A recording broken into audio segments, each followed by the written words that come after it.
Produced by David Widger. The Confessions of Jean-Jacques Rousseau. By Jean-Jacques Rousseau. In 12 books.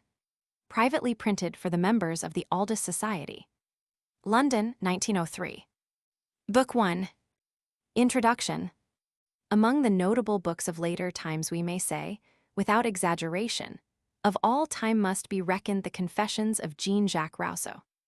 It deals with leading personages and transactions of a momentous epoch, when absolutism and feudalism were rallying for their last struggle against the modern spirit, chiefly represented by Voltaire, the encyclopedists, and Rousseau himself, a struggle to which, after many fierce intestine quarrels and sanguinary wars throughout Europe and America, has succeeded the prevalence of those more tolerant and rational principles by which the statesmen of our own day are actuated.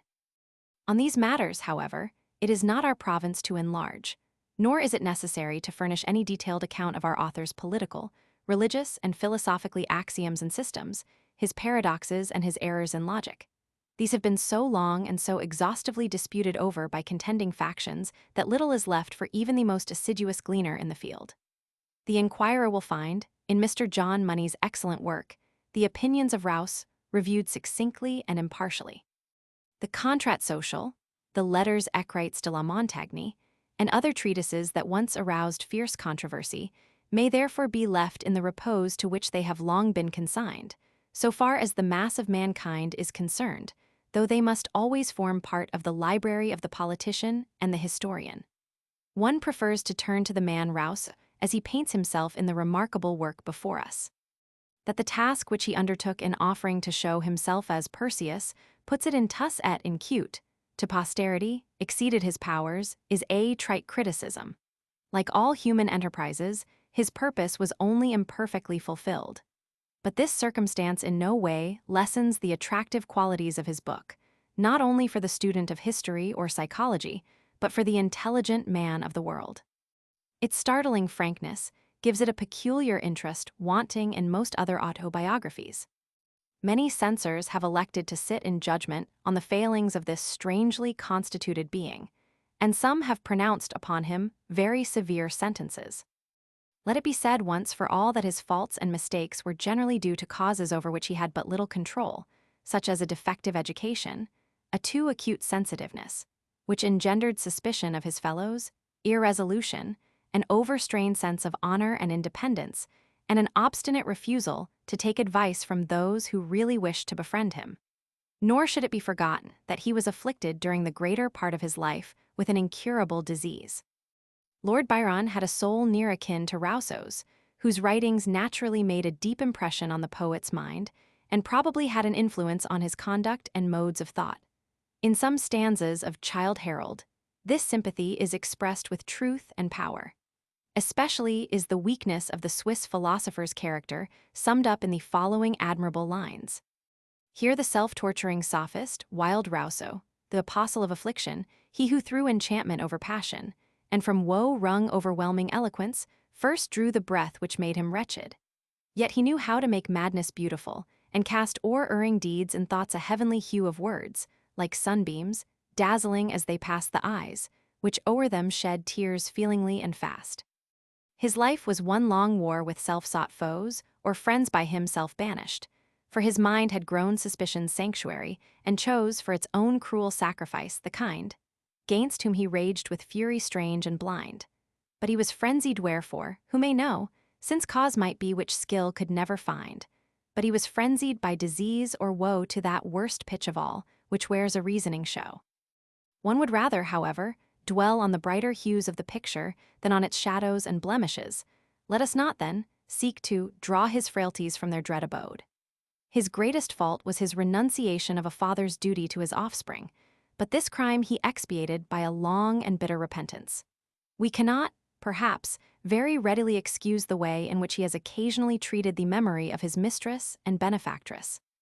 That he loved Madame de Werns Mamma deeply and sincerely is undeniable, notwithstanding which he now and then dwells on her improvidence and her feminine indiscretions with an unnecessary and unbecoming lack of delicacy that has an unpleasant effect on the reader, almost seeming to justify the remark of one of his most lenient critics that, after all, Rousseau had the soul of a lackey. He possessed, however, many amiable and charming qualities, both as a man and a writer, which were evident to those amidst whom he lived, and will be equally so to the unprejudiced reader of the Confessions. He had a profound sense of justice and a real desire for the improvement and advancement of the race. Owing to these excellences, he was beloved to the last even by persons whom he tried to repel, looking upon them as members of a band of conspirators, bent upon destroying his domestic peace and depriving him of the means of subsistence. Those of his writings that are most nearly allied in tone and spirit to the Confessions are the Reveries d'un promeneur solitaire and La Nouvelle Héloïse. His correspondence throws much light on his life and character, as do also parts of Émile. It is not easy in our day to realize the effect wrought upon the public mind by the advent of La Nouvelle Héloïse. Julie and Saint Priya became names to conjure with. Their ill-starred amours were everywhere sighed and wept over by the tender-hearted fair. Indeed, in composing this work, Rousseau may be said to have done for Switzerland what the author of the Waverley novels did for Scotland, turning its mountains, lakes, and islands, formerly regarded with aversion, into a fairyland peopled with creatures whose joys and sorrows appealed irresistibly to every breast. Shortly after its publication began to flow that stream of tourists and travelers which tends to make Switzerland not only more celebrated, but more opulent every year. It is one of the few romances written in the epistolary form that do not oppress the reader with a sense of languor and unreality, for its creator poured into its pages a tide of passion unknown to his frigid and stilted predecessors, and dared to depict nature as she really is, not as she was misrepresented by the modish authors and artists of the age. Some persons seem shy of owning an acquaintance with this work. Indeed, it has been made the butt of ridicule by the disciples of a decadent school. Its faults and its beauties are on the surface. Rousseau's own estimate is freely expressed at the beginning of the 11th book of the Confessions and elsewhere. It might be wished that the preface had been differently conceived and worded, for the assertion made therein that the book may prove dangerous has caused it to be inscribed on a sort of index, and good folk who never read a line of it blush at its name. Its sensibility, too, is a little overdone, and has supplied the wits with opportunities for satire. For example, Canning in his New Morality. Sweet sensibility, who dwells enshrined in the fine foldings, sweet child of sickly fancy, her of yore from her loved France Rousseau to exile bore.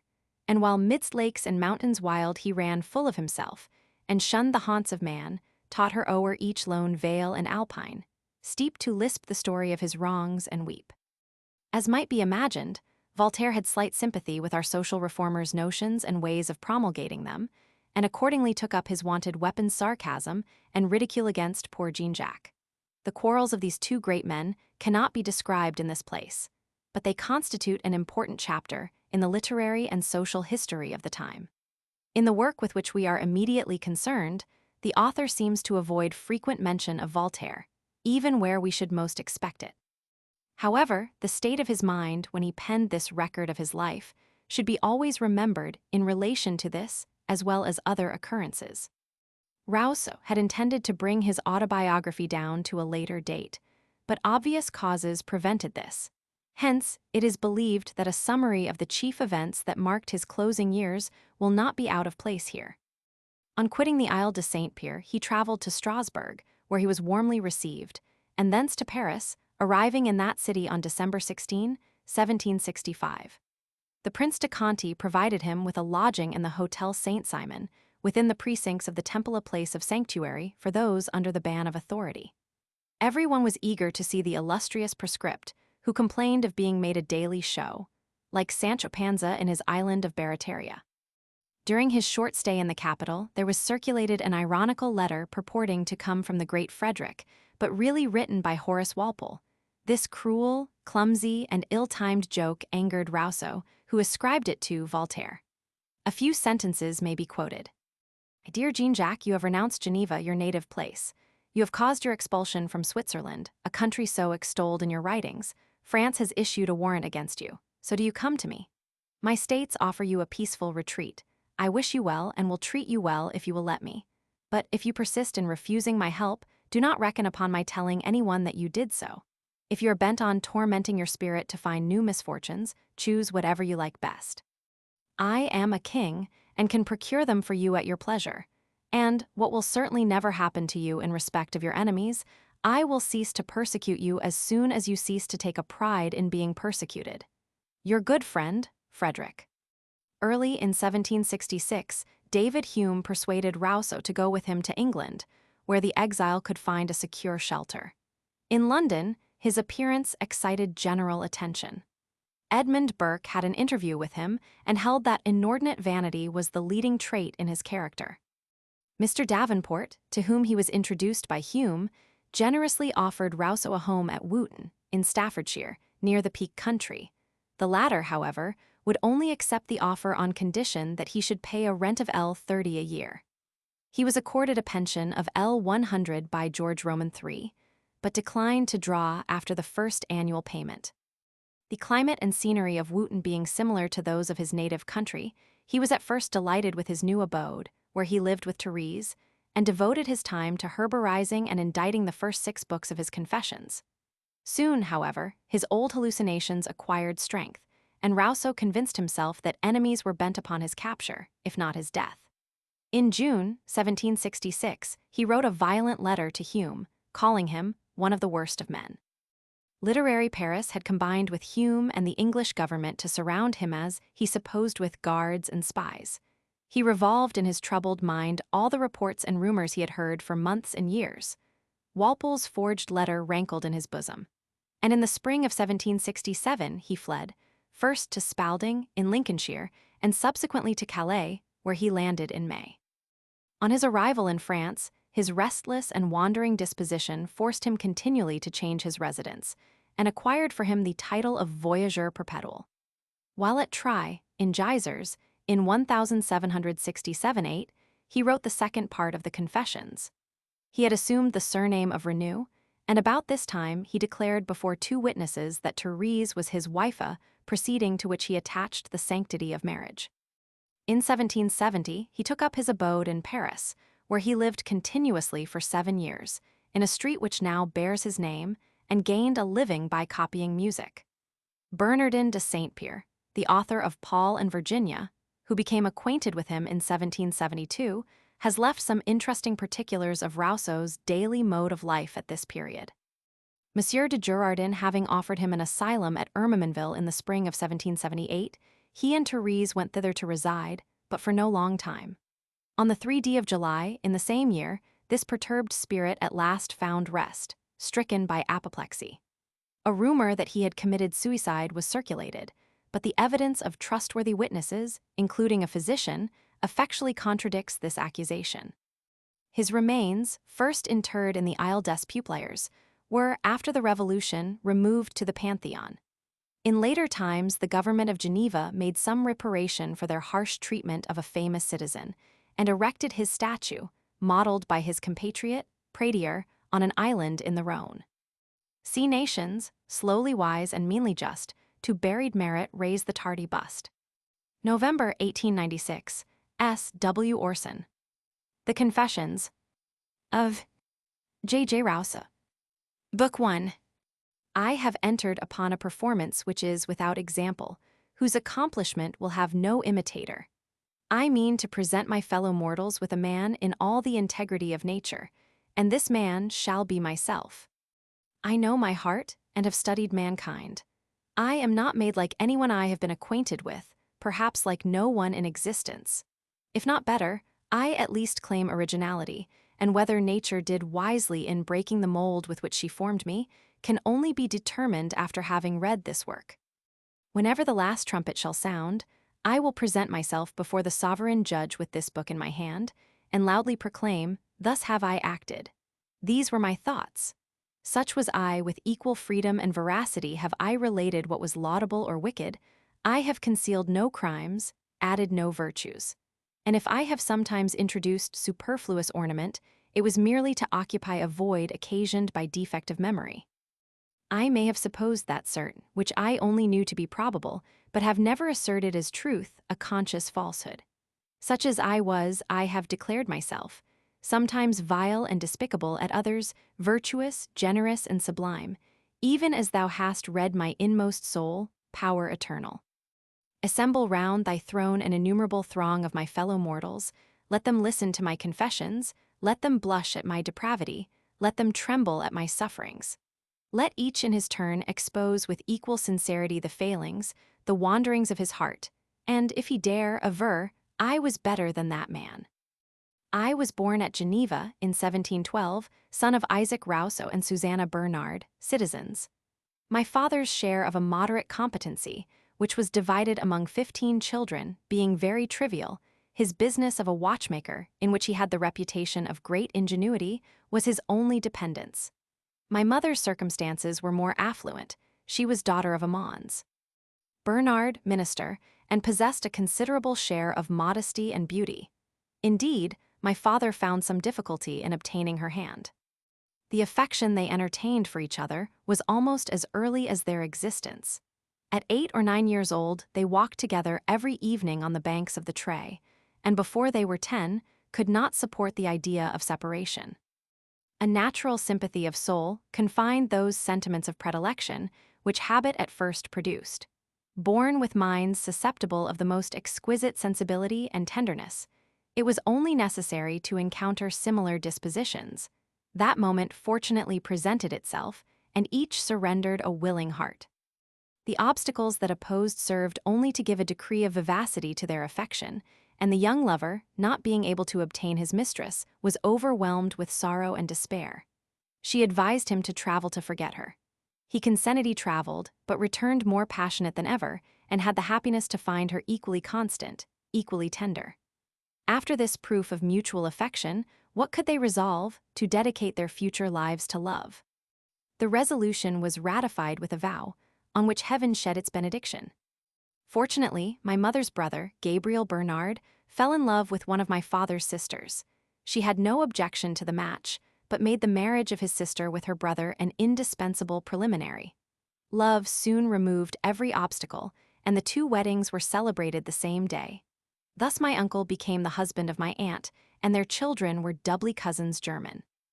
Before a year was expired, both had the happiness to become fathers, but were soon after obliged to submit to a separation.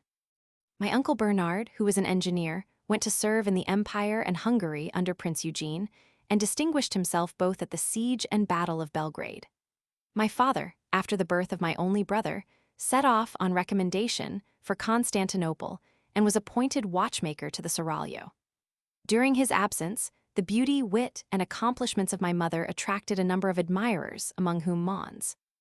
De la Closure, resident of France, was the most assiduous in his attentions. They were too brilliant for her situation, the minister, her father, having bestowed great pains on her education. She was taught drawing, singing, and to play on the theorbo, had learning, and wrote very agreeable verses. The following is an extempore piece which she composed in the absence of her husband and brother, in a conversation with some person relative to them, while walking with her sister-in-law and their 2 children.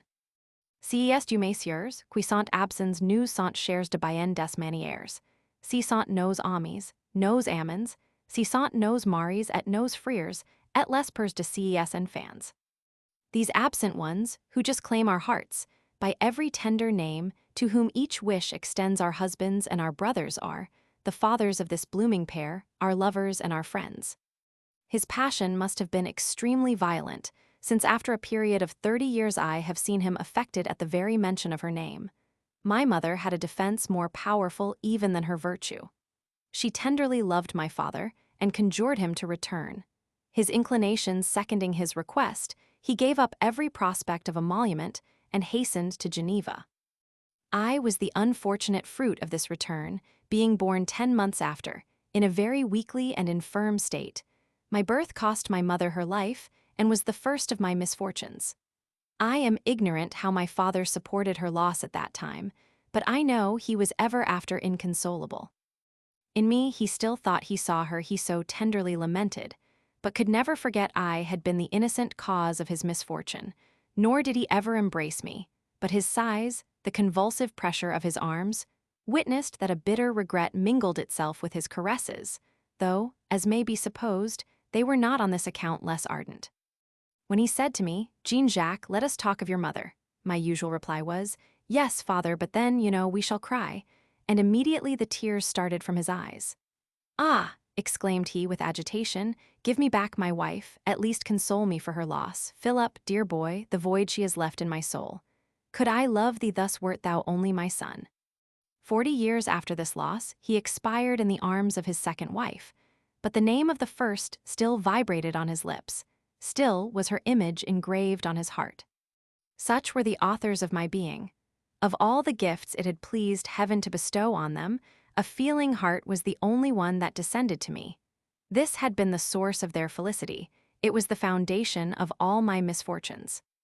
I came into the world with so few signs of life that they entertained but little hope of preserving me with the seeds of a disorder that has gathered strength with years, and from which I am now relieved at intervals, only to suffer a different, though more intolerable evil. I owed my preservation to one of my father's sisters, an amiable and virtuous girl who took the most tender care of me. She is yet living, nursing, at the age of 80, a husband younger than herself, but worn out with excessive drinking. Dear aunt, I freely forgive your having preserved my life, and only lament that it is not in my power to bestow on the decline of your days the tender solicitude and care you lavished on the first dawn of mine. My nurse, Jacqueline, is likewise living, and in good health the hands that opened my eyes to the light of this world may close them at my death. We suffer before we think. It is the common lot of humanity. I experienced more than my proportion of it. I have no knowledge of what passed prior to my 5th or 6th year. I recollect nothing of learning to read. I only remember what effect the first considerable exercise of it produced on my mind. And from that moment, I date an uninterrupted knowledge of myself. Every night, after supper, we read some part of a small collection of romances which had been my mother's. My father's design was only to improve me in reading, and he thought these entertaining works were calculated to give me a fondness for it. But we soon found ourselves so interested in the adventures they contained that we alternately read whole nights together, and could not bear to give over until at the conclusion of a volume. Sometimes in a morning, on hearing the swallows at our window, my father, quite ashamed of this weakness, would cry, "Come, come, let us go to bed. I am more a child than thou art." I soon acquired, by this dangerous custom, not only an extreme facility in reading and comprehending, but, for my age, a too intimate acquaintance with the passions. An infinity of sensations were familiar to me, without possessing any precise idea of the objects to which they related. I had conceived nothing, I had felt the whole. This confused succession of emotions did not retard the future efforts of my reason, though they added an extravagant, romantic notion of human life, which experience and reflection have never been able to eradicate. My romance reading concluded with the summer of 1719. The following winter was differently employed.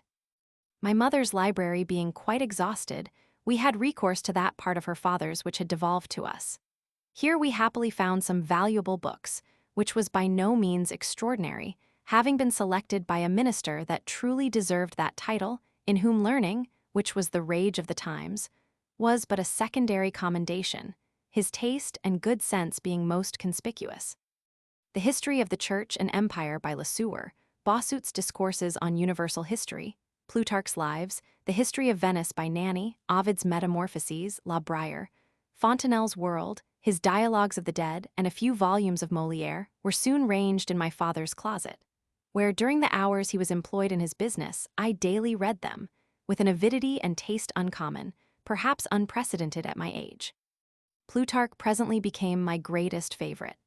The satisfaction I derived from repeated readings I gave this author extinguished my passion for romances, and I shortly preferred Agesilaus, Brutus, and Aristides to Orondates, Artamenes, and Juba. These interesting studies, seconded by the conversations they frequently occasioned with my father, produced that republican spirit and love of liberty, that haughty and invincible turn of mind, which rendered me impatient of restraint or servitude, and became the torment of my life, as I continually found myself in situations incompatible with these sentiments. Incessantly occupied with Rome and Athens, conversing, if I may so express myself, with their illustrious heroes, born the citizen of a republic, of a father whose ruling passion was a love of his country, I was fired with these examples. Could fancy myself a Greek or Roman, and readily give into the character of the personage whose life I read. Transported by the recital of any extraordinary instance of fortitude or intrepidity, animation flashed from my eyes and gave my voice additional strength and energy. One day, at table, while relating the fortitude of Scaevola, they were terrified at seeing me start from my seat and hold my hand over a hot chafing dish, to represent more forcibly the action of that determined Roman. My brother, who was 7 years older than myself, was brought up to my father's profession. The extraordinary affection they lavished on me might be the reason he was too much neglected. This certainly was a fault which cannot be justified. His education and morals suffered by this neglect, and he acquired the habits of a libertine before he arrived at an age to be really one. My father tried what effect placing him with a master would produce, but he still persisted in the same ill conduct. Though I saw him so seldom that it could hardly be said we were acquainted, I loved him tenderly, and believe he had as strong an affection for me as a youth of his dissipated turn of mind could be supposed capable of. One day, I remember, when my father was correcting him severely, I threw myself between them, embracing my brother, whom I covered with my body, receiving the strokes designed for him. I persisted so obstinately in my protection that, either softened by my cries and tears or fearing to hurt me most, his anger subsided and he pardoned his fault. In the end, my brother's conduct became so bad that he suddenly disappeared, and we learned some time after that he was in Germany, but he never wrote to us, and from that day we heard no news of him. Thus I became an only son. If this poor lad was neglected, it was quite different with his brother, for the children of a king could not be treated with more attention and tenderness than were bestowed on my infancy, being the darling of the family. And what is rather uncommon, though treated as a beloved, never a spoiled child, was never permitted, while under paternal inspection, to play in the street with other children. Never had any occasion to contradict or indulge those fantastical humors which are usually attributed to nature, but are in reality the effects of an injudicious education.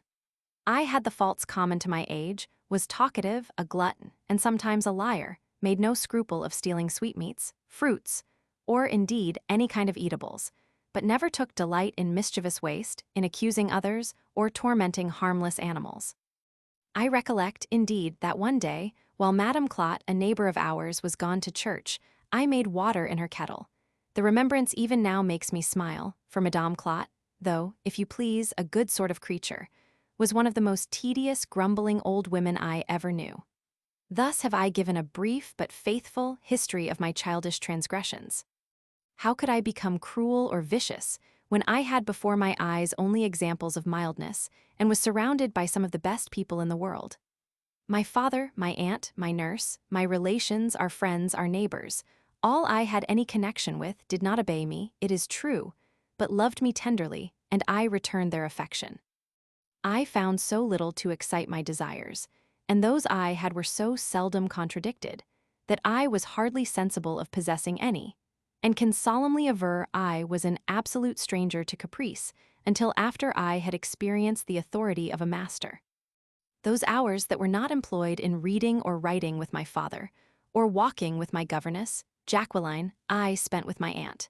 And whether seeing her embroider or hearing her sing, whether sitting or standing by her side, I was ever happy. Her tenderness and unaffected gaiety, the charms of her figure and countenance have left such indelible impressions on my mind, that her manner, look, and attitude are still before my eyes.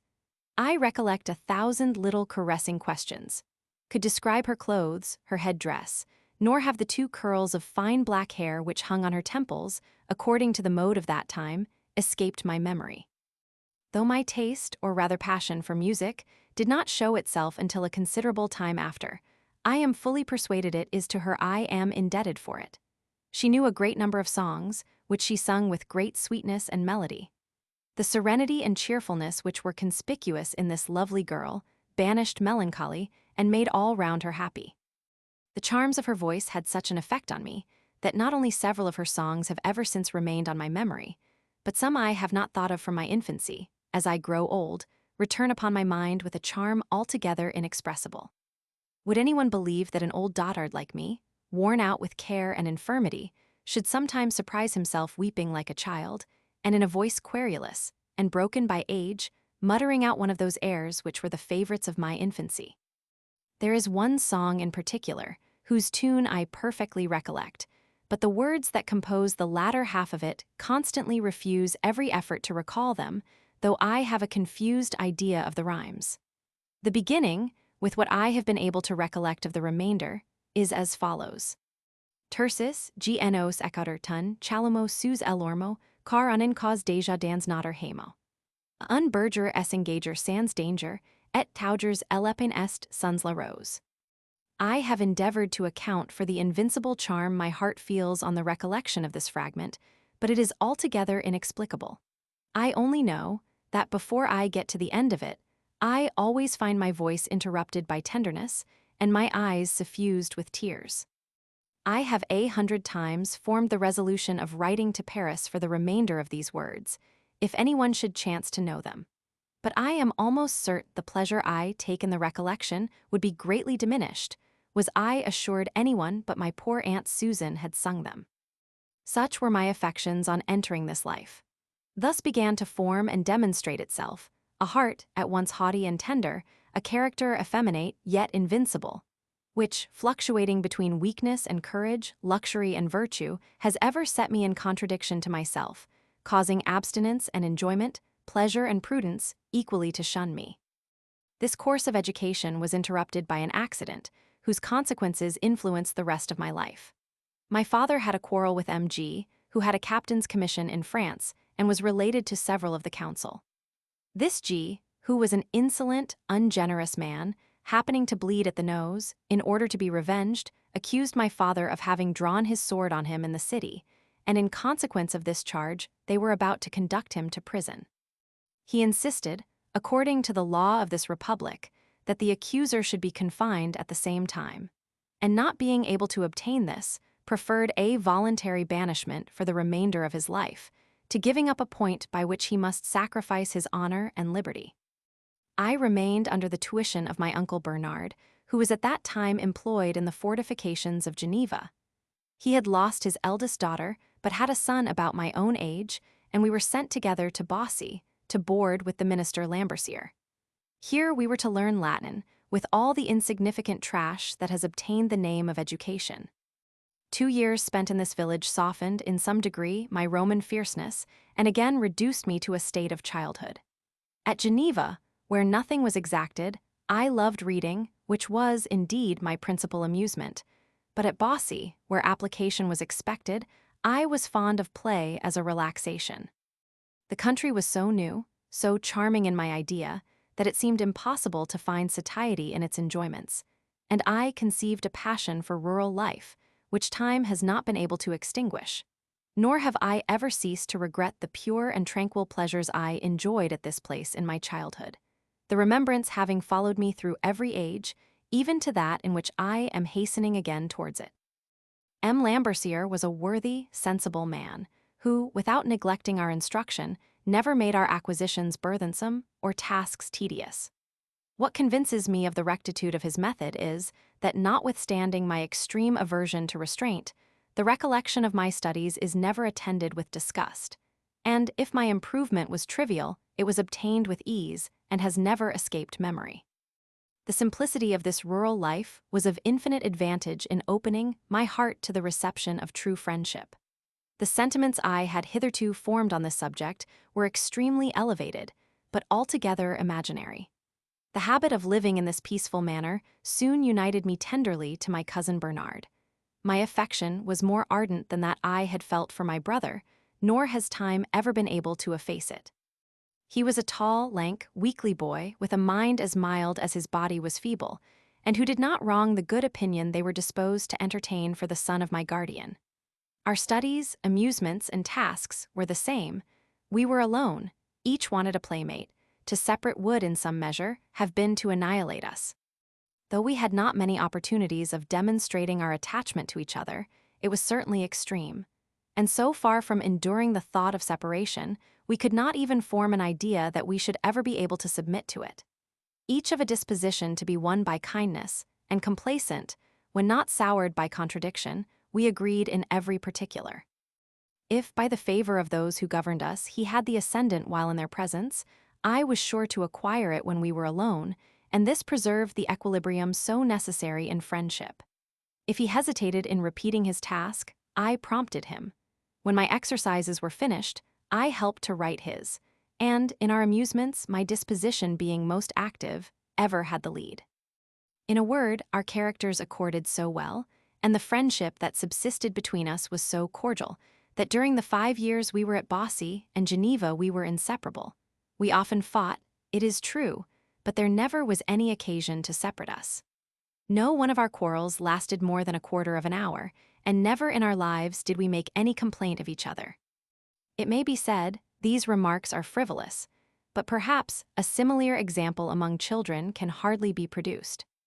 The manner in which I passed my time at Bossy was so agreeable to my disposition that it only required a longer duration absolutely to have fixed my character, which would have had only peaceable, affectionate, benevolent sentiments for its basis. I believe no individual of our kind ever possessed less natural vanity than myself. At intervals, by an extraordinary effort, I arrived at sublime ideas, but presently sunk again into my original languor. To be loved by everyone who knew me was my most ardent wish. I was naturally mild, my cousin was equally so, and those who had the care of us were of similar dispositions. Everything contributed to strengthen those propensities which nature had implanted in my breast, and during the 2 years I was neither the victim nor witness of any violent emotions. I knew nothing so delightful as to see everyone content, not only with me, but all that concerned them. When repeating our catechism at church, nothing could give me greater vexation, on being obliged to hesitate, than to see Miss Lambercier's countenance express disapprobation and uneasiness. This alone was more afflicting to me than the shame of faltering before so many witnesses, which, notwithstanding, was sufficiently painful. For though not over-solicitous of praise, I was feelingly alive to shame. Yet I can truly affirm, the dread of being reprimanded by Miss Lambercier alarmed me less than the thought of making her uneasy. Neither she nor her brother were deficient in a reasonable severity, but as this was scarce ever exerted without just cause, I was more afflicted at their disapprobation than the punishment. Certainly, the method of treating youth would be altered if the distant effects this indiscriminate and frequently indiscreet method produces were more conspicuous. I would willingly excuse myself from a further explanation, did not the lesson this example conveys, which points out an evil as frequent as it is pernicious, forbid my silence. As Miss Lambercier felt a mother's affection, she sometimes exerted a mother's authority, even to inflicting on us when we deserved it, the punishment of infants.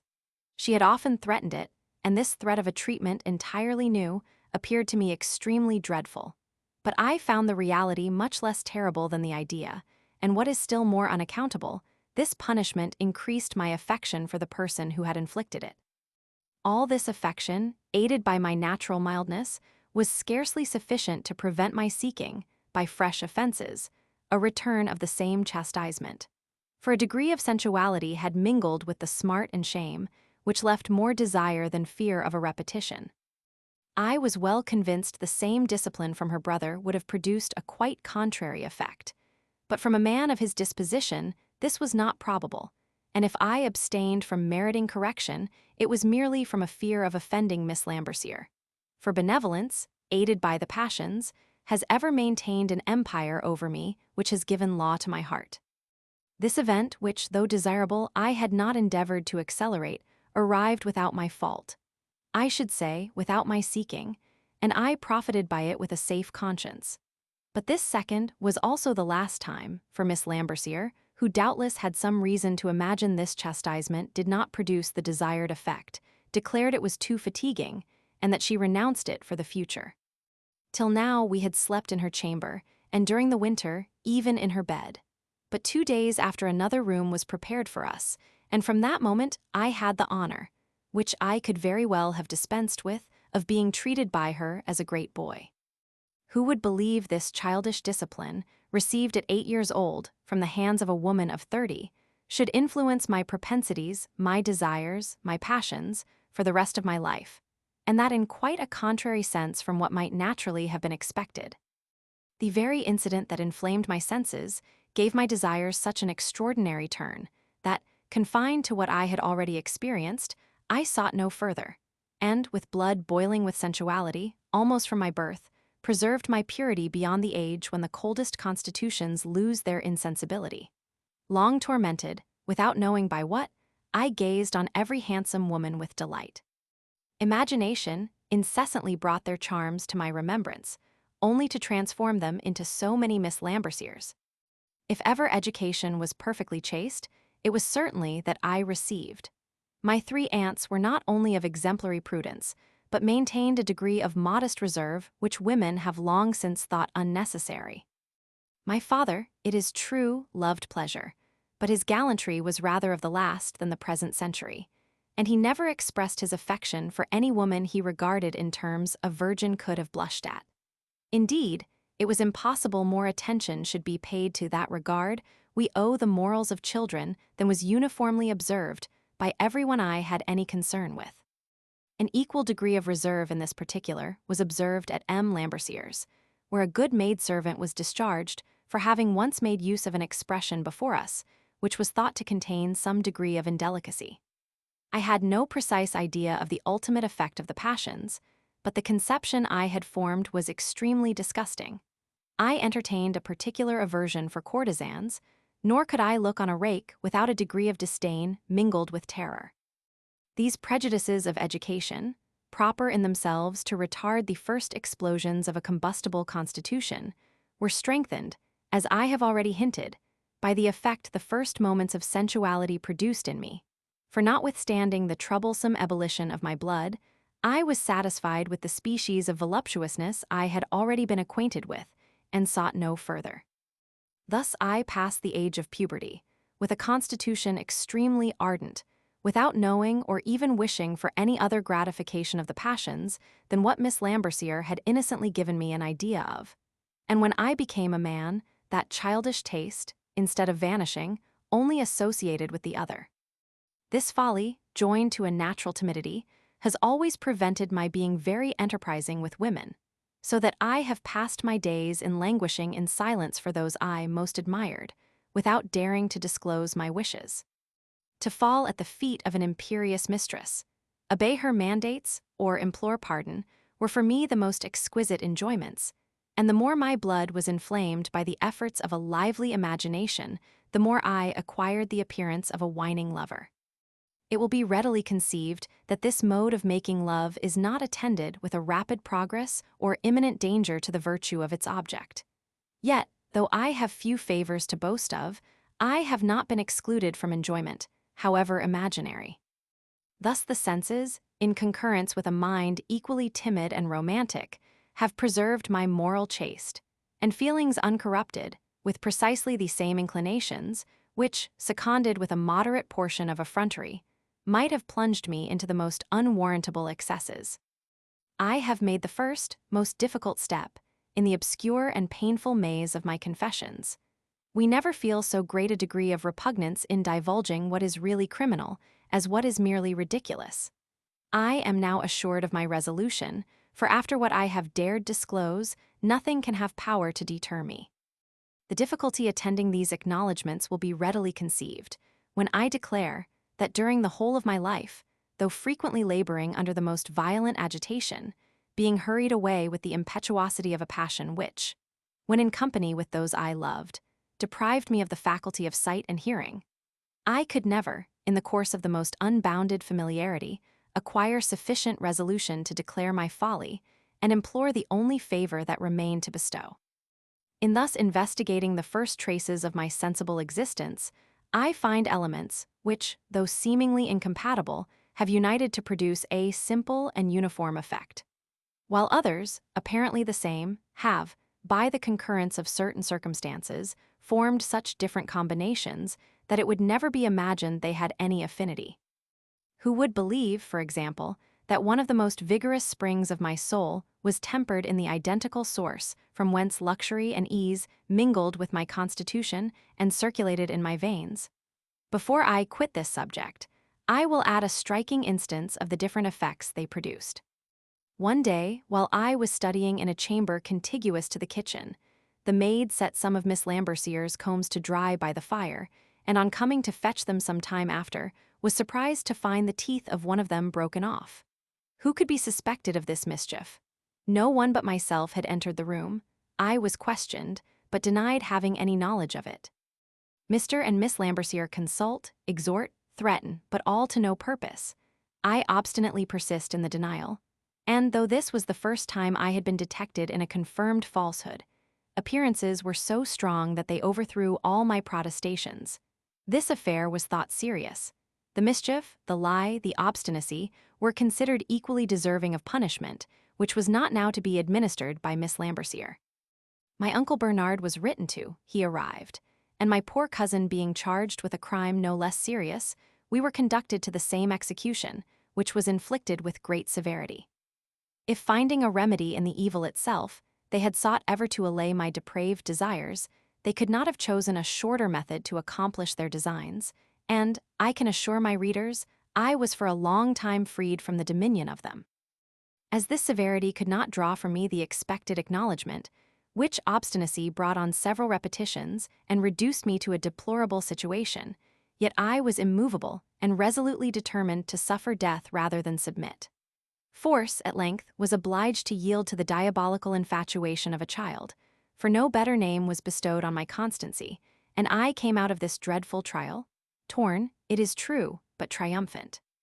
50 years have expired since this adventure. The fear of punishment is no more.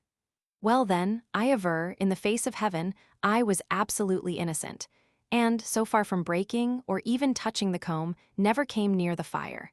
It will be asked, how did this mischief happen? I can form no conception of it, I only know my own innocence. Let any one figure to himself a character whose leading traits were docility and timidity, but haughty, ardent, and invincible in its passions. A child hitherto governed by the voice of reason, treated with mildness, equity, and complacence, who could not even support the idea of injustice, experiencing, for the first time, so violent an instance of it, inflicted by those he most loved and respected. What perversion of ideas! What confusion in the heart, the brain, in all my little being, intelligent and moral! Let anyone, I say, if possible, imagine all this, for I am incapable of giving the least idea of what passed in my mind at that period. My reason was not sufficiently established to enable me to put myself in the place of others, and judge how much appearances condemned me. I only beheld the rigor of a dreadful chastisement, inflicted for a crime I had not committed. Yet I can truly affirm, the smart I suffered, though violent, was inconsiderable compared to what I felt from indignation, rage, and despair. My cousin, who was almost in similar circumstances, having been punished for an involuntary fault as guilty of a premeditated crime, became furious by my example. Both in the same bed, we embraced each other with convulsive transport. We were almost suffocated, and when our young hearts found sufficient relief to breathe out our indignation, we sat up in the bed, and with all our force repeated 100 times carnifex, carnifex, carnifex, executioner, tormentor. Even while I write this I feel my pulse quicken, and should I live 100,000 years, the agitation of that moment would still be fresh in my memory. The first instance of violence and oppression is so deeply engraved on my soul that every relative idea renews my emotion. The sentiment of indignation, which in its origin had reference only to myself, has acquired such strength, and is at present so completely detached from personal motives that my heart is as much inflamed at the sight or relation of any act of injustice, whatever may be the object, or wheresoever it may be perpetrated, as if I was the immediate sufferer. When I read the history of a merciless tyrant, or the dark and the subtle machination of a knavish designing priest, I could on the instant set off to stab the miscreants, though I was certain to perish in the attempt. I have frequently fatigued myself by running after and stoning a cock, a cow, a dog, or any animal I saw tormenting another, only because it was conscious of possessing superior strength. This may be natural to me, and I am inclined to believe it is, though the lively impression of the first injustice I became the victim of was too long and too powerfully remembered not to have added considerable force to it. This occurrence terminated my infantine serenity. From that moment, I ceased to enjoy a pure, unadulterated happiness, and on a retrospection of the pleasure of my childhood, I yet feel they ended here. We continue at Bossy some months after this event, but were like our first parents in the Garden of Eden after they had lost their innocence. In appearance, our situation was the same. In effect, it was totally different. Affection, respect, intimacy, confidence no longer attached the pupils to their guides. We beheld them no longer as divinities who could read the secrets of our hearts. We were less ashamed of committing faults, more afraid of being accused of them. We learned to dissemble, to rebel, to lie. All the vices common to our years began to corrupt our happy innocence, mingle with our sports, and embitter our amusements. The country itself, losing those sweet and simple charms which captivate the heart, appeared a gloomy desert, or covered with a veil that concealed its beauties. We cultivated our little gardens no more, our flowers were neglected. We no longer scratched away the mold and broke out into exclamations of delight on discovering that the grain we had sown began to shoot. We were disgusted with our situation, our preceptors were weary of us. In a word, my uncle wrote for our return, and we left Mr. and Miss Lambercier without feeling any regret at the separation. Near 30 years passed away from my leaving Bossy, without once recalling the place to my mind with any degree of satisfaction.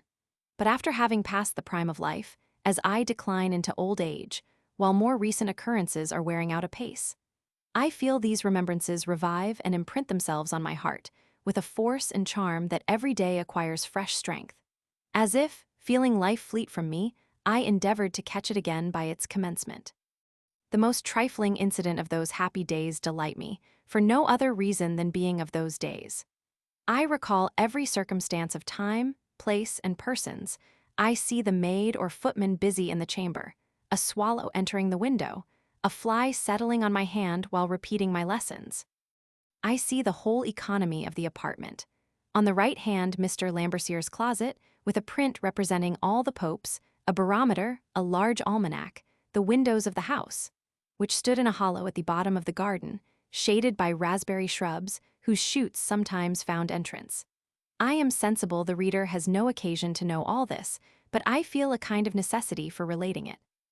Why am I not permitted to recount all the little anecdotes of that thrice happy age, at the recollection of whose joys I ever tremble with delight? 5 or 6 particularly let us compromise the matter. I will give up 5. But then I must have one, and only one, provided I may draw it out to its utmost length, in order to prolong my satisfaction. If I only sought yours, I should choose that of Miss Lambercier's backside, which by an unlucky fall at the bottom of the meadow, was exposed to the view of the King of Sardinia, who happened to be passing by.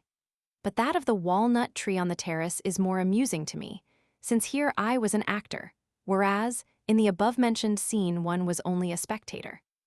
And I must confess I see nothing that should occasion risibility in an accident, which, however laughable in itself, alarmed me for a person I loved as a mother, or perhaps something more.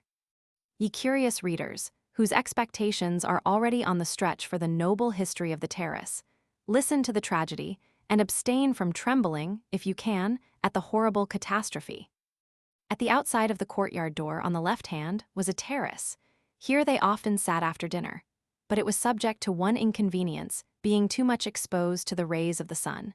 To obviate this defect, Mr. Lambercier had a walnut tree set there, the planting of which was attended with great solemnity.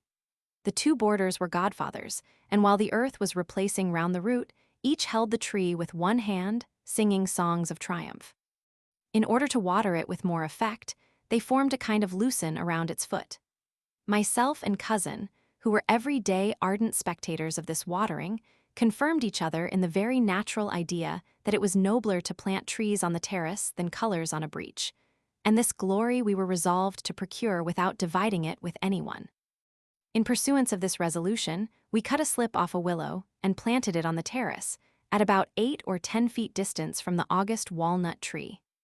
We did not forget to make a hollow round it, but the difficulty was how to procure a supply of water, which was brought from a considerable distance, and we not permitted to fetch it. But water was absolutely necessary for our willow, and we made use of every stratagem to obtain it. For a few days everything succeeded so well that it began to bud, and throw out small leaves, which we hourly measured convinced. Though, now scarce a foot from the ground, it would soon afford us a refreshing shade. This unfortunate willow, by engrossing our whole time, rendered us incapable of application to any other study, and the cause of our inattention not being known, we were kept closer than before. The fatal moment approached when water must fail, and we were already afflicted with the idea that our tree must perish with drought.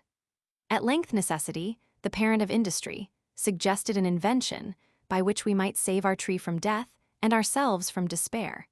It was to make a furrow underground, which would privately conduct a part of the water from the walnut tree to our willow. This undertaking was executed with ardor, but did not immediately succeed. Our descent was not skillfully planned. The water did not run, the earth falling in and stopping up the furrow. Yet, though all went contrary, nothing discouraged us. Omnia vincit labor improbus. We made the basin deeper, to give the water a more sensible descent. We cut the bottom of a box into narrow planks, increased the channel from the walnut tree to our willow, and laying a row flat at the bottom, set two others inclining towards each other, so as to form a triangular channel. We formed a kind of grating with small sticks at the end next the walnut tree, to prevent the earth and stones from stopping it up, and having carefully covered our work with well-trodden earth, in a transport of hope and fear attended the hour of watering. After an interval, which seemed an age of expectation, this hour arrived. Mr. Lambercier, as usual, assisted at the operation. We contrived to get between him and our tree, towards which he fortunately turned his back. They no sooner began to pour the first pail of water than we perceived it running to the willow. This sight was too much for our prudence, and we involuntarily expressed our transport by a shout of joy. The sudden exclamation made Mr. Lambercier turn about, though at that instant he was delighted to observe how greedily the earth, which surrounded the root of his walnut tree, imbibed the water.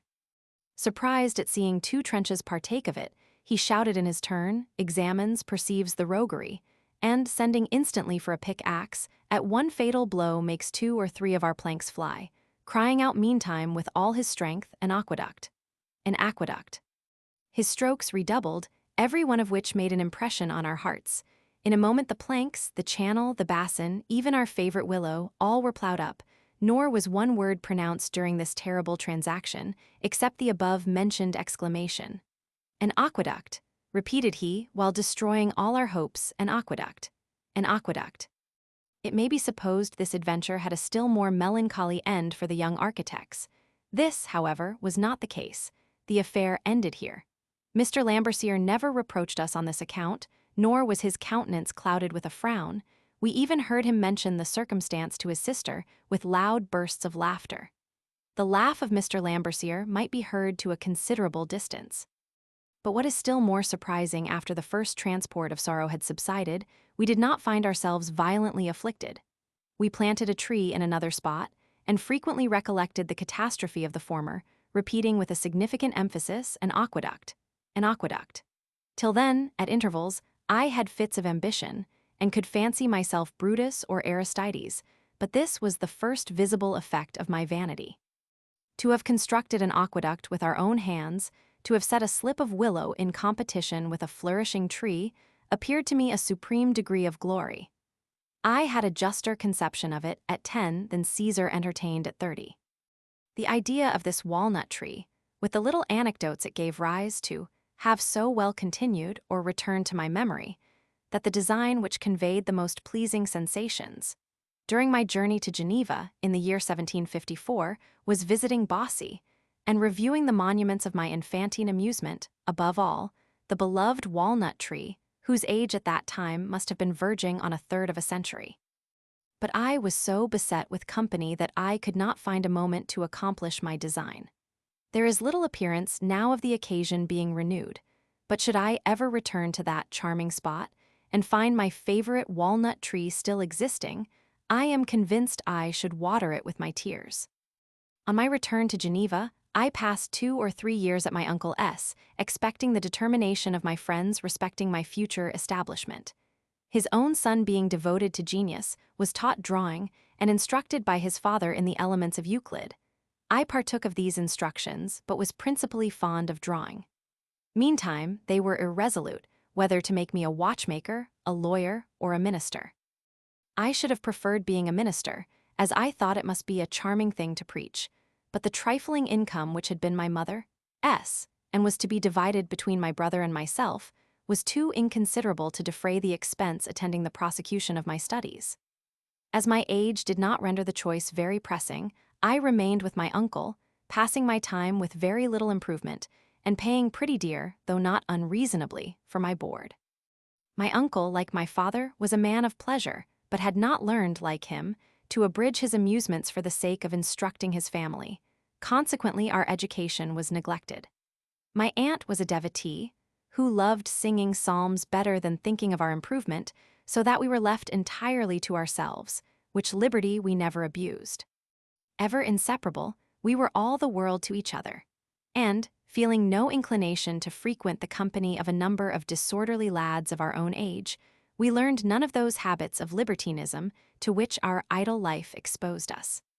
Perhaps I am wrong in charging myself and cousin with idleness at this time, for, in our lives, we were never less so, and what was extremely fortunate, so incessantly occupied with our amusements that we found no temptation to spend any part of our time in the streets. We made cages, pipes, kites, drums, houses, ships, and bows, spoiled the tools of my good old grandfather by endeavoring to make watches in imitation of him. But our favorite amusement was wasting paper. In drawing, washing, coloring, etc., there came an Italian mountebank to Geneva, called Gambercorda, who had an exhibition of puppets that he made play a kind of comedy.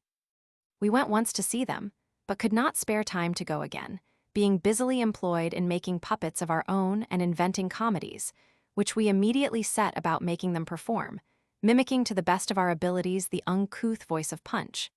And, to complete the business, my good aunt and Uncle Bernard had the patience to see and listen to our imitations. But my uncle, having one day read an elaborate discourse to his family, we instantly gave up our comedies and began composing sermons. These details, I confess, are not very amusing, but they serve to demonstrate that the former part of our education was well directed, since being, at such an early age, the absolute masters of our time, we found no inclination to abuse it, and so little in want of other companions that we constantly neglected every occasion of seeking them. When taking our walks together, we observed their diversions without feeling any inclination to partake of them. Friendship so entirely occupied our hearts that, pleased with each other's company, the simplest pastimes were sufficient to delight us. We were soon remarked for being thus inseparable, and what rendered us more conspicuous, my cousin was very tall, myself extremely short, so that we exhibited a very whimsical contrast. This meager figure, small, sallow countenance, heavy air, and supine gait, excited the ridicule of the children, who, in the gibberish of the country, nicknamed him Barna Bredana, and we no sooner got out of doors than our ears were assailed with a repetition of Barna Bredana. He bore this indignity with tolerable patience, but I was instantly for fighting. This was what the young rogues aimed at. I engaged accordingly and was beat. My poor cousin did all in his power to assist me, but he was weak, and a single stroke brought him to the ground. I then became furious and received several smart blows, some of which were aimed at Barna Bredana. This quarrel so far increased the evil that, to avoid their insults, we could only show ourselves in the streets while they were employed at school. I had already become a redresser of grievances, there only wanted a lady in the way to be a knight-errant in form. This defect was soon supplied. I presently had two. I frequently went to see my father at Nyon, a small city in the Vaudois country, where he was now settled. Being universally respected, the affection entertained for him extended to me, and during my visits the question seemed to be, who should show me most kindness. A Madame de Volson, in particular, loaded me with caresses, and, to complete all, her daughter made me her gallant. I need not explain what kind of gallant a boy of 11 must be to a girl of 22. The artful husses know how to set these puppets up in front, to conceal more serious engagements. On my part, one saw no inequality between myself and Miss Volson, was flattered by the circumstance, and went into it with my whole heart, or rather my whole head. For this passion certainly reached no further, though it transported me almost to madness, and frequently produced scenes sufficient to make even a cynic expire with laughter. I have experienced two kinds of love, equally real, which have scarce any affinity, yet each differing materially from tender friendship. My whole life has been divided between these affections, and I have frequently felt the power of both at the same instant. For example, at the very time I so publicly and tyrannically claimed Miss Volson that I could not suffer any other of my sex to approach her, I had short, but passionate, assignations with a Miss Gotten who thought proper to act the schoolmistress with me. Our meetings, though absolutely childish, afforded me the height of happiness. I felt the whole charm of mystery, and repaid Miss Volson in kind when she least expected it, the use she made of me in concealing her amours. To my great mortification, this secret was soon discovered, and I presently lost my young schoolmistress. Miss Gotten was, in fact, a singular personage. She was not handsome, yet there was a certain something in her figure which could not easily be forgotten, and this for an old fool I am too often convinced of. Her eyes, in particular, neither corresponded with her age, her height, nor her manner. She had a lofty, imposing air, which agreed extremely well with the character she assumed, but the most extraordinary part of her composition was a mixture of forwardness and reserve difficult to be conceived. And while she took the greatest liberties with me, would never permit any to be taken with her in return, treating me precisely like a child. This makes me suppose she had either ceased herself to be one, or was yet sufficiently so to behold as play the danger to which this folly exposed her. I was so absolutely in the power of both these mistresses that when in the presence of either, I never thought of her who was absent. In other respects, the effects they produced on me bore no affinity. I could have passed my whole life with Miss Volson without forming a wish to quit her. But then, my satisfaction was attended with a pleasing serenity and, in numerous companies, I was particularly charmed with her. The sprightly sallies of her wit, the arch glance of her eye, even jealousy itself, strengthened my attachment, and I triumphed in the preference she seemed to bestow on me, while addressed by more powerful rivals, applause, encouragement, and smiles gave animation to my happiness. Surrounded by a throng of observers, I felt the whole force of love. I was passionate, transported. In a tete-a-tete, I should have been constrained, thoughtful, perhaps unhappy. If Miss Volson was ill, I suffered with her, would willingly have given up my own health to establish hers, and observe I knew the want of it from experience. If absent, she employed my thoughts, I felt the want of her.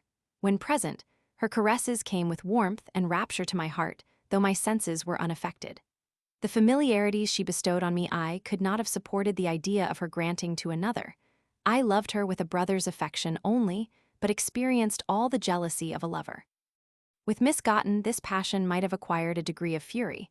I should have been a Turk, a tiger, had I once imagined she bestowed her favors on any but myself.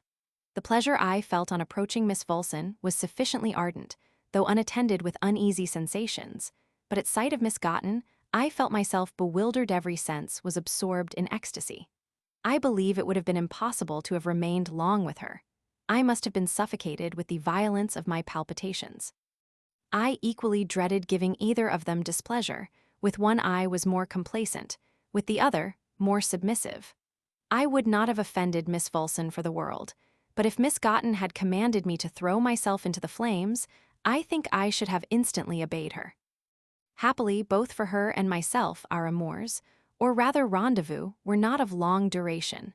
And though my connection with Miss Volson was less dangerous, after a continuance of some greater length, that likewise had its catastrophe. Indeed, the termination of a love affair is good for nothing, unless it partakes of the romantic, and can furnish out at least an exclamation. Though my correspondence with Miss Volson was less animated, it was perhaps more endearing. We never separated without tears, and it can hardly be conceived what a void I felt in my heart. I could neither think nor speak of anything but her. These romantic sorrows were not affected, though I am inclined to believe they did not absolutely center in her, for I am persuaded, though I did not perceive it at that time, being deprived of amusement bore a considerable share in them. To soften the rigor of absence, we agreed to correspond with each other, and the pathetic expressions these letters contained were sufficient to have split a rock. In a word, I had the honor of her not being able to endure the pain of separation. She came to see me at Geneva. My head was now completely turned, and during the 2 days she remained here, I was intoxicated with delight. At her departure, I would have thrown myself into the water after her, and absolutely rent the air with my cries. The week following, she sent me sweetmeats, gloves, etc. This certainly would have appeared extremely gallant had I not been informed of her marriage at the same instant, and that the journey I had thought proper to give myself the honor of was only to buy her wedding suit. My indignation may easily be conceived. I shall not attempt to describe it. In this heroic fury, I swore never more to see the perfidious girl, supposing it the greatest punishment that could be inflicted on her. This, however, did not occasion her death, for 20 years after, while on a visit to my father being on the lake, I asked who those ladies were in a boat not far from ours. "What?" said my father, smiling. "Does not your heart inform you? It is your former flame, it is Madame Kristen, or, if you please, Miss Fulson."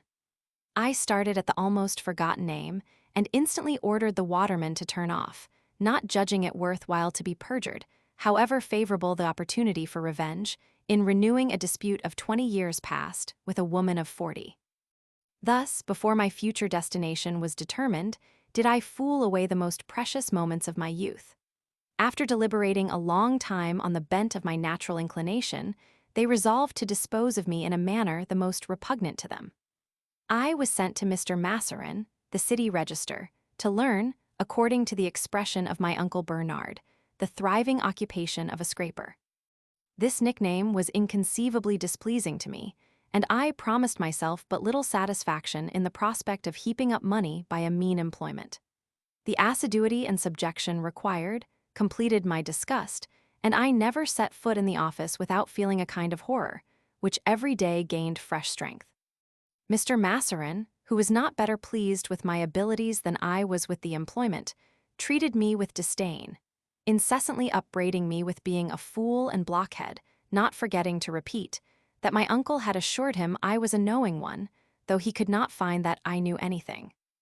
That he had promised to furnish him with a sprightly boy, but had in truth sent him an ass to conclude, I was turned out of the registry, with the additional ignominy of being pronounced a fool by all Mr. Masserin's clerks, and fit only to handle a file.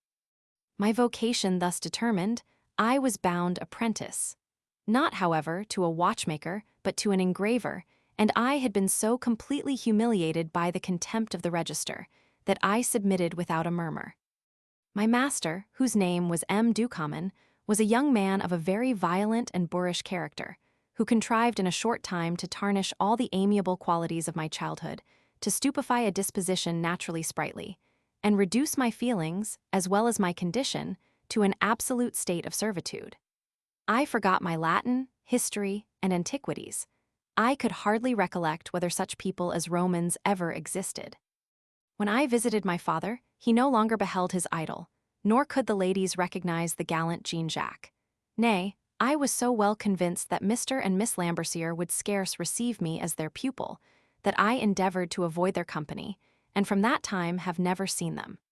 The vilest inclinations, the basest actions, succeeded my amiable amusements, and even obliterated the very remembrance of them.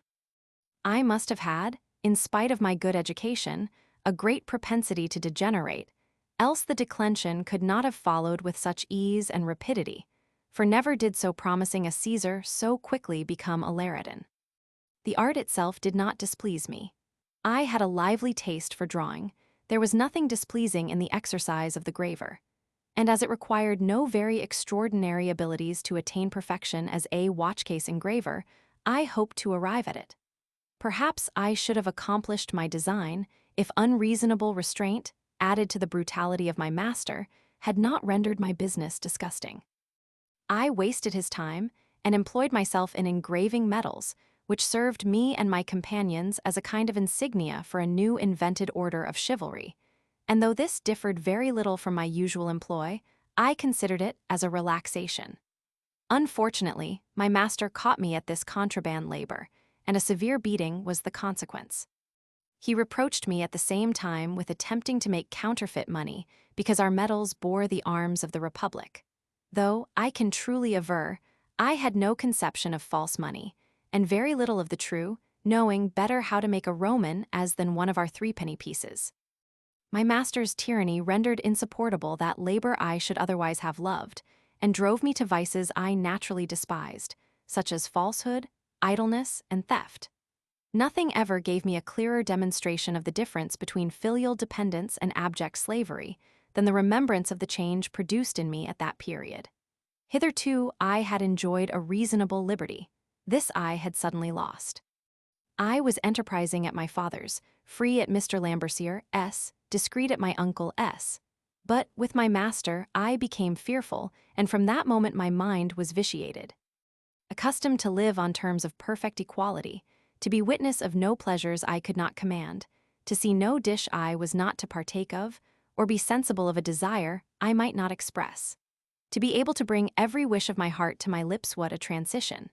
At my master's I was scarce allowed to speak, was forced to quit the table without tasting what I most longed for, and the room when I had nothing particular to do there.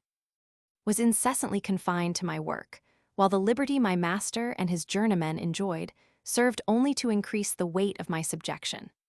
When disputes happened to arise, though conscious that I understood the subject better than any of them, I dared not offer my opinion. In a word, everything I saw became an object of desire, for no other reason than because I was not permitted to enjoy anything. Farewell gaiety, ease, those happy turns of expressions, which formerly even made my faults escape correction. I recollect with pleasure a circumstance that happened at my father's, which even now makes me smile. Being for some fault ordered to bed without my supper, as I was passing through the kitchen with my poor morsel of bread in my hand, I saw the meat turning on the spit. My father and the rest were round the fire. I must bow to everyone as I passed.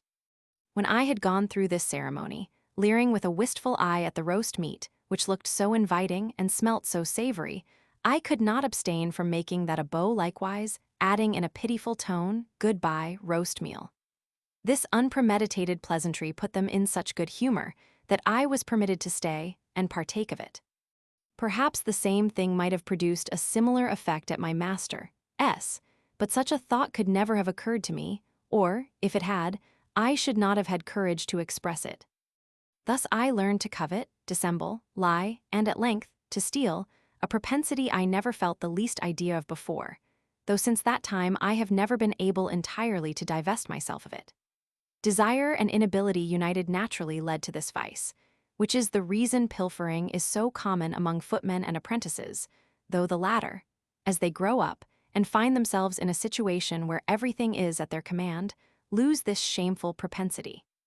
As I never experienced the advantage, I never enjoyed the benefit. Good sentiments, ill-directed, frequently lead children into vice. Notwithstanding my continual wants and temptations, it was more than a year before I could resolve to take even eatables. My first theft was occasioned by complacence, but it was productive of others which had not so plausible an excuse. My master had a journeyman named Verat, whose mother lived in the neighborhood and had a garden at a considerable distance from the house, which produced excellent asparagus. This Verat, who had no great plenty of money, took it in his head to rob her of the most early production of her garden, and by the sale of it procure those indulgences he could not otherwise afford himself. But not being very nimble, he did not care to run the hazard of a surprise. After some preliminary flattery, which I did not comprehend the meaning of, he proposed this expedition to me as an idea which had that moment struck him. At first I would not listen to the proposal, but he persisted in his solicitation, and as I could never resist the attacks of flattery, at length prevailed. In pursuance of this virtuous resolution, I every morning repaired to the garden, gathered the best of the asparagus, and took it to the hollard where some good old women, who guessed how I came by it, wishing to diminish the price, made no secret of their suspicions. This produced the desired effect, for, being alarmed, I took whatever they offered, which being taken to Mr. Verat, was presently metamorphosed into a breakfast, and divided with a companion of his. For though I procured it, I never partook of their good cheer, being fully satisfied with an inconsiderable bribe. I executed my roguery with the greatest fidelity, seeking only to please my employer. And several days passed before it came into my head to rob the robber and tithe Mr. Verat's harvest. I never considered the hazard I run in these expeditions, not only of a torrent of abuse, but what I should have been still more sensible of, a hearty beating. For the miscreant, who received the whole benefit, would certainly have denied all knowledge of the fact, and I should only have received a double portion of punishment for daring to accuse him, since being only an apprentice, I stood no chance of being believed in opposition to a journeyman. Thus, in every situation, powerful rogues know how to save themselves at the expense of the feeble. This practice taught me it was not so terrible to thieve as I had imagined. I took care to make this discovery turn to some account, helping myself to everything within my reach that I conceived an inclination for. I was not absolutely ill-fed at my master's, and temperance was only painful to me by comparing it with the luxury he enjoyed. The custom of sending young people from table precisely when those things are served up which seem most tempting is calculated to increase their longing, and induces them to steal what they conceive to be so delicious. It may be supposed I was not backward in this particular. In general, my knavery succeeded pretty well, though quite the reverse when I happened to be detected. I recollect an attempt to procure some apples, which was attended with circumstances that make me smile and shudder even at this instant. The fruit was standing in the pantry, which by a lattice at a considerable height received light from the kitchen. One day, being alone in the house, I climbed up to see these precious apples, which being out of my reach, made this pantry appear the garden of Hesperides. I fetched the spit, tried if it would reach them. It was too short. I lengthened it with a small one which was used for game. My master, being very fond of hunting, darted at them several times without success. At length was more fortunate. Being transported to find I was bringing up an apple, I drew it gently to the lattice, was going to seize it when, who can express my grief and astonishment? I found it would not pass through, it was too large. I tried every expedient to accomplish my design, sought supporters to keep the spits in the same position, a knife to divide the apple, and a lath to hold it with. At length, I so far succeeded as to effect the division, and made no doubt of drawing the pieces through. But it was scarcely separated. Compassionate reader, sympathize with my affliction, when both pieces fell into the pantry. Though I lost time by this experiment, I did not lose courage, but, dreading a surprise, I put off the attempt till next day, when I hoped to be more successful, and returned to my work as if nothing had happened, without once thinking of what the two obvious witnesses I had left in the pantry deposed against me. The next day, a fine opportunity offering, I renew the trial. I fasten the spits together, get on the stool, take aim, am just going to dart at my prey. Unfortunately, the dragon did not sleep. The pantry door opens, my master makes his appearance, and looking up, exclaims, "Bravo!" The horror of that moment returns. The pen drops from my hand. A continual repetition of ill treatment rendered me callous. It seemed a kind of composition for my crimes, which authorized me to continue them, and instead of looking back at the punishment, I looked forward to revenge. Being beat like a slave, I judged I had a right to all the vices of one. I was convinced that to rob and be punished were inseparable, and constituted, if I may so express myself, a kind of traffic, in which if I perform my part of the bargain, my master would take care not to be deficient in his. That preliminary settled, I applied myself to thieving with great tranquillity, and whenever this interrogatory occurred to my mind, what will be the consequence? The reply was ready: I know the worst, I shall be beat. No matter, I was made for it. I love good eating, am sensual but not greedy. I have such a variety of inclinations to gratify that this can never predominate. And unless my heart is unoccupied, which very rarely happens, I pay but little attention to my appetite, to purloining eatables, but extended this propensity to everything I wished to possess, and if I did not become a robber in form, it was only because money never tempted me. My master had a closet in the workshop, which he kept locked. This I contrived to open and shut as often as I pleased, and laid his best tools, fine drawings, impressions, in a word, everything he wished to keep from me, under contribution. These thefts were so far innocent that they were always employed in his service, but I was transported at having the trifles in my possession, and imagined I stole the art with its productions. Besides what I have mentioned, his boxes contained threads of gold and silver, a number of small jewels, valuable metals, and money. Yet, though I seldom had 5 sous in my pocket, I do not recollect ever having cast a wishful look at them. On the contrary, I beheld these valuables rather with terror than with delight. I am convinced the dread of taking money was, in a great measure, the effect of education. There was mingled with the idea of it the fear of infamy, a prison, punishment, and death. Had I even felt the temptation, these objects would have made me tremble, whereas my failings appeared a species of waggery, and in truth they were little else. They could but occasion a good trimming, and this I was already prepared for. A sheet of fine drawing paper was a greater temptation than money sufficient to have purchased a ream. This unreasonable caprice is connected with one of the most striking singularities of my character, and has so far influenced my conduct that it requires a particular explanation. My passions are extremely violent. While under their influence, nothing can equal my impetuosity. I am an absolute stranger to discretion, respect, fear, or decorum. Rude, saucy, violent, and intrepid. No shame can stop, no danger intimidate me.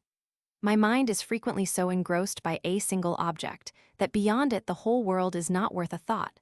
This is the enthusiasm of a moment, the next, perhaps, I am plunged in a state of annihilation.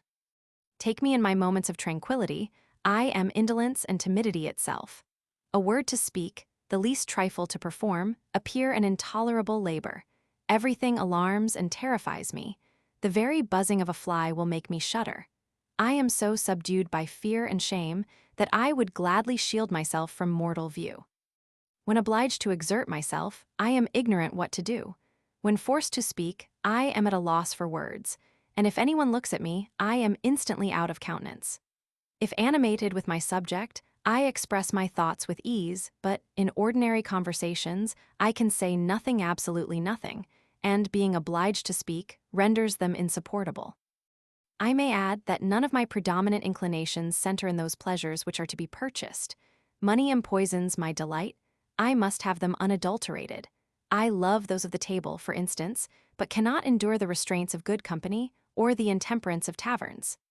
I can enjoy them only with a friend, for alone it is equally impossible. My imagination is then so occupied with other things that I find no pleasure in eating. Women who are to be purchased have no charms for me. My beating heart cannot be satisfied without affection. It is the same with every other enjoyment. If not truly disinterested, they are absolutely insipid. In a word, I am fond of those things which are only estimable to minds formed for the peculiar enjoyment of them. I never thought money so desirable as it is usually imagined. If you would enjoy, you must transform it, and this transformation is frequently attended with inconvenience. You must bargain, purchase, pay dear, be badly served, and often duped. I buy an egg, am assured it is new laid, I find it stale. Fruit in its utmost perfection, 'tis absolutely green. I love good wine, but where shall I get it? Not at my wine merchants, he will poison me to a certainty. I wish to be universally respected. How shall I compass my design? I must make friends, send messages, write letters, come, go, wait, and be frequently deceived. Money is the perpetual source of uneasiness. I fear it more than I love good wine. 1,000 times, both during and since my apprenticeship, have I gone out to purchase some nicety. I approach the pastry cooks, perceive some women at the counter, and imagine they are laughing at me. I pass a fruit shop, see some fine pears, their appearance tempts me. But then 2 or 3 young people are near, or a man I am acquainted with is standing at the door. I take all that pass for persons I have some knowledge of, and my near sight contributes to deceive me. I am everywhere intimidated, restrained by some obstacle, and with money in my pocket return as I went, for want of resolution to purchase what I long for. I should enter into the most insipid details was I to relate the trouble, shame, repugnance, and inconvenience of all kinds which I have experienced in parting with my money, whether in my own person or by the agency of others. As I proceed, the reader will get acquainted with my disposition, and perceive all this without my troubling him with the recital. This once comprehended, one of my apparent contradictions will be easily accounted for, and the most sordid avarice reconciled with the greatest contempt of money.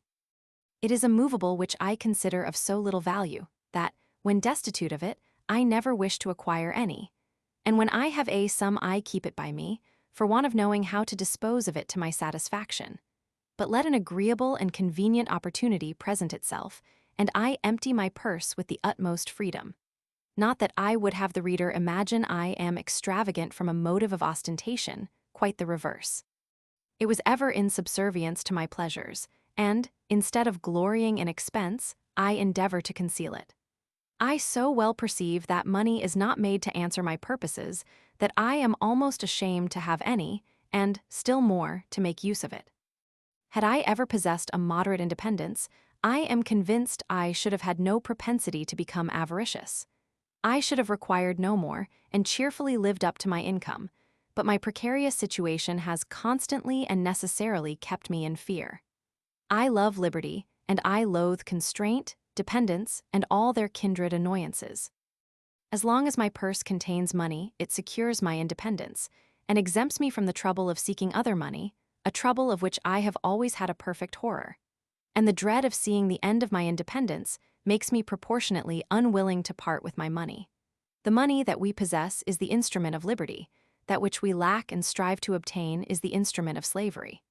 Thence it is that I hold fast to aught that I have, and yet covet nothing more.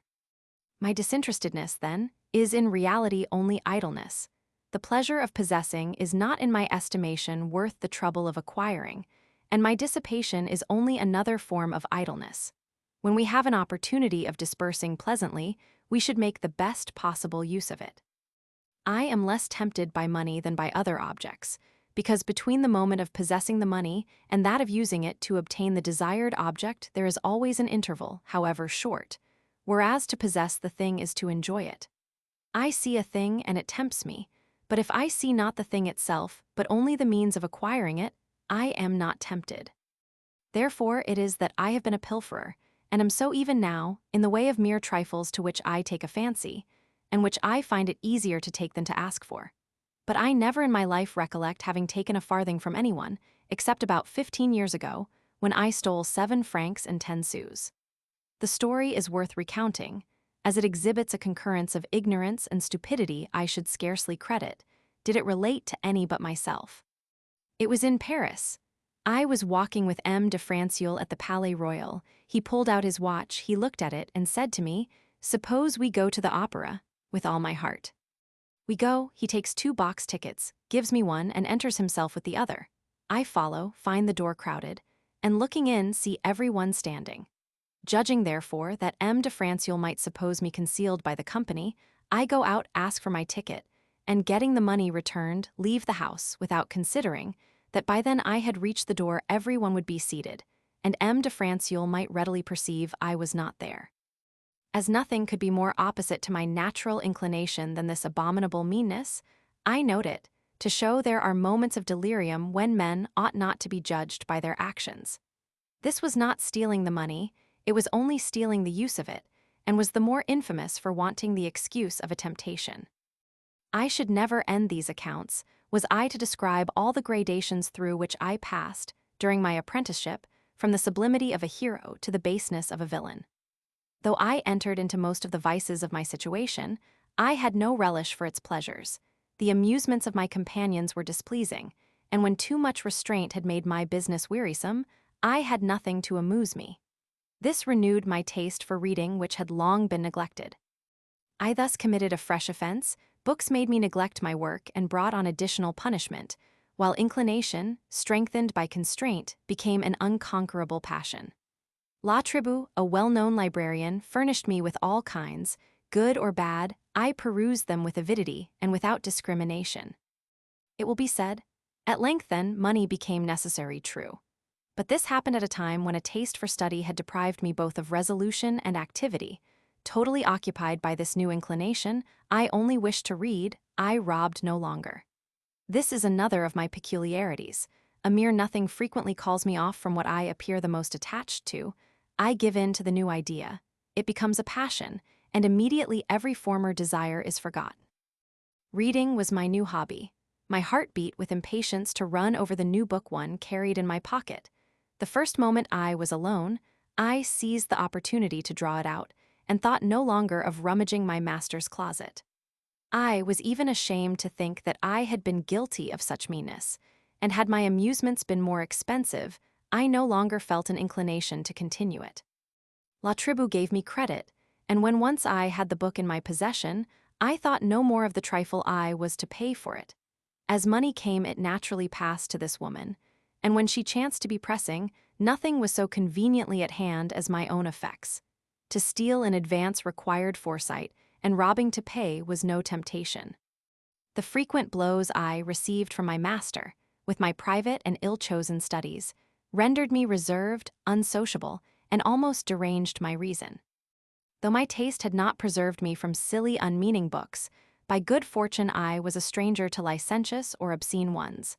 Not that La Tribu, who was very accommodating, had any scruple of lending these, on the contrary, to enhance their worth she spoke of them with an air of mystery. This produced an effect she had not foreseen, for both shame and disgust made me constantly refuse them. Chance so well seconded my bashful disposition that I was past the age of 30 before I saw any of those dangerous compositions. In less than a year I had exhausted La Tribu's scanty library, and was unhappy for want of further amusement. My reading, though frequently bad, had worn off my childish follies, and brought back my heart to nobler sentiments than my condition had inspired. Meantime, disgusted with all within my reach, and thinking everything charming that was out of it, my present situation appeared extremely miserable.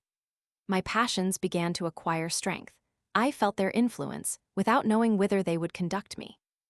I sometimes, indeed, thought of my former follies, but sought no further. At this time, my imagination took a turn which helped to calm my increasing emotions. It was, to contemplate those situations in the books I had read, which produced the most striking effect on my mind. To recall, combine, and apply them to myself in such a manner as to become one of the personages my recollection presented, and be continually in those fancied circumstances which were most agreeable to my inclinations. In a word, by contriving to place myself in these fictitious situations, the idea of my real one was in a great measure obliterated. This fondness for imaginary objects, and the facility with which I could gain possession of them, completed my disgust for everything around me, and fixed that inclination for solitude which has ever since been predominant.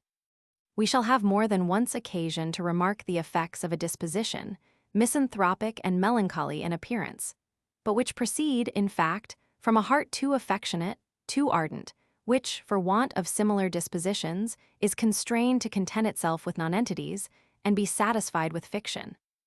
It is sufficient, at present, to have traced the origin of a propensity which has modified my passions, set bounds to each, and by giving too much ardor to my wishes, has ever rendered me too indolent to obtain them. Thus I attained my 16th year, uneasy, discontented with myself and everything that surrounded me, displeased with my occupation, without enjoying the pleasures common to my age, weeping without a cause, sighing I knew not why, and fond of my chimerical ideas for want of more valuable realities. Every Sunday, after sermon time, my companions came to fetch me out, wishing me to partake of their diversions. I would willingly have been excused, but when once engaged in amusement, I was more animated and enterprising than any of them. It was equally difficult to engage or restrain me. Indeed, this was ever a leading trait in my character. In our country walks, I was ever foremost, and never thought of returning till reminded by some of my companions. I was twice obliged to be from my masters the whole night, the city gates having been shut before I could reach them. The reader may imagine what treatment this procured me the following mornings, but I was promised such a reception for the third, that I made a firm resolution never to expose myself to the danger of it.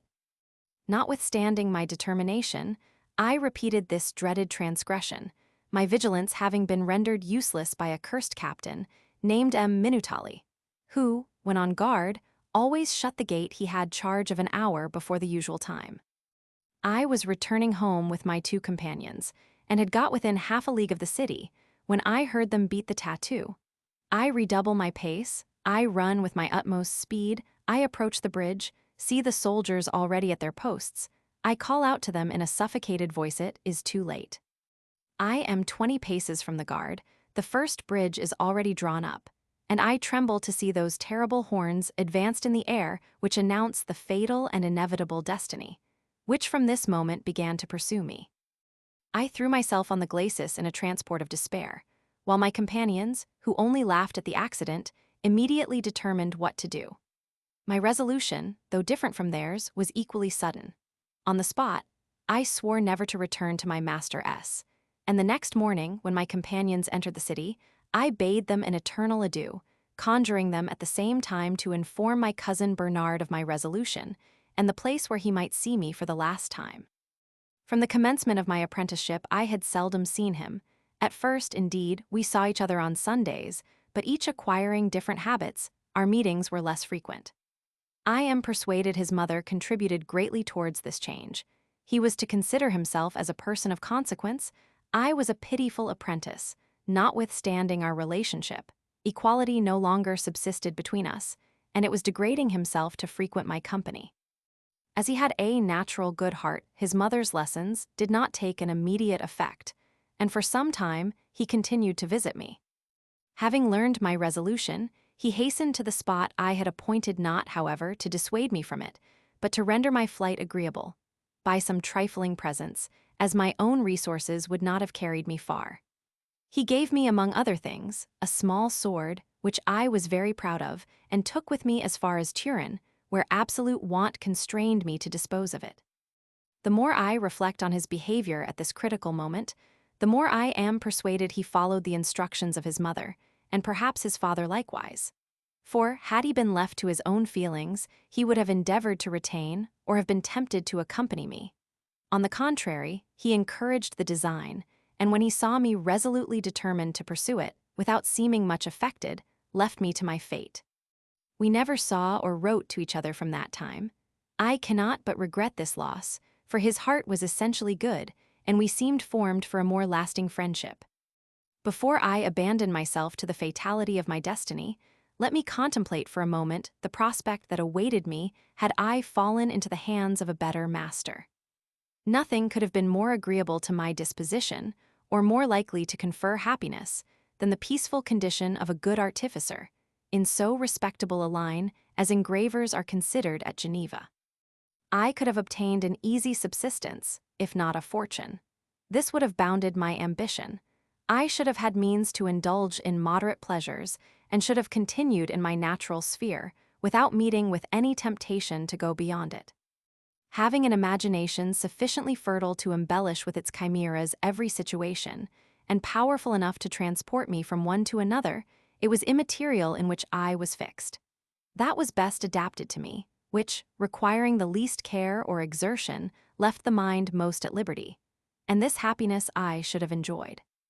In my native country, in the bosom of my religion, family, and friends, I should have passed a calm and peaceful life, in the uniformity of a pleasing occupation, and among connections dear to my heart. I should have been a good Christian, a good citizen, a good friend, a good man. I should have relished my condition, perhaps have been an honor to it, and after having passed a life of happy obscurity, surrounded by my family, I should have died at peace.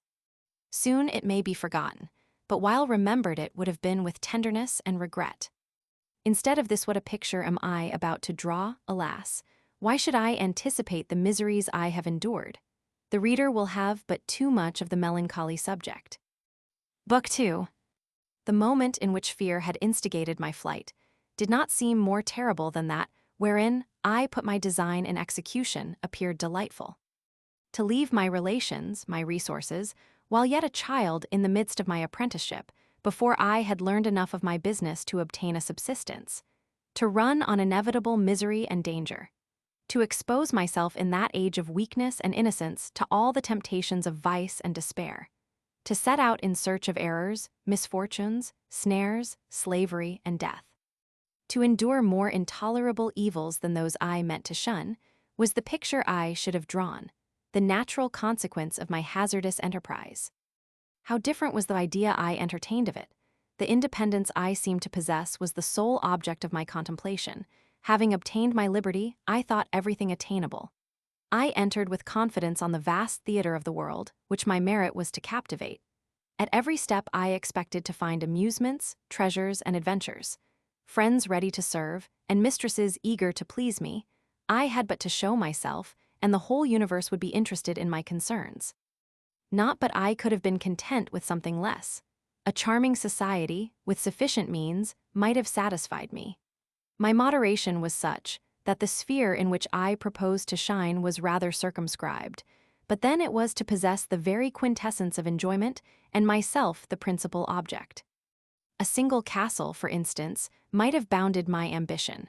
Could I have been the favorite of the lord and lady, the daughter's lover, the son's friend and protector of the neighbors, I might have been tolerably content and sought no further. In expectation of this modest fortune, I passed a few days in the environs of the city, with some country people of my acquaintance, who received me with more kindness than I should have met with in town. They welcomed, lodged, and fed me cheerfully. I could be said to live on charity. These favors were not conferred with a sufficient appearance of superiority to furnish out the idea. I rambled about in this manner till I got to Confignon in Savoy, at about 2 leagues' distance from Geneva. The vicar was called M. de Pontverra. This name, so famous in the history of the Republic, caught my attention. I was curious to see what appearance the descendants of the gentlemen of the spoon exhibited. I went, therefore, to visit this M. de Pontverra, and was received with great civility. He spoke of the heresy of Geneva, declaimed on the authority of Holy Mother Church, and then invited me to dinner. I had little to object to arguments which had so desirable a conclusion, and was inclined to believe that priests, who gave such excellent dinners, might be as good as our ministers. Notwithstanding M. de Pontverra's pedigree, I certainly possessed most learning, but I rather sought to be a good companion than an expert theologian, and his Frangi wine, which I thought delicious, argued so powerfully on his side that I should have blushed at silencing so kind a host. I, therefore, yielded him the victory, or rather declined the contest. Anyone who had observed my precaution would certainly have pronounced me a dissembler, though, in fact, I was only courteous. Flattery, or rather condescension, is not always a vice in young people. 'Tis oftener a virtue. When treated with kindness, it is natural to feel an attachment for the person who confers the obligation. We do not acquiesce because we wish to deceive, but from dread of giving uneasiness, or because we wish to avoid the ingratitude of rendering evil for good. What interest had M. de Pontverra in entertaining, treating with respect, and endeavoring to convince me? None but mine. My young heart told me this, and I was penetrated with gratitude and respect for the generous priest. I was sensible of my superiority, but scorned to repay his hospitality by taking advantage of it. I had no conception of hypocrisy in this forbearance, or thought of changing my religion. Nay, so far was the idea from being familiar to me, that I looked on it with a degree of horror which seemed to exclude the possibility of such an event. I only wished to avoid giving offense to those I was sensible caressed me from that motive. I wished to cultivate their good opinion, and meantime leave them the hope of success by seeming less on my guard than I really was. My conduct in this particular resembled the coquetry of some very honest women, who, to obtain their wishes, without permitting or promising anything, sometimes encourage hopes they never mean to realize. Reason, piety, and love of order certainly demanded that instead of being encouraged in my folly, I should have been dissuaded from the ruin I was courting, and sent back to my family. And this conduct any one that was actuated by genuine virtue would have pursued. But it should be observed that though M. de Pontverra was a religious man, he was not a virtuous one, but a bigot, who knew no virtue except worshipping images and telling his beads, in a word, a kind of missionary, who thought the height of merit consisted in writing libels against the ministers of Geneva. Far from wishing to send me back, he endeavored to favor my escape, and put it out of my power to return even had I been so disposed. It was 1,000 to 1, but he was sending me to perish with hunger or become a villain. But all this was foreign to his purpose. He saw a soul snatched from heresy and restored to the bosom of the Church. Whether I was an honest man or a knave was very immaterial, provided I went to Mass. This ridiculous mode of thinking is not peculiar to Catholics. It is the voice of every dogmatical persuasion where merit consists in belief and not in virtue. "You are called by the Almighty," said M. de Pontverra. "Go to Annecy, where you will find a good and charitable lady, whom the bounty of the king enables to turn souls from those errors she has happily renounced." He spoke of a Madame de Werns, a new convert, to whom the priests contrived to send those wretches who were disposed to sell their faith, and with these she was in a manner constrained to share a pension of 2,000 francs bestowed on her by the King of Sardinia. I felt myself extremely humiliated at being supposed to want the assistance of a good and charitable lady.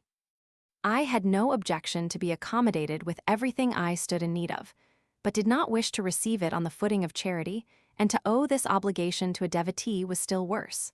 Notwithstanding my scruples, the persuasions of M. de Pontverra, the dread of perishing with hunger, the pleasures I promised myself from the journey, and hope of obtaining some desirable situation, determined me, and I set out, though reluctantly, for Annecy. I could easily have reached it in a day, but being in no great haste to arrive there, it took me 3. My head was filled with the ideas of adventures, and I approached every country seat I saw in my way in expectation of having them realized. I had too much timidity to knock at the doors, or even enter if I saw them open, but I did what I dared, which was to sing under those windows that I thought had the most favorable appearance, and was very much disconcerted to find I wasted my breath to no purpose, and that neither old nor young ladies were attracted by the melody of my voice or the wit of my poetry, though some songs my companions had taught me I thought excellent, and that I sung them incomparably.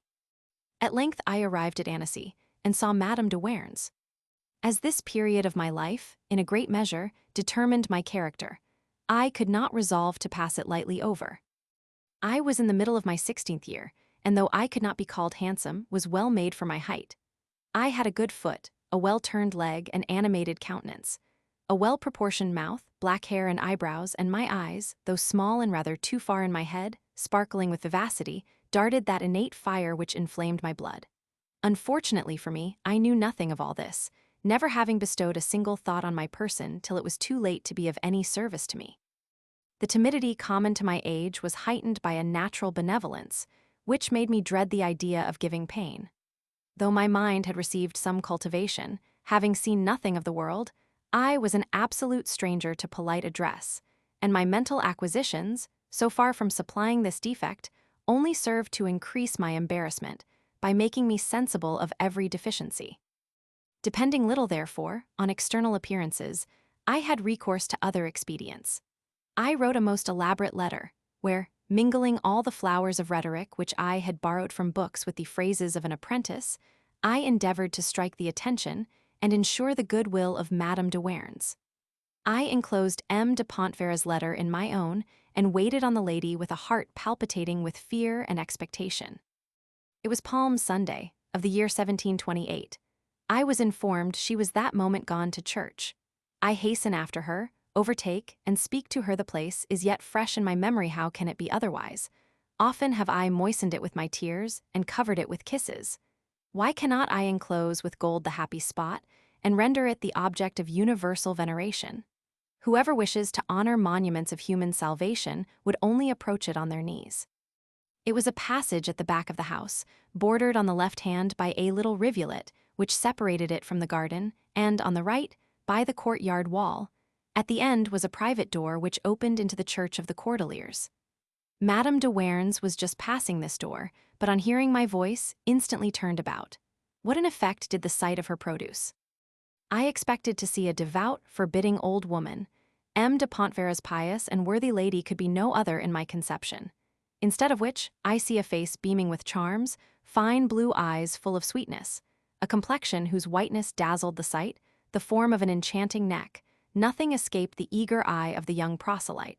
For that instant I was hers. A religion preached by such missionaries must lead to paradise.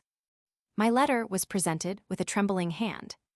She took it with a smile, opened it, glanced an eye over M. de Pontverra's, and again returned to mine, which she read through and would have read again, had not the footman that instant informed her that service was beginning. "Child," said she, in a tone of voice which made every nerve vibrate, "you are wandering about at an early age. It is really a pity." And without waiting for an answer, added, "Go to my house, bid them give you something for breakfast. After Mass, I will speak to you." Louis Eleonora de Warens was of the noble and ancient family of La Tour de Pitt, of Vevey, a city in the country of the Vaudois. She was married very young to a M. de Warens, of the house of Loys, eldest son of M. de Villardin of Lausanne. There were no children by this marriage, which was far from being a happy one.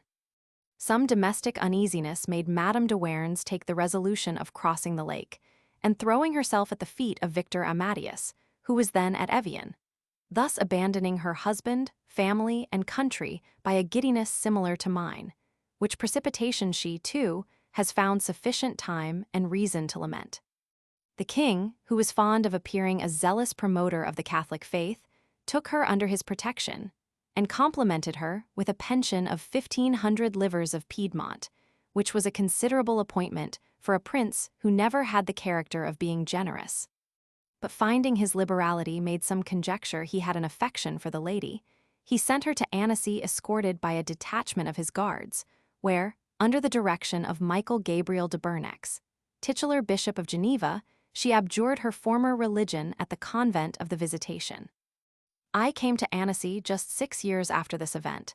Madame de Warens was then 1820, being born with the century.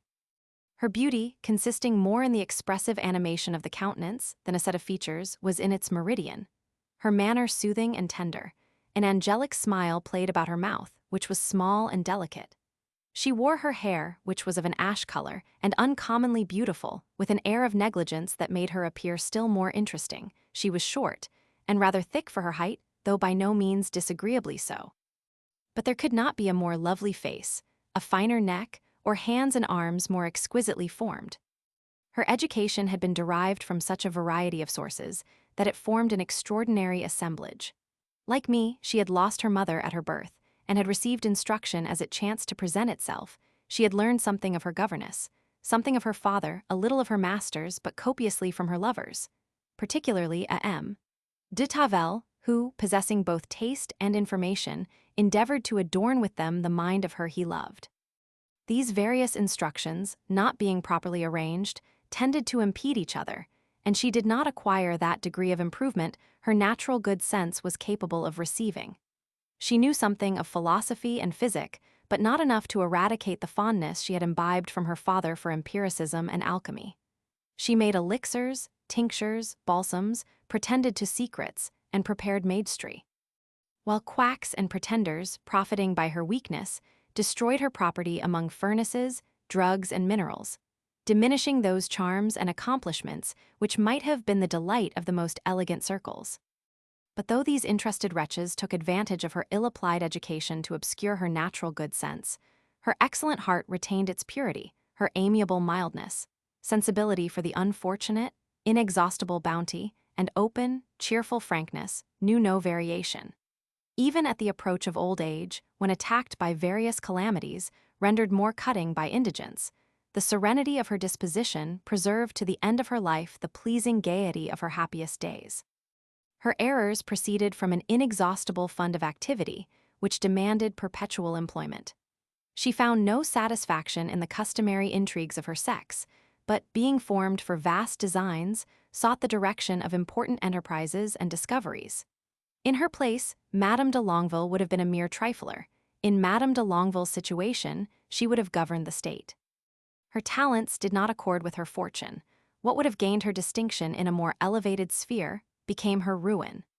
In enterprises which suited her disposition, she arranged the plan in her imagination, which was ever carried of its utmost extent, and the means she employed being proportioned rather to her ideas than abilities. She failed by the mismanagement of those upon whom she depended, and was ruined where another would scarce have been a loser. This active disposition, which involved her in so many difficulties, was at least productive of one benefit, as it prevented her from passing the remainder of her life in the monastic asylum she had chosen, which she had some thought of. The simple and uniform life of a nun, and the little cabals and gossipings of their parlor, were not adapted to a mind vigorous and active, which, every day forming new systems, had occasions for liberty to attempt their completion. The good Bishop of Bernex, with less wit than Francis of Sales, resembled him in many particulars, and Madame de Warens, whom he loved to call his daughter, and who was like Madame de Chantal in several respects, might have increased the resemblance by retiring like her from the world, had she not been disgusted with the idle trifling of a convent. It was not want of zeal prevented this amiable woman from giving those proofs of devotion which might have been expected from a new convert, under the immediate direction of a prelate. Whatever might have influenced her to change her religion, she was certainly sincere in that she had embraced. She might find sufficient occasion to repent having abjured her former faith, but no inclination to return to it. She not only died a good Catholic, but truly lived one. Nay, I dare affirm, and I think I have had the opportunity to read the secrets of her heart, that it was only her aversion to singularity that prevented her acting the devotee in public. In a word, her piety was too sincere to give way to any affectation of it. But this is not the place to enlarge on her principles. I shall find other occasions to speak of them. Let those who deny the existence of a sympathy of souls explain, if they know how, why the first glance, the first word of Madame de Warens inspired me, not only with a lively attachment, but with the most unbounded confidence which has since known no abatement. Say this was love, which will at least appear doubtful to those who read the sequel of our attachment. How could this passion be attended with sentiments which scarce ever accompany its commencement, such as peace, serenity, security, and confidence? How, when making application to an amiable and polished woman, whose situation in life was so superior to mine, so far above any I had yet approached, on whom, in a great measure, depended my future fortune by the degree of interest she might take in it, how, I say with so many reasons to depress me, did I feel myself as free, as much at my ease, as if I had been perfectly secure of pleasing her? Why did I not experience a moment of embarrassment, timidity, or restraint? Naturally bashful, easily confused, having seen nothing of the world, could I, the first time, the first moment I beheld her, adopt caressing language and a familiar tone as readily as after 10 years? Intimacy had rendered these freedoms natural. Is it possible to possess love, I will not say without desires, for I certainly had them, but without inquietude, without jealousy? Can we avoid feeling an anxious wish at least to know whether our affection is returned? Yet such a question never entered my imagination. I should as soon have inquired, do I love myself? Nor did she ever express a greater degree of curiosity. There was, certainly, something extraordinary in my attachment to this charming woman, and it will be found in the sequel, that some extravagances, which cannot be foreseen, attended it. What could be done for me, was the present question, and in order to discuss the point with greater freedom, she made me dine with her. This was the first meal in my life where I had experienced a want of appetite, and her woman, who waited, observed it was the first time she had seen a traveler of my age and appearance deficient in that particular.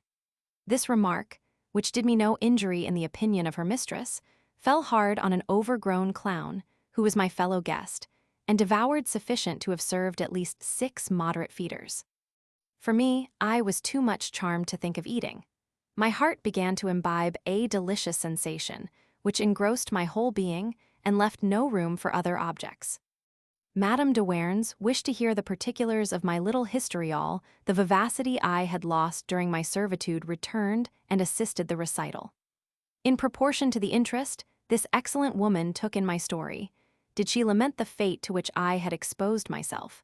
Compassion was painted on her features and expressed by every action. She could not exhort me to return to Geneva, being too well aware that her words and actions were strictly scrutinized, and that such advice would be thought high treason against Catholicism, but she spoke so feelingly of the affliction I must give my father, that it was easy to perceive she would have approved my returning to console him. Alas! She little thought how powerfully this pleaded against herself. The more eloquently persuasive she appeared, the less could I resolve to tear myself from her. I knew that returning to Geneva would be putting an insuperable barrier between us, unless I repeated the expedient which had brought me here, and it was certainly better to preserve than expose myself to the danger of a relapse. Besides all this, my conduct was predetermined. I was resolved not to return. Madame de Warens, seeing her endeavors would be fruitless, became less explicit, and only added with an air of commiseration, "Poor child! Thou must go where Providence directs thee, but one day thou wilt think of me." I believe she had no conception at that time how fatally her prediction would be verified. The difficulty still remained how I was to gain a subsistence. I have already observed that I knew too little of engraving for that to furnish my resource, and had I been more expert, Savoy was too poor a country to give much encouragement to the arts. The above-mentioned glutton, who ate for us as well as himself, being obliged to pause in order to gain some relaxation from the fatigue of it, imparted a piece of advice, which, according to him, came express from heaven, though to judge by its effects it appeared to have been dictated from a direct contrary quarter. This was that I should go to Turin, where, in a hospital instituted for the instruction of catechumens, I should find food, both spiritual and temporal, be reconciled to the bosom of the Church, and meet with some charitable Christians, who would make it a point to procure me a situation that would turn to my advantage. In regard to the expenses of the journey, continued our adviser, His Grace, my Lord Bishop, will not be backward, when once Madam has proposed this holy work, to offer his charitable donation, and Madam, the Baroness, whose charity is so well known, once more addressing himself to the continuation of his meal, will certainly contribute. I was by no means pleased with all these charities. I said nothing, but my heart was ready to burst with vexation. Madame de Warens, who did not seem to think so highly of this expedient as the projector pretended to do, contented herself by saying everyone should endeavor to promote good actions, and that she would mention it to his lordship. But the meddling devil, who had some private interest in this affair, and questioned whether she would urge it to his satisfaction, took care to acquaint the almoners with my story, and so far influenced those good priests, that when Madame de Warens, who disliked the journey on my account, mentioned it to the bishop, she found it so far concluded on that he immediately put into her hands the money designed for my little viaticum. She dared not advance anything against it. I was approaching an age when a woman like her could not, with any propriety, appear anxious to retain me. My departure being thus determined by those who undertook the management of my concerns, I had only to submit, and I did it without much repugnance.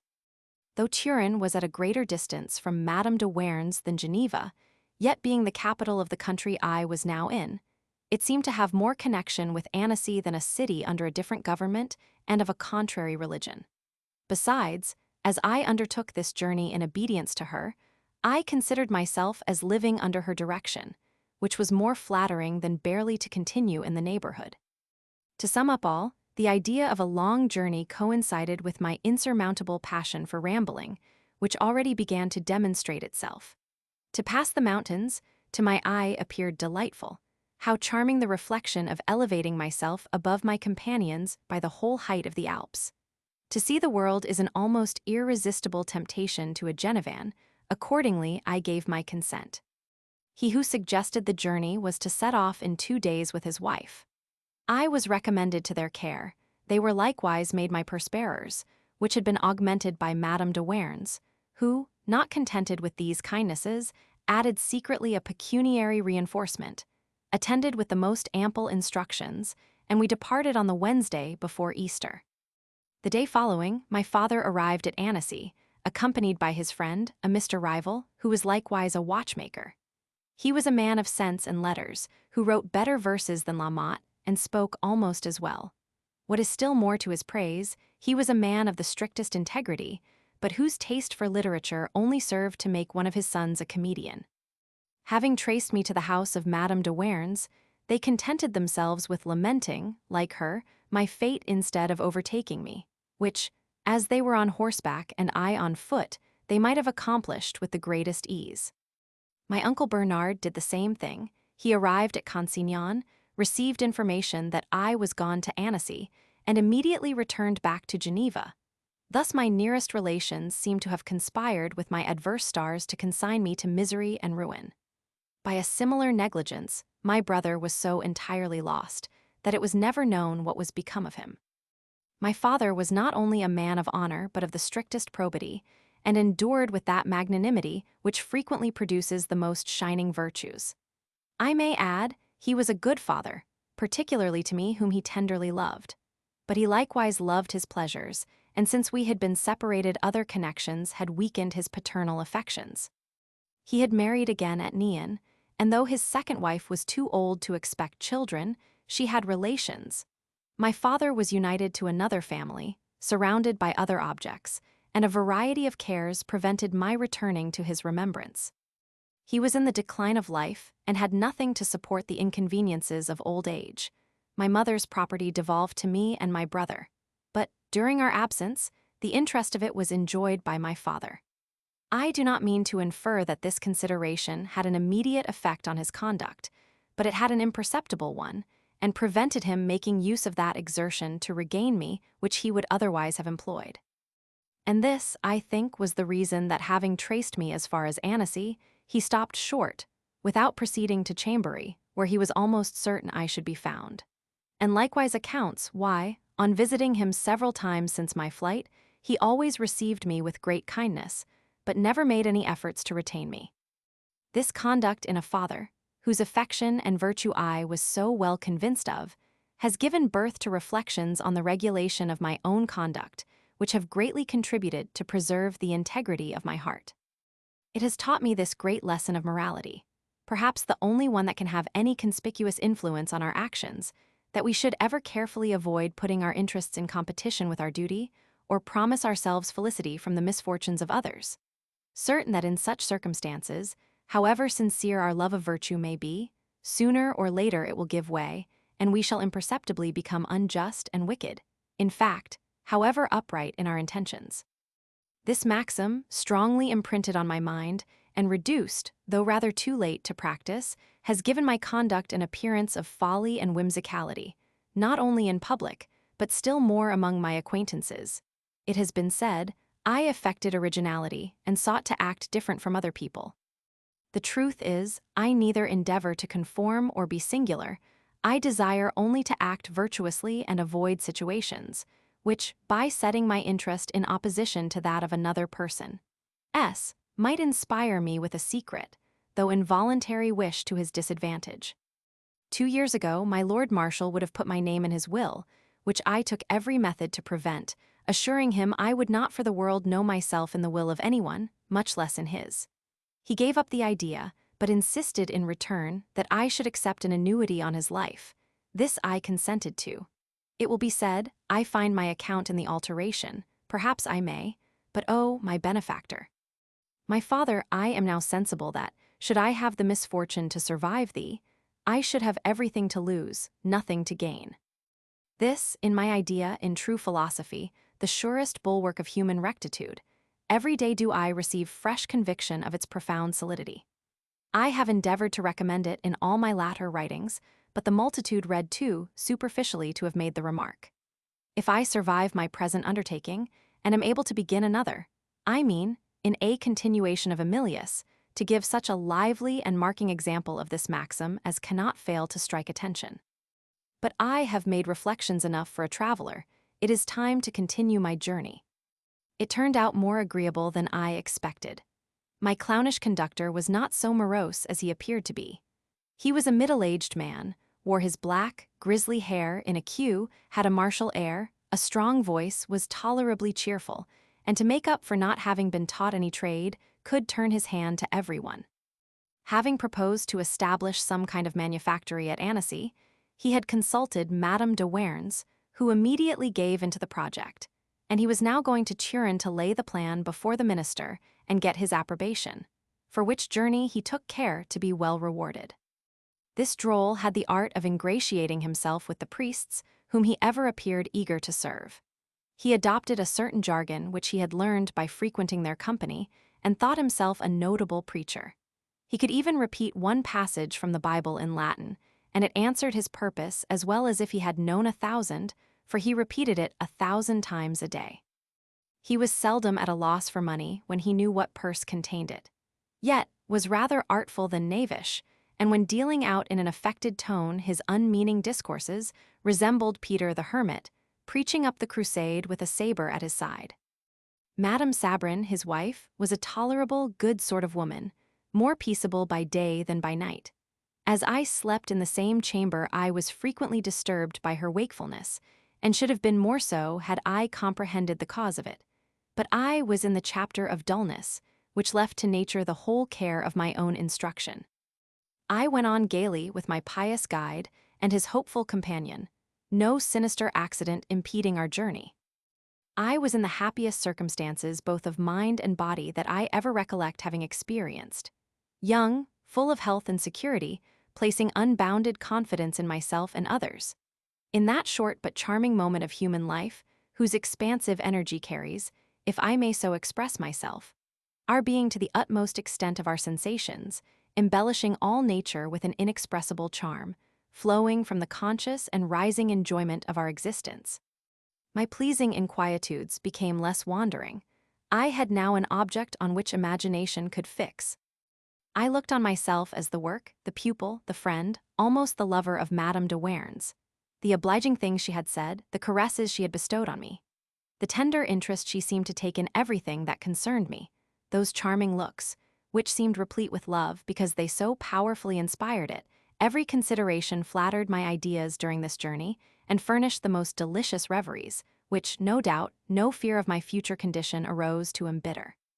In sending me to Turin, I thought they engaged to find me an agreeable subsistence there. Thus eased of every care I passed lightly on, while young desires, enchanting hopes, and brilliant prospects employed my mind. Each object that presented itself seemed to ensure my approaching felicity. I imagined that every house was filled with joyous festivity, the meadows resounded with sports and revelry, the rivers offered refreshing baths, delicious fish wantoned in these streams, and how delightful was it to ramble along the flowery banks. The trees were loaded with the choicest fruits, while their shade afforded the most charming and voluptuous retreats to happy lovers. The mountains abounded with milk and cream, peace and leisure, simplicity and joy, mingled with the charm of going I knew not whither. And everything I saw carried to my heart some new cause for rapture. The grandeur, variety, and real beauty of the scene, in some measure rendered the charm reasonable, in which vanity came in for its share. To go so young to Italy, view such an extent of country, and pursue the route of Hannibal over the Alps, appeared a glory beyond my age. Add to all this our frequent and agreeable halts, with a good appetite and plenty to satisfy it. For in truth it was not worthwhile to be sparing. At Mr. Sabrin's table what I eat could scarce be missed.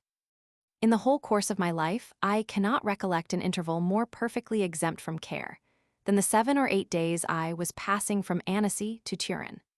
As we were obliged to walk Madame Sabrin's pace, it rather appeared an agreeable jaunt than a fatiguing journey.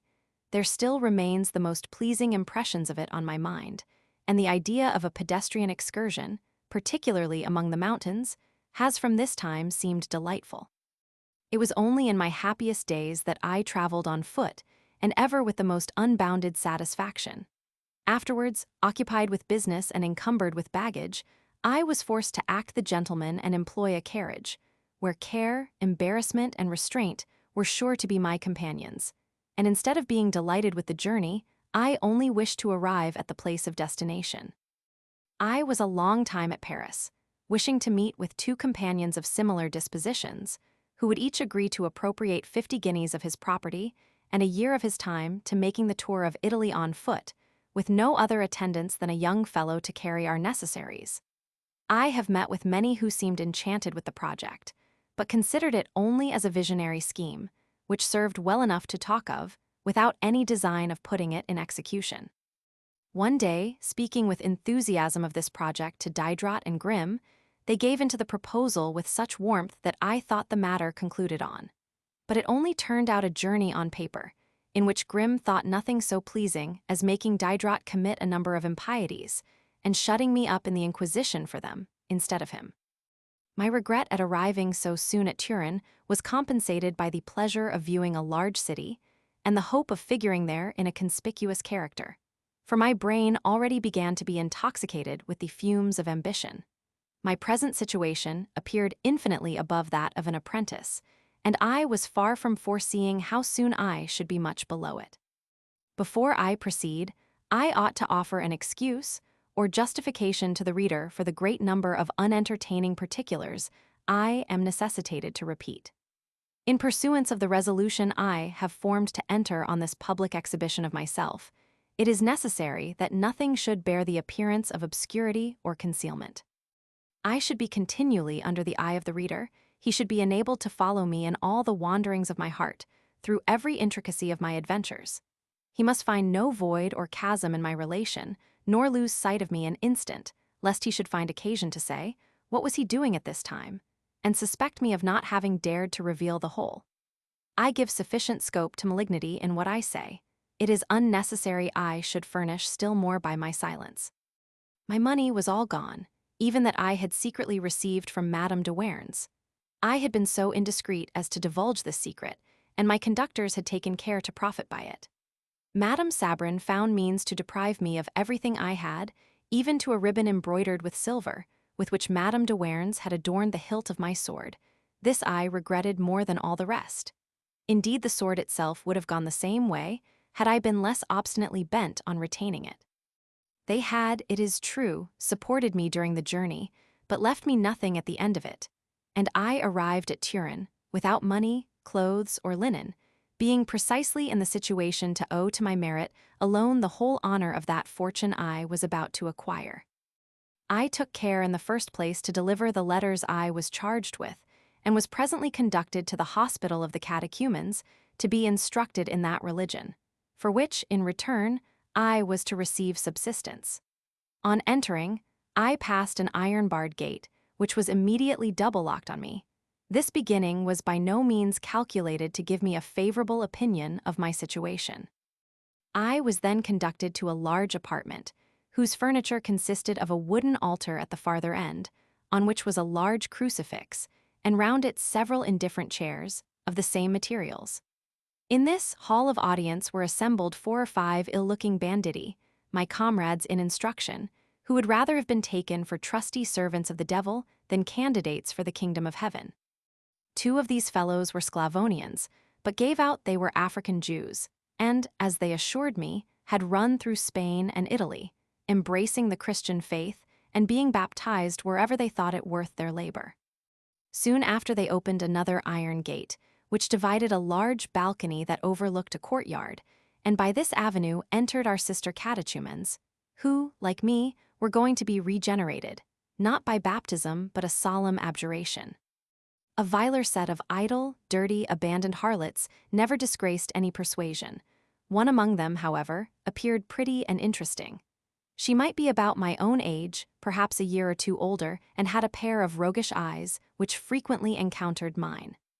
This was enough to inspire me with the desire of becoming acquainted with her, but she had been so strongly recommended to the care of the old governess of this respectable sisterhood, and was so narrowly watched by the pious missionary, who labored for her conversion with more zeal than diligence, that during the 2 months we remained together in this house, where she had already been 3, I found it absolutely impossible to exchange a word with her. She must have been extremely stupid, though she had not the appearance of it, for never was a longer course of instruction. The holy man could never bring her to a state of mind fit for abjuration. Meantime, she became weary of her cloister, declaring that, Christian or not, she would stay there no longer, and they were obliged to take her at her word, lest she should grow refractory and insist on departing as great a sinner as she came. This hopeful community were assembled in honor of the newcomer. When our guides made us a short exhortation, I was conjured to be obedient to the grace that heaven had bestowed on me. The rest were admonished to assist me with their prayers and give me edification by their good example. Our virgins then retired to another apartment, and I was left to contemplate at leisure that wherein I found myself. The next morning we were again assembled for instruction. I now began to reflect, for the first time, on the step I was about to take and the circumstances which had led me to it. I repeat, and shall perhaps repeat again, an assertion I have already advanced, and of whose truth I every day receive fresh conviction, which is, that if ever child received a reasonable and virtuous education, it was myself. Born in a family of unexceptionable morals, every lesson I received was replete with maxims of prudence and virtue. My father, though fond of gallantry, not only possessed distinguished probity but much religion. In the world he appeared a man of pleasure, in his family he was a Christian, and implanted early in my mind those sentiments he felt the force of. My 3 aunts were women of virtue and piety, the 2 eldest were professed devotees, and the third, who united all the graces of wit and good sense, was, perhaps, more truly religious than either, though with less ostentation. From the bosom of this amiable family I was transplanted to M. Lamberciers, a man dedicated to the ministry, who believed the doctrine he taught and acted up to its precepts.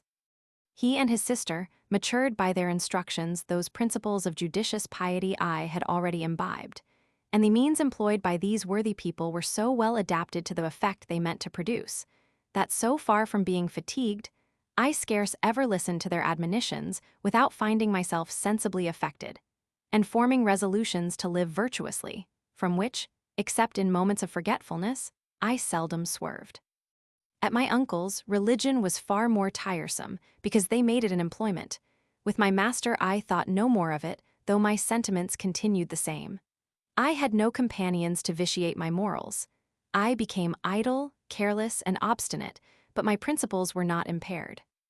I possessed as much religion, therefore, as a child could be supposed capable of acquiring. Why should I now disguise my thoughts? I am persuaded I had more. In my childhood, I was not a child. I felt, I thought as a man. As I advanced in years, I mingled with the ordinary class. In my infancy, I was distinguished from it. I shall doubtless incur ridicule by thus modestly holding myself up for a prodigy. I am content. Let those who find themselves disposed to it laugh their fill. Afterward, let them find a child that at 6 years old is delighted, interested, affected with romances, even to the shedding floods of tears. I shall then feel my ridiculous vanity and acknowledge myself in an error. Thus, when I said we should not converse with children on religion, if we wish them ever to possess any, when I asserted they were incapable of communion with the Supreme Being, even in our confined degree, I drew my conclusions from general observation. I knew they were not applicable to particular instances. Find J.J. Rousseau of 6 years old, converse with them on religious subjects at 7, and I will be answerable that the experiment will be attended with no danger. It is understood, I believe, that a child, or even a man, is likely to be most sincere while persevering in that religion in whose belief he was born and educated. We frequently detract from, seldom make any additions to it. Dogmatical faith is the effect of education. In addition to this general principle, which attached me to the religion of my forefathers, I had that particular aversion our city entertains for Catholicism, which is represented there as the most monstrous idolatry, and whose clergy are painted in the blackest colors. This sentiment was so firmly imprinted on my mind that I never dared to look into their churches. I could not bear to meet a priest in his surplice, and never did I hear the bells of a procession sound without shuddering with horror. These sensations soon wore off in great cities, but frequently returned in country parishes, which bore more similarity to the spot where I first experienced them. Meantime, this dislike was singularly contrasted by the remembrance of those caresses which priests in the neighborhood of Geneva are fond of bestowing on the children of that city. If the bells of the viaticum alarmed me, the chiming for Mass or Vespers called me to a breakfast, a collation, to the pleasure of regaling on fresh butter, fruits, or milk. The good cheer of M. de Pontvera had produced a considerable effect on me. My former abhorrence began to diminish, and looking on popery through the medium of amusement and good living, I easily reconciled myself to the idea of enduring, though I never entertained but a very transient and distant idea of making a solemn profession of it. At this moment, such a transaction appeared in all its horrors. I shuddered at the engagement I had entered into and its inevitable consequences. The future neophytes with which I was surrounded were not calculated to sustain my courage by their example, and I could not help considering the holy work I was about to perform as the action of a villain. Though young, I was sufficiently convinced that whatever religion might be the true one, I was about to sell mine, and even should I chance to choose the best, I lied to the Holy Ghost and merited the disdain of every good man. The more I considered, the more I despised myself, and trembled at the fate which had led me into such a predicament, as if my present situation had not been of my own seeking. There were moments when these compunctions were so strong that had I found the door open, but for an instant, I should certainly have made my escape. But this was impossible, nor was the resolution of any long duration, being combated by too many secret motives to stand any chance of gaining the victory. My fixed determination not to return to Geneva, the shame that would attend it, the difficulty of repassing the mountains, at a distance from my country, without friends, and without resources, everything concurred to make me consider my remorse of conscience as a too late repentance. I affected to reproach myself for what I had done, to seek excuses for that I intended to do, and by aggravating the errors of the past, looked on the future as an inevitable consequence. I did not say, "Nothing is yet done, and you may be innocent if you please." But I said, "Tremble at the crime thou hast committed, which hath reduced thee to the necessity of filling up the measure of thine iniquities."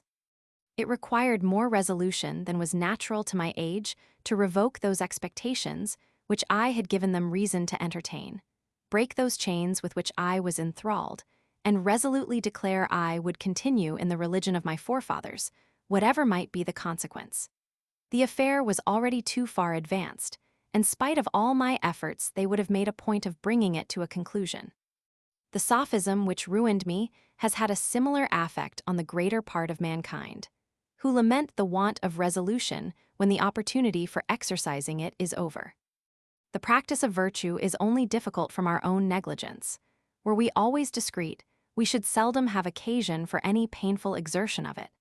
We are captivated by desires we might readily surmount, given to temptations that might easily be resisted, and insensibly get into embarrassing, perilous situations from which we cannot extricate ourselves but with the utmost difficulty.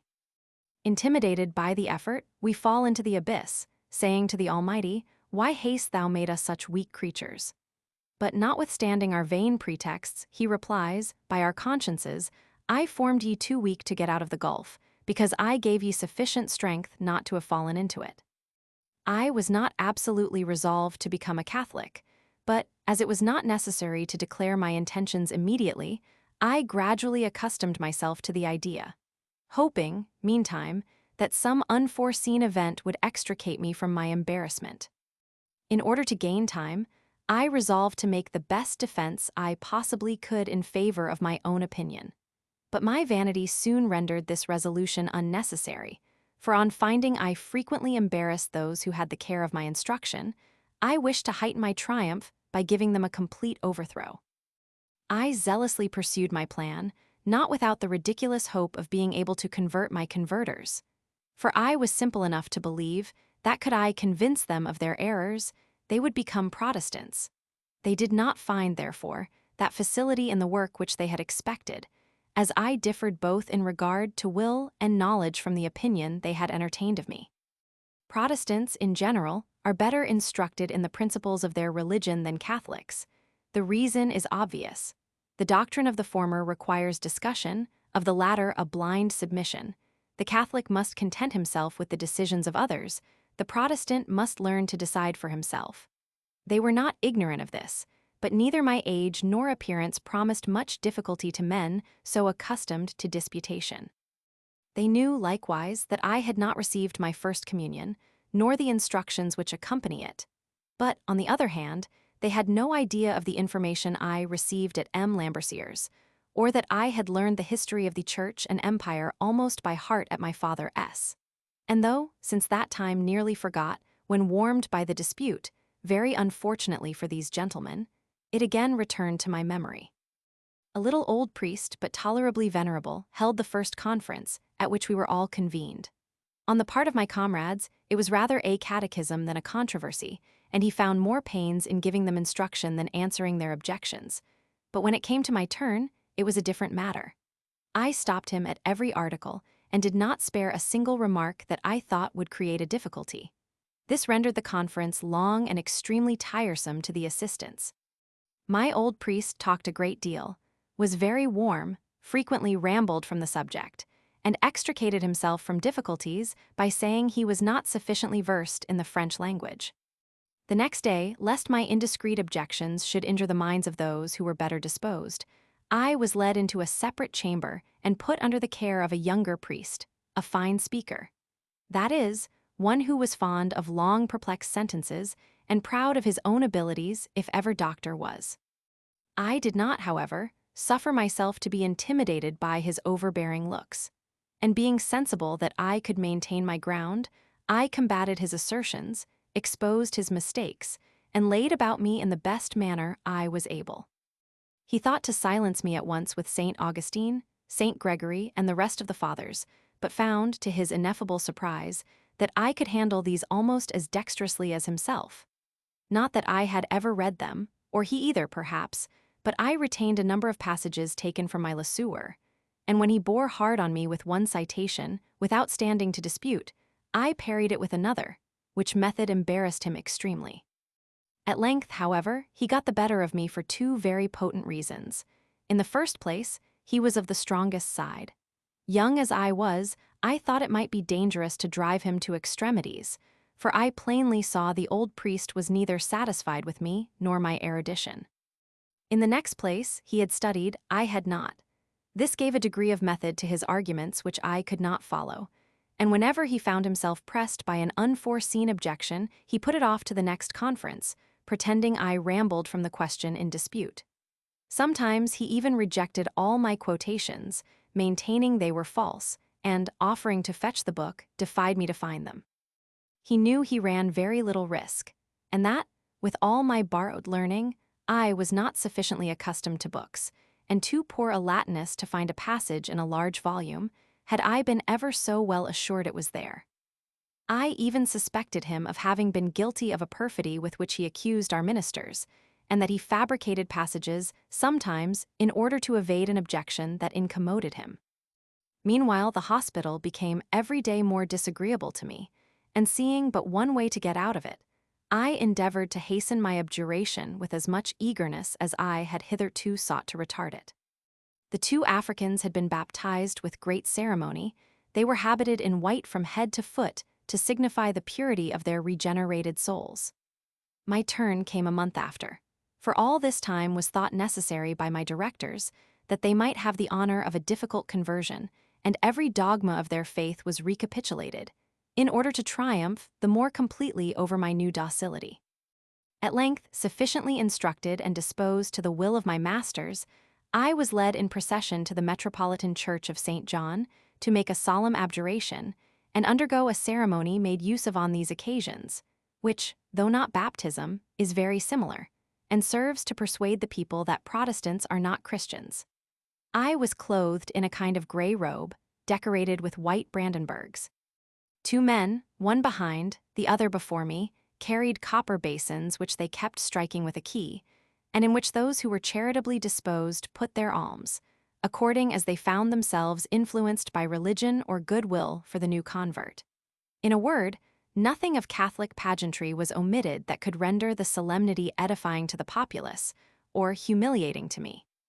The white dress might have been serviceable, but as I had not the honor to be either Moor or Jew, they did not think fit to compliment me with it.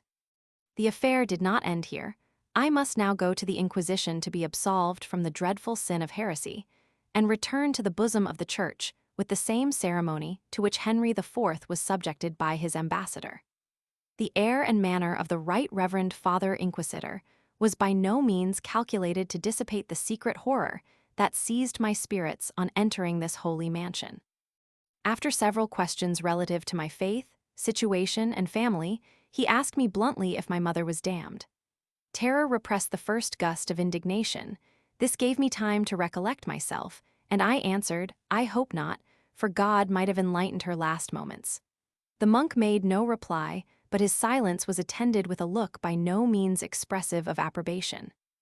All these ceremonies ended, the very moment I flattered myself I should be plentifully provided for, they exhorted me to continue a good Christian, and live in obedience to the grace I had received.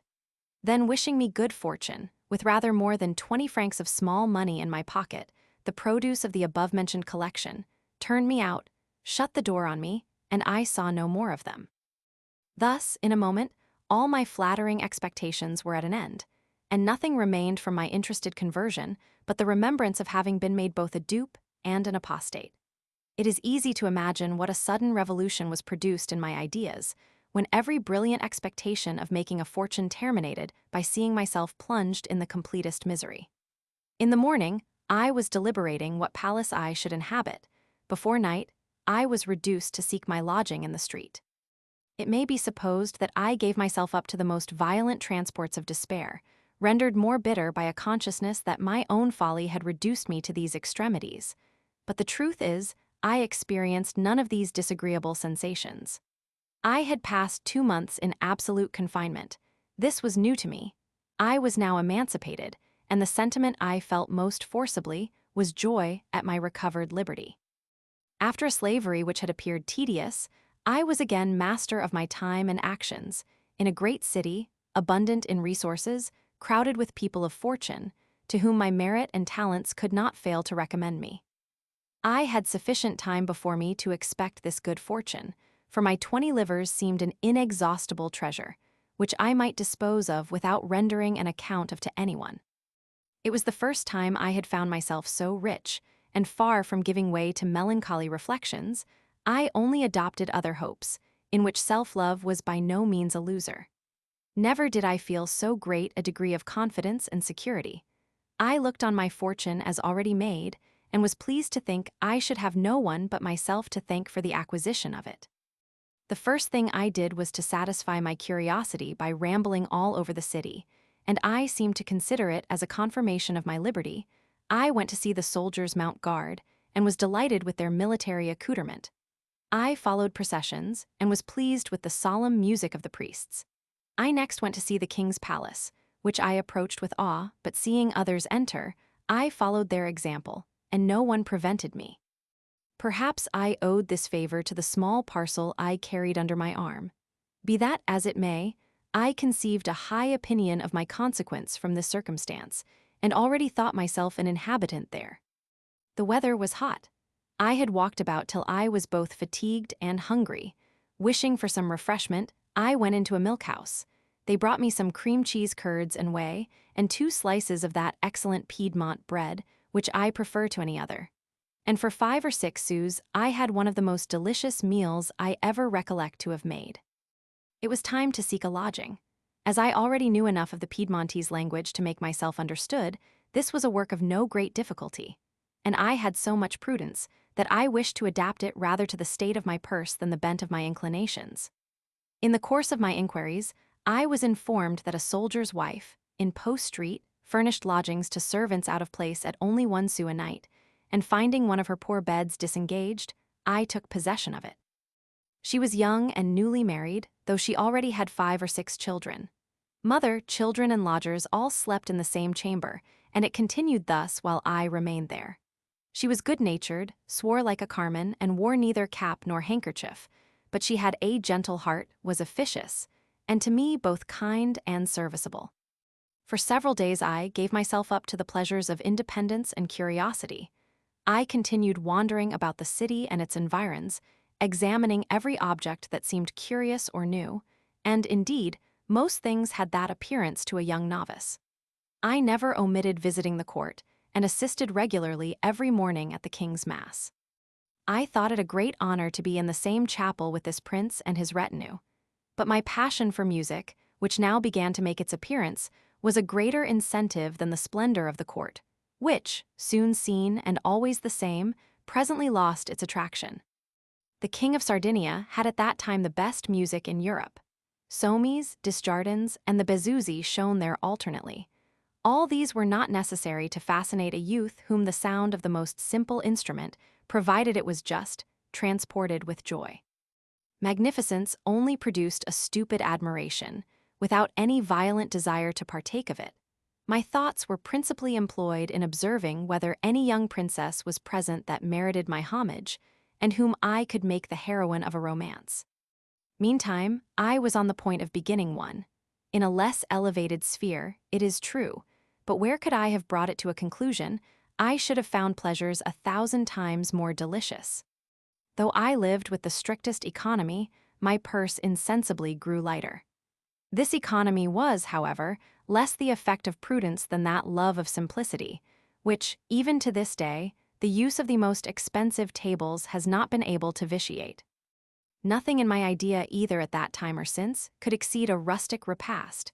Give me milk, vegetables, eggs, and brown bread, with tolerable wine, and I shall always think myself sumptuously regaled. A good appetite will furnish out the rest, if the maître d'hôtel, with a number of unnecessary footmen, do not satiate me with their important attentions. 5 or 6 sous would then procure me a more agreeable meal than as many livers would have done since. I was abstemious, therefore, for want of a temptation to be otherwise. Though I do not know, but I am wrong to call this abstinence, for with my pears, new cheese, bread, and some glasses of Montferrat wine, which you might have cut with a knife, I was the greatest of epicures. Notwithstanding my expenses were very moderate, it was possible to see the end of 20 livers. I was every day more convinced of this, and, spite of the giddiness of youth, my apprehensions for the future amounted almost to terror. All my castles in the air were vanished, and I became sensible of the necessity of seeking some occupation that would procure me a subsistence. Even this was a work of difficulty. I thought of my engraving, but knew too little of it to be employed as a journeyman, nor do masters abound in Turin. I resolved, therefore, till something better presented itself, to go from shop to shop, offering to engrave ciphers or coats of arms, on pieces of plate, etc., and hope to get employment by working at a low price, or taking what they chose to give me. Even this expedient did not answer my expectations. Almost all my applications were ineffectual, the little I procured being hardly sufficient to produce a few scanty meals. Walking one morning pretty early in the Contra Nova, I saw a young tradeswoman behind a counter, whose looks were so charmingly attractive that, notwithstanding my timidity with the ladies, I entered the shop without hesitation, offered my services as usual, and had the happiness to have it accepted. She made me sit down and recite my little history, pitied my forlorn situation, bade me be cheerful, and endeavored to make me so by an assurance that every good Christian would give me assistance. Then, while she had occasion for, she went upstairs and fetched me something for breakfast. This seemed a promising beginning, nor was what followed less flattering. She was satisfied with my work, and when I had a little recovered myself, still more with my discourse. She was rather elegantly dressed, and notwithstanding her gentle looks, this appearance of gaiety had disconcerted me. But her good nature, the compassionate tone of her voice, with her gentle and caressing manner, soon set me at ease with myself. I saw my endeavors to please were crowned with success, and this assurance made me succeed the more. Though an Italian, and too pretty to be entirely devoid of coquetry, she had so much modesty, and I so great a share of timidity, that our adventure was not likely to be brought to a very speedy conclusion, nor did they give us time to make any good of it. I cannot recall the few short moments I passed with this lovely woman without being sensible of an inexpressible charm, and can yet say, it was there I tasted in their utmost perfection the most delightful, as well as the purest pleasures of love. She was a lively, pleasing brunette, and the good nature that was painted on her lovely face rendered her vivacity more interesting. She was called Madame Basil.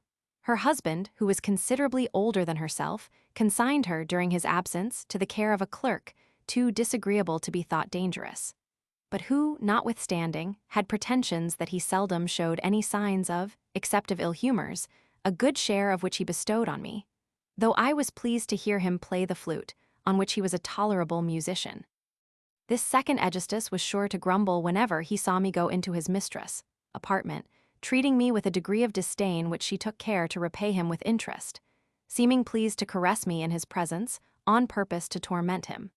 This kind of revenge, though perfectly to my taste, would have been still more charming in a tete-a-tete, but she did not proceed so far. At least, there was a difference in the expression of her kindness. Whether she thought me too young, that it was my place to make advances, or that she was seriously resolved to be virtuous, she had at such times a kind of reserve, which, though not absolutely discouraging, kept my passion within bounds. I did not feel the same real and tender respect for her as I did for Madame de Warens. I was embarrassed, agitated, feared to look, and hardly dared to breathe in her presence, yet to have left her would have been worse than death. How fondly did my eyes devour whatever they could gaze on without being perceived. The flowers on her gown, the point of her pretty foot, the interval of a round white arm that appeared between her glove and ruffle, the least part of her neck, each object increased the force of all the rest, and added to the infatuation. Gazing thus on what was to be seen, and even more than was to be seen, my sight became confused, my chest seemed contracted, respiration was every moment more painful. I had the utmost difficulty to hide my agitation, to prevent my sighs from being heard, and this difficulty was increased by the silence in which we were frequently plunged. Happily, Madame Basil, busy at her work, saw nothing of all this, or seemed not to see it. Yet I sometimes observed a kind of sympathy, especially at the frequent rising of her handkerchief, and this dangerous sight almost mastered every effort, but when on the point of giving way to my transports, she spoke a few words to me with an air of tranquillity, and in an instant the agitation subsided. I saw her several times in this manner without a word, a gesture, or even a look, too expressive, making the least intelligence between us. The situation was both my torment and delight, for hardly in the simplicity of my heart could I imagine the cause of my uneasiness. I should suppose these tete-a-tete could not be displeasing to her. At least, she sought frequent occasions to renew them. This was a very disinterested labor, certainly, as appeared by the use she made, or ever suffered me to make of them. Being, one day, wearied with the clerk's discourse, she had retired to her chamber. I made haste to finish what I had to do in the back shop and followed her. The door was half open, and I entered without being perceived. She was embroidering near a window on the opposite side of the room. She could not see me, and the carts in the streets made too much noise for me to be heard. She was always well dressed, but this day her attire bordered on coquetry. Her attitude was graceful. Her head leaning gently forward discovered a small circle of her neck. Her hair, elegantly dressed, was ornamented with flowers. Her figure was universally charming, and I had an uninterrupted opportunity to admire it. I was absolutely in a state of ecstasy, and, involuntary, sinking on my knees, I passionately extended my arms towards her, certain she could not hear, and having no conception that she could see me. But there was a chimney glass at the end of the room that betrayed all my proceedings. I am ignorant what effect this transport produced on her. She did not speak. She did not look on me. But partly turning her head, with the movement of her finger only, she pointed to the mat that was at her feet to start up, with an articulate cry of joy, and occupy the place she had indicated was the work of a moment. But it will hardly be believed I dared attempt no more, not even to speak, raise my eyes to hers, or rest an instant on her knees, though in an attitude which seemed to render such a support necessary. I was dumb, immovable, but far enough from a state of tranquility. Agitation, joy, gratitude, ardent, indefinite wishes, restrained by the fear of giving displeasure, which my unpracticed heart too much dreaded, were sufficiently discernible. She neither appeared more tranquil, nor less intimidated than myself uneasy at my present situation. Confounded at having brought me there, beginning to tremble for the effects of a sign which she had made without reflecting on the consequences, neither giving encouragement, nor expressing disapprobation, with her eyes fixed on her work, she endeavored to appear unconscious of everything that passed. But all my stupidity could not hinder me from concluding that she partook of my embarrassment, perhaps, my transports, and was only hindered by a bashfulness like mine, without even that supposition giving me power to surmount it. 5 or 6 years older than myself, every advance, according to my idea, should have been made by her, and since she did nothing to encourage mine, I concluded they would offend her. Even at this time, I am inclined to believe I thought right. She certainly had wit enough to perceive that a novice like me had occasion, not only for encouragement, but instruction. I am ignorant how this animated, though dumb scene would have ended, or how long I should have continued immovable in this ridiculous, though delicious, situation had we not been interrupted in the height of my agitation. I heard the kitchen door open, which joined Madame Basil's chamber, who, being alarmed, said with a quick voice and action, "Get up, here's Rosina." Rising hastily, I seized one of her hands, which she held out to me, and gave it 2 eager kisses. At the second I felt this charming hand press gently on my lips. Never in my life did I enjoy so sweet a moment, but the occasion I had lost returned no more, this being the conclusion of our amours. This may be the reason why her image yet remains imprinted on my heart in such charming colors, which have even acquired fresh luster since I became acquainted with the world and women. Had she been mistress of the least degree of experience, she would have taken other measures to animate so youthful a lover.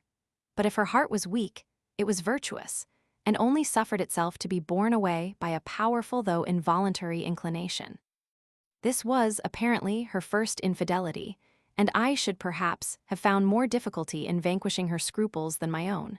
But, without proceeding so far, I experienced in her company the most inexpressible delights. Never did I taste with any other woman pleasures equal to those 2 minutes which I passed at the feet of Madame Basil without even daring to touch her gown. I am convinced no satisfaction can be compared to that we feel with a virtuous woman we esteem. All is transport. A sign with the finger, a hand lightly pressed against my lips, were the only favors I ever received from Madame Basil, yet the bare remembrance of these trifling condescensions continues to transport me.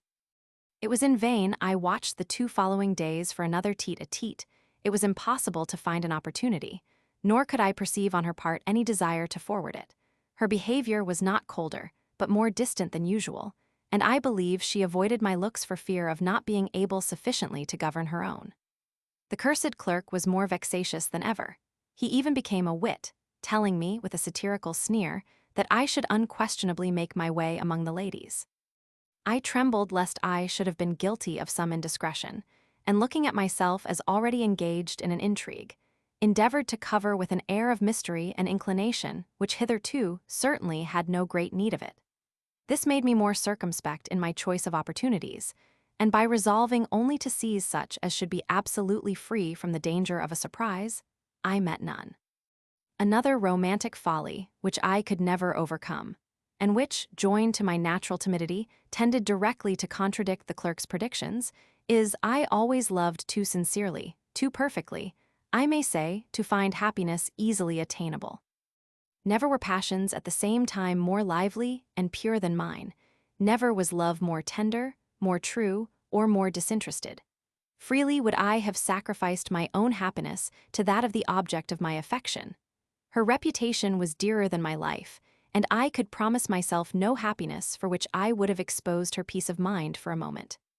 This disposition has ever made me employ so much care, use so many precautions, such secrecy in my adventures, that all of them have failed. In a word, my want of success with the women has ever proceeded from having loved them too well. To return to our Aegisthus, the fluter, it was remarkable that in becoming more insupportable, the traitor put on the appearance of complaisance. From the first day Madame Basil had taken me under her protection, she had endeavored to make me serviceable in the warehouse, and finding I understood arithmetic tolerably well, she proposed his teaching me to keep the books, a proposition that was but indifferently received by this humorist, who might, perhaps, be fearful of being supplanted. As this failed, my whole employ, besides what engraving I had to do, was to transcribe some bills and accounts, to write several books over fare, and translate commercial letters from Italian into French. All at once he thought fit to accept the before rejected proposal, saying he would teach me bookkeeping by debellentry, and put me in a situation to offer my services to M. Basil on his return. But there was something so false, malicious, and ironical in his air and manner that it was by no means calculated to inspire me with confidence. Madame Basil replied archly that I was much obliged to him for his kind offer, but she hoped fortune would be more favorable to my merits, for it would be a great misfortune, with so much sense, that I should only be a pitiful clerk. She often said she would procure me some acquaintance that might be useful.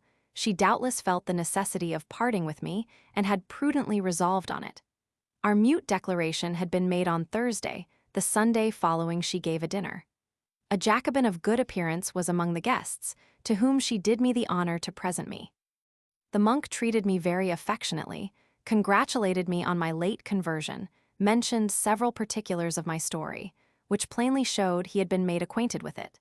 Then, tapping me familiarly on the cheek, bade me be good, to keep up my spirits, and come to see him at his convent, where he should have more opportunity to talk with me.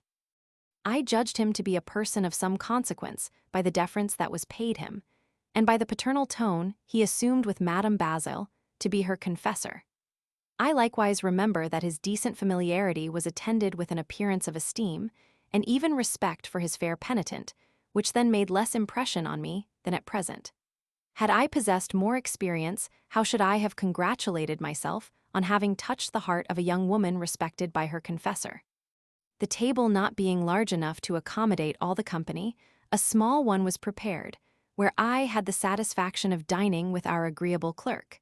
But I lost nothing with regard to attention and good cheer, for several plates were sent to the side table which were certainly not intended for him. Thus far all went well. The ladies were in good spirits, and the gentlemen very gallant, while Madame Basil did the honors of the table with peculiar grace. In the midst of the dinner, we heard a chaise stop at the door, and presently some one coming upstairs. It was M. Basil. Methinks I now see him entering, in his scarlet coat with gold buttons. From that day I have held the color in abhorrence. M. Basil was a tall, handsome man of good address.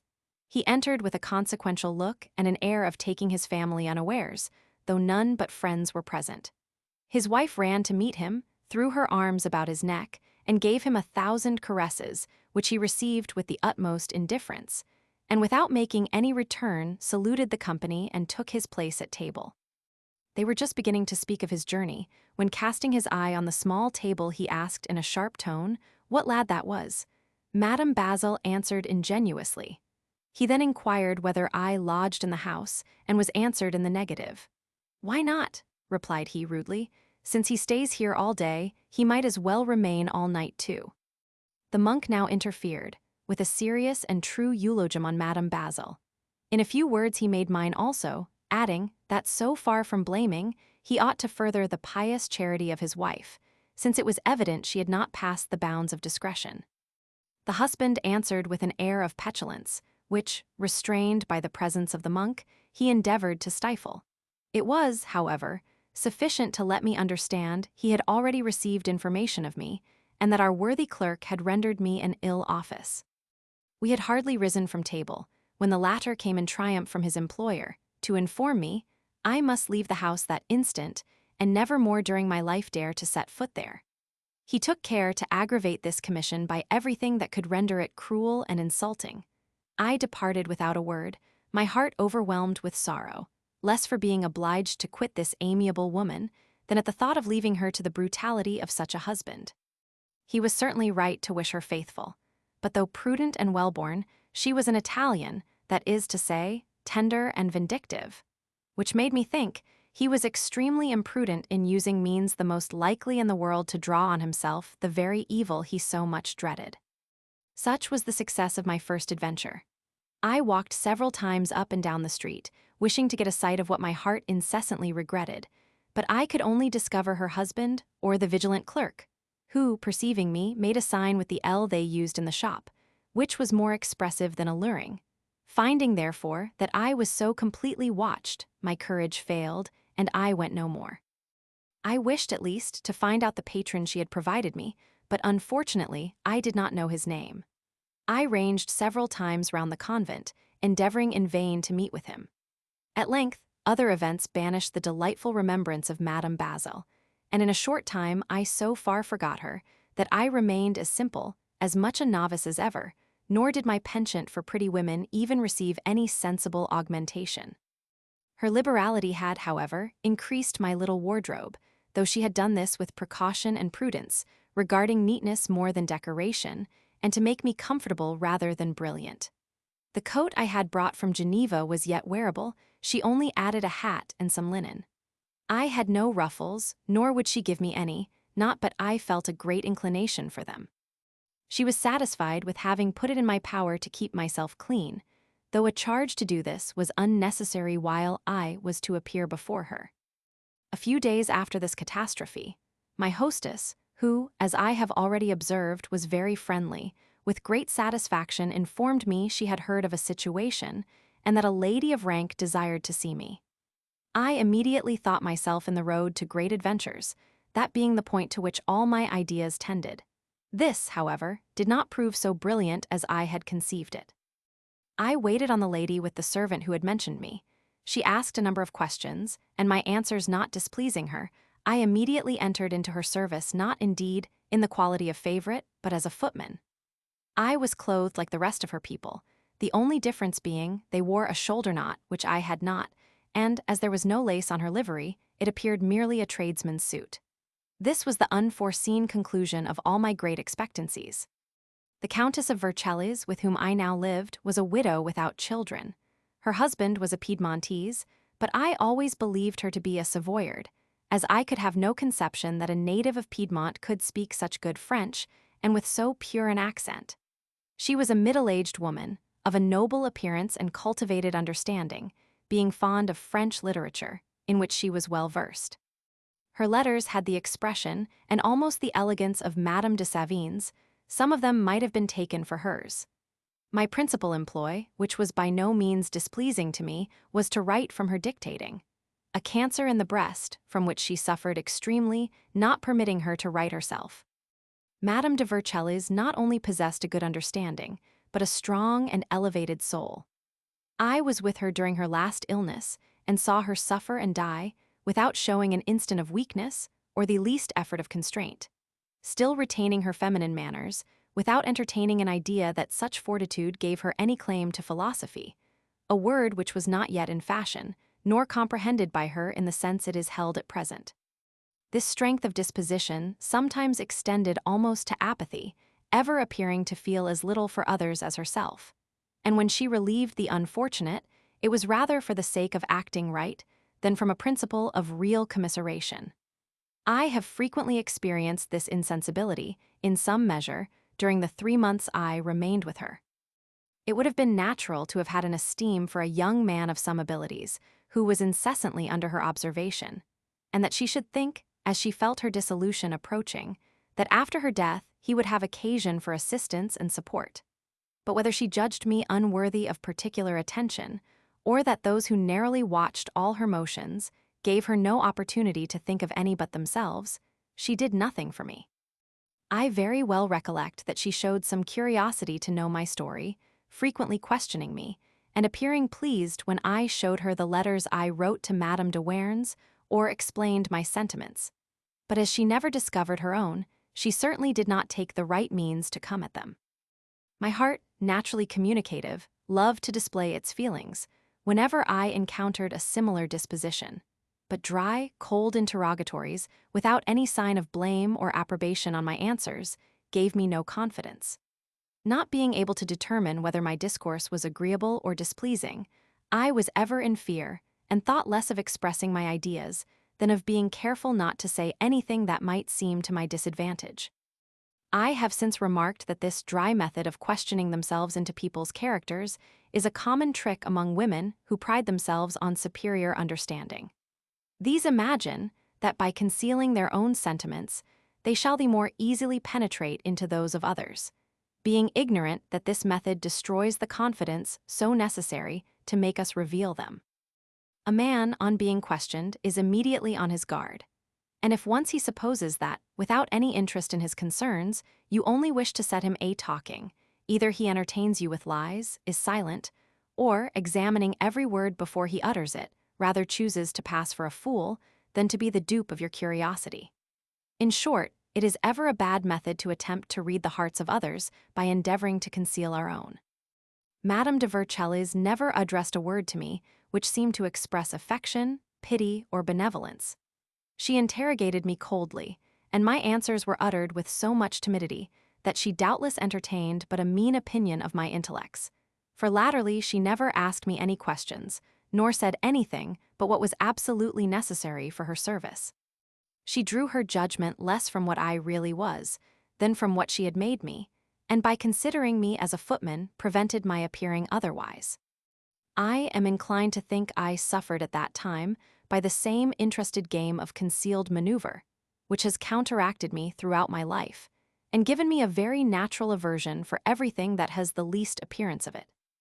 Madame de Vercellis, having no children, her nephew, the Count de la Roque, was her heir, and paid his court assiduously, as did her principal domestics, who, seeing her end approaching, endeavored to take care of themselves. In short, so many were busy about her that she could hardly have found time to think of me. At the head of her household was a M. Lorenzi, an artful genius, with a still more artful wife, who had so far insinuated herself into the good graces of her mistress that she was rather on the footing of a friend than a servant. She had introduced a niece of hers as lady's maid. Her name was Mademoiselle Pontel, a cunning gypsy that gave herself all the airs of a waiting woman and assisted her aunt so well in besetting the countess that she only saw with their eyes and acted through their hands. I had not the happiness to please this worthy triumvirate. I obeyed, but did not wait on them, not conceiving that my duty to our general mistress required me to be a servant to her servants. Besides this, I was a person that gave them some inquietude. They saw I was not in my proper situation, and feared the countess would discover it likewise, and by placing me in it, decrease their portions. For such sort of people, too greedy to be just, look on every legacy given to others as a diminution of their own wealth. They endeavored, therefore, to keep me as much out of her sight as possible. She loved to write letters in her situation, but they contrived to give her a distaste to it, persuading her, by the aid of the doctor, that it was too fatiguing. And under pretense that I did not understand how to wait on her, they employed two great lubberly chairmen for that purpose. In a word, they managed the affair so well that for 8 days before she made her will, I had not been permitted to enter the chamber. Afterwards I went in as usual, and was even more assiduous than anyone, being afflicted at the sufferings of the unhappy lady, whom I truly respected and beloved for the calmness and fortitude with which she bore her illness, and often did I shed tears of real sorrow without being perceived by anyone. At length we lost her. I saw her expire. She had lived like a woman of sense and virtue. Her death was that of a philosopher. I can truly say she rendered the Catholic religion amiable to me by the serenity with which she fulfilled its dictates, without any mixture of negligence or affectation. She was naturally serious, but towards the end of her illness she possessed a kind of gaiety, too regular to be assumed, which served as a counterpoise to the melancholy of her situation. She only kept her bed 2 days, continuing to discourse cheerfully with those about her to the very last. She had bequeathed a year's wages to all the under-servants, but not being on the household list, I had nothing. The Count de la Roque, however, ordered me 30 livres and the new coat I had on, which M. Lorenzi would certainly have taken from me. He even promised to procure me a place, giving me permission to wait on him as often as I pleased. Accordingly, I went 2 or 3 times, without being able to speak to him, and as I was easily repulsed, returned no more. Whether I did wrong will be seen hereafter. Would I had finished what I have to say of my living at Madame de Vercelles's. Though my situation apparently remained the same, I did not leave her house as I had entered it. I carried with me the long and painful remembrance of a crime, an insupportable weight of remorse which yet hangs on my conscience, and whose bitter recollection, far from weakening, during a period of 40 years, seems to gather strength as I grow old. Who would believe that a childish fault should be productive of such melancholy consequences? But it is for the more than probable effects that my heart cannot be consoled. I have, perhaps, caused an amiable, honest, estimable girl, who surely merited a better fate than myself, to perish with shame and misery. Though it is very difficult to break up housekeeping without confusion and the loss of some property, yet such was the fidelity of the domestics, and the vigilance of M. and Madame Lorenzi, that no article of the inventory was found wanting. In short, nothing was missing but a pink and silver ribbon which had been worn and belonged to Mademoiselle Pontel. Though several things of more value were in my reach, this ribbon alone tempted me, and accordingly I stole it. As I took no great pains to conceal the bauble, it was soon discovered. They immediately insisted on knowing from whence I had taken it. This perplexed me. I hesitated, and at length said with confusion that Marion gave it me. Marion was a young Morianese, and had been cook to Madame de Vercelles's ever since she left off giving entertainments. For being sensible she had more need of good broths than fine ragouts, she had discharged her former one. Marion was not only pretty, but had that freshness of color only to be found among the mountains, and, above all, an air of modesty and sweetness, which made it impossible to see her without affection. She was besides a good girl, virtuous, and of such strict fidelity, that everyone was surprised at hearing her named. They had not less confidence in me, and judged it necessary to certify which of us was the thief. Marion was sent for. A great number of people were present, among whom was the Count de la Roque. She arrives, they show her the ribbon. I accuse her boldly. She remains confused and speechless, casting a look on me that would have disarmed a demon, but which my barbarous heart resisted. At length she denied it with firmness, but without anger, exhorting me to return to myself and not injure an innocent girl who had never wronged me. With infernal impudence, I confirmed my accusation, and to her face maintained she had given me the ribbon, on which the poor girl, bursting into tears, said these words: "Ah, Rousseau, I thought you a good disposition. You render me very unhappy, but I would not be in your situation." She continued to defend herself with as much innocence as firmness, but without uttering the least invective against me. Her moderation, compared to my positive tone, did her an injury, as it did not appear natural to suppose on one side such diabolical assurance, on the other such angelic mildness. The affair could not be absolutely decided, but the presumption was in my favor, and the Count de la Roque, in sending us both away, contented himself with saying, "The conscience of the guilty would revenge the innocent." His prediction was true, and is being daily verified. I am ignorant what became of the victim of my calumny, but there is little probability of her having been able to place herself agreeably after this, as she labored under an imputation cruel to her character in every respect. The theft was a trifle, yet it was a theft, and, what was worse, employed to seduce a boy, while the lie and obstinacy left nothing to hope from a person in whom so many vices were united. I do not even look on the misery and disgrace in which I plunged her as the greatest evil. Who knows, at her age, whither contempt and disregarded innocence might have led her, alas. If remorse for having made her unhappy is insupportable, what must I have suffered at the thought of rendering her even worse than myself? The cruel remembrance of this transaction sometimes so troubles and disorders me, that, in my disturbed slumbers, I imagine I see this poor girl enter and reproach me with my crime, as though I had committed it but yesterday.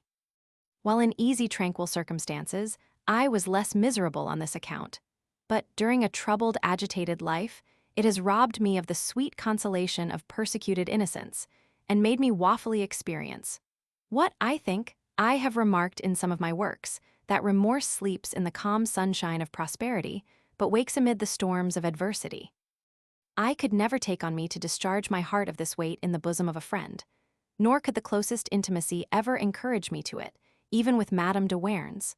All I could do was to own I had to accuse myself of an atrocious crime, but never said in what it consisted.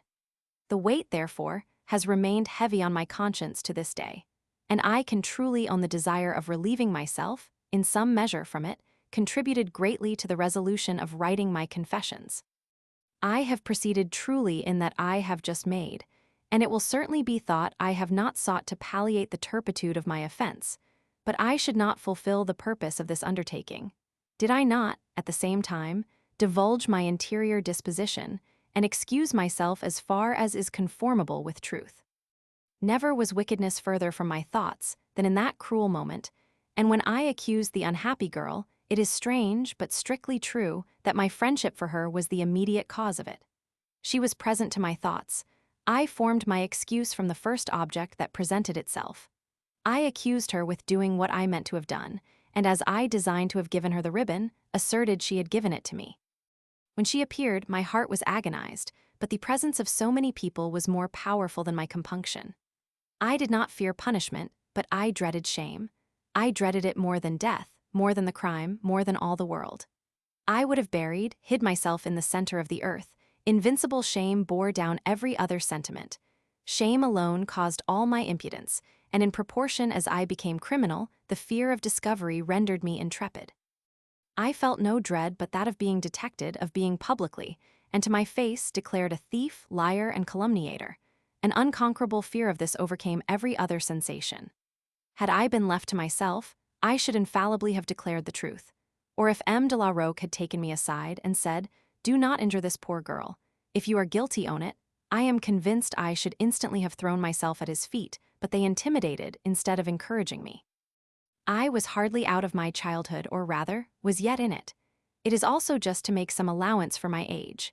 In youth, dark, premeditated villainy is more criminal than in a riper age, but weaknesses are much less so.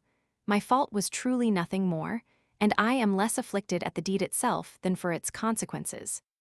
It had one good effect, however, in preserving me through the rest of my life from any criminal action, from the terrible impression that has remained from the only one I ever committed. And I think my aversion for lying proceeds in a great measure from regret at having been guilty of so black a one. If it is a crime that can be expiated, as I dare believe, 40 years of uprightness and honor on various difficult occasions, with the many misfortunes that have overwhelmed my latter years, may have completed it. Poor Marian has found so many avengers in this world, that however great my offense towards her, I do not fear to bear the guilt with me. Thus have I disclosed what I had to say on this painful subject. May I be permitted never to mention it again. Book 3. Leaving the service of Madame de Vercellis nearly as I had entered it, I returned to my former hostess, and remained there 5 or 6 weeks, during which time health, youth, and laziness frequently rendered my temperament importunate. I was restless, absent, and thoughtful. I wept and sighed for a happiness I had no idea of, though at the same time highly sensible of some deficiency. This situation is indescribable. Few men can even form any conception of it, because, in general, they have prevented that plenitude of life, at once tormenting and delicious. My thoughts were incessantly occupied with girls and women, but in a manner peculiar to myself. These ideas kept my senses in a perpetual and disagreeable activity, though, fortunately, they did not point out the means of deliverance. I would have given my life to have met with a misgotten, but the time was past in which the play of infancy predominated.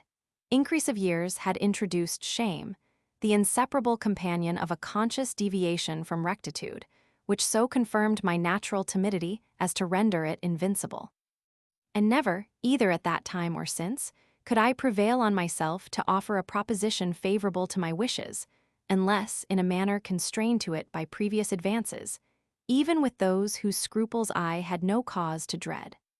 My stay at Madame de Vercelles's had procured me some acquaintance, which I thought might be serviceable to me, and therefore wished to retain. Among others, I sometimes visited a Savoyard abbe, M. Game, who was tutor to the Count of Mellard's children. He was young and not much known, but possessed an excellent cultivated understanding, with great probity, and was, altogether, one of the best men I ever knew. He was incapable of doing me the service I then stood most in need of, not having sufficient interest to procure me a situation. But from him I reaped advantages far more precious, which have been useful to me through life, lessons of pure morality, and maxims of sound judgment. In the successive order of my inclinations and ideas, I had ever been too high or too low. Achilles or Thersites, sometimes a hero, at others a villain. M. Game took pains to make me properly acquainted with myself, without sparing or giving me too much discouragement. He spoke in advantageous terms of my disposition and talents, adding that he foresaw obstacles which would prevent my profiting by them. Thus, according to him, they were to serve less as steps by which I should mount to fortune, than as resources which might enable me to exist without one. He gave me a true picture of human life, of which hitherto I had formed but a very erroneous idea, teaching me that a man of understanding, though destined to experience adverse fortune, might, by skillful management, arrive at happiness, that there was no true felicity without virtue, which was practicable in every situation. He greatly diminished my admiration of grandeur, by proving that those in a superior situation are neither better nor happier than those they command. One of his maxims has frequently returned to my memory. It was that if we could truly read the hearts of others, we should feel more inclination to descend than rise. This reflection, the truth of which is striking without extravagance, I have found of great utility in the various exigences of my life, as it tended to make me satisfied with my condition. He gave me the first just conception of relative duties, which my high-flown imagination had ever pictured in extremes, making me sensible that the enthusiasm of sublime virtues is of little use in society, that while endeavoring to rise too high we are in danger of falling, and that a virtuous and uniform discharge of little duties requires as great a degree of fortitude as actions which are called heroic, and would at the same time procure more honor and happiness. That it was infinitely more desirable to possess the lasting esteem of those about us, than at intervals to attract admiration. In properly arranging the various duties between man and man, it was necessary to ascend to principles. The step I had recently taken, and of which my present situation was the consequence, naturally led us to speak of religion. It will easily be conceived that the honest M. Game was, in a great measure, the original of the Savoyard vicar. Prudence only obliging him to deliver his sentiments, on certain points, with more caution and reserve, and explain himself with less freedom. But his sentiments and counsels were the same, not even excepting his advice to return to my country. All was precisely as I have since given it to the pubic. Dwelling no longer, therefore, on conversations which everyone may see the substance of, I shall only add that these wise instructions, though they did not produce an immediate effect, were as so many seeds of virtue and religion in my heart which were never rooted out, and only required the fostering cares of friendship to bring to maturity. Though my conversation was not very sincere, I was affected by his discourses, and far from being weary, was pleased with them on account of their clearness and simplicity, but above all because his heart seemed interested in what he said. My disposition is naturally tender. I have ever been less attached to people for the good they have really done me than for that they designed to do, and my feelings in this particular have seldom misled me. Thus I truly esteemed M-Game. I was in a manner his second disciple, which even at that time was of inestimable service in turning me from a propensity to vice into which my idleness was leading me. One day, when I least expected it, I was sent for by the Count de la Roque. Having frequently called at his house, without being able to speak with him, I grew weary, and supposing he had either forgot me or retained some unfavorable impression of me, returned no more. But I was mistaken in both these conjectures. He had more than once witnessed the pleasure I took in fulfilling my duty to his aunt. He had even mentioned it to her, and afterwards spoke of it, when I no longer thought of it myself. He received me graciously, saying that instead of amusing me with useless promises, he had sought to place me to advantage, that he had succeeded and would put me in a way to better my situation, but the rest must depend on myself. That the family into which he should introduce me being both powerful and esteemed, I should need no other patrons, and though at first on the footing of a servant, I might be assured that if my conduct and sentiments were found above that station, I should not long remain in it. The end of this discourse cruelly disappointed the brilliant hopes the beginning had inspired. What, forever a footman?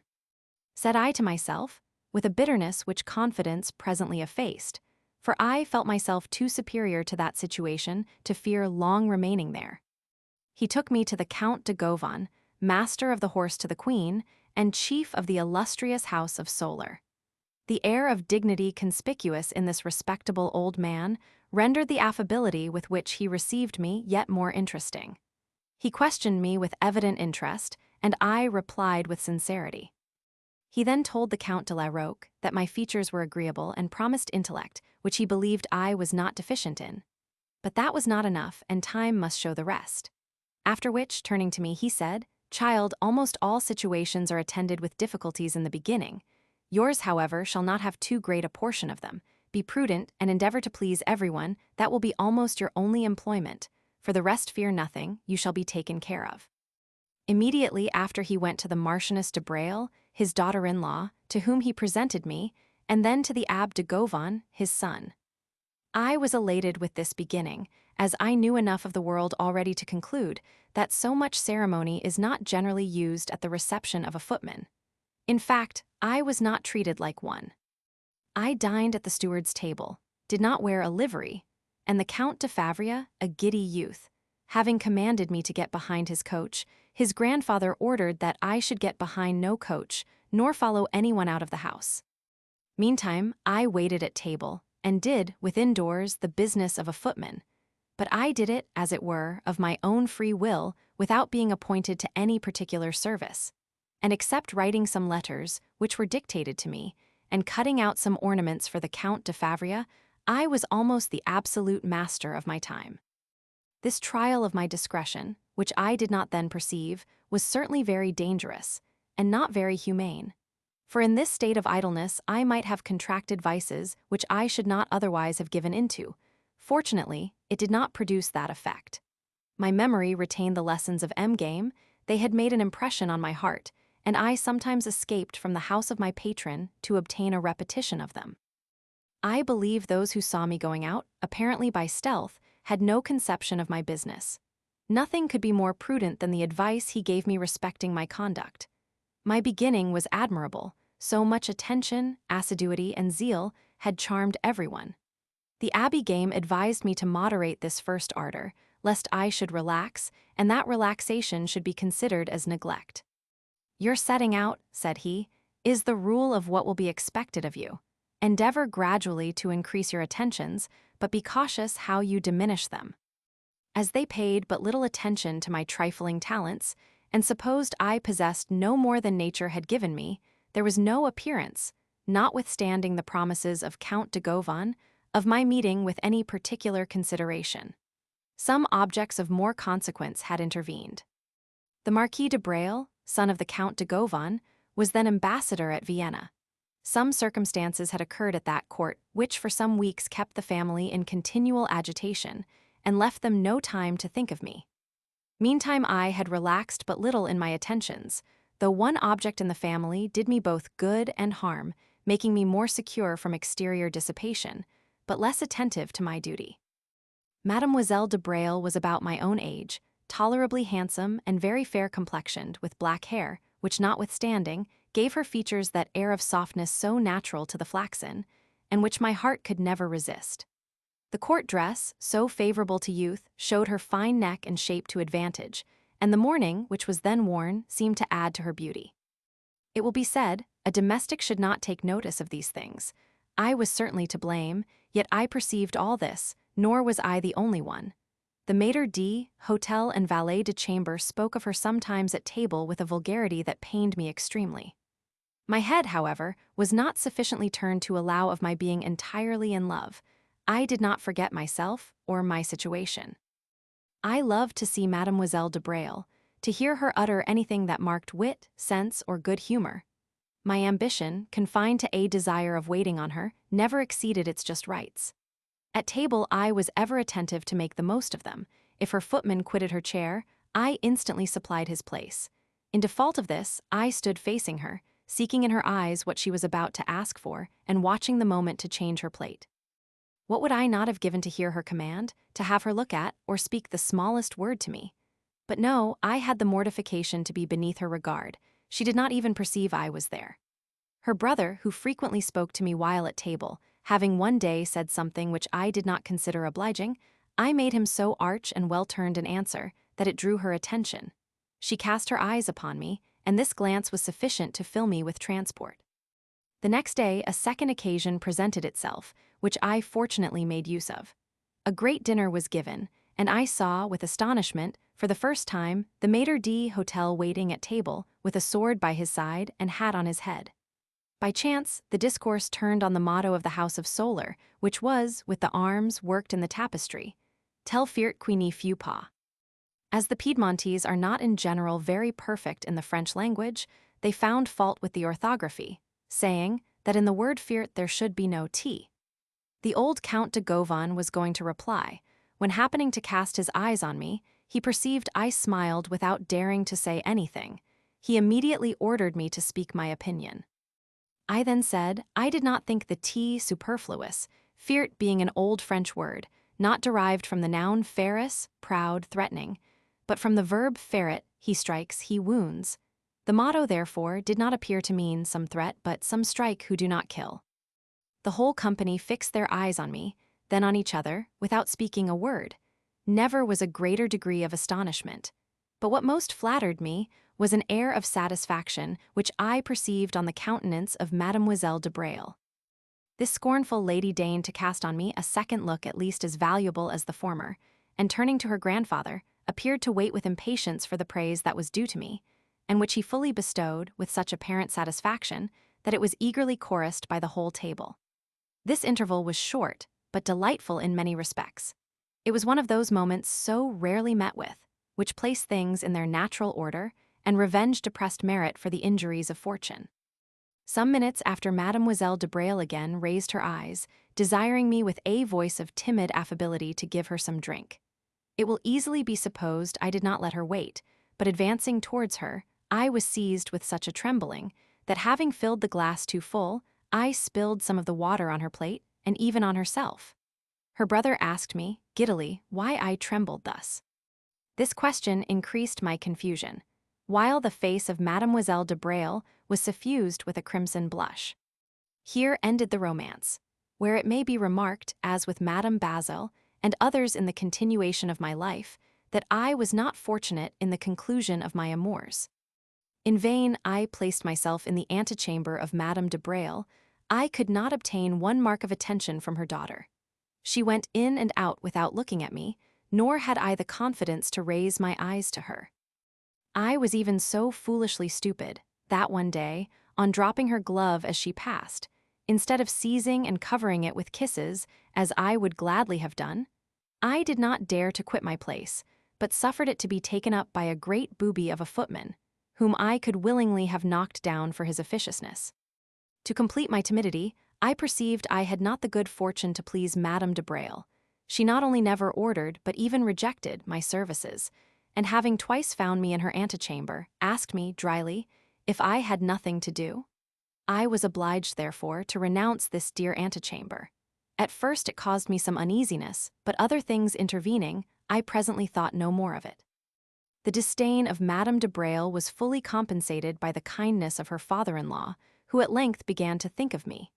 The evening after the entertainment, I have already mentioned, he had a conversation with me that lasted half an hour, which appeared to satisfy him and absolutely enchanted me.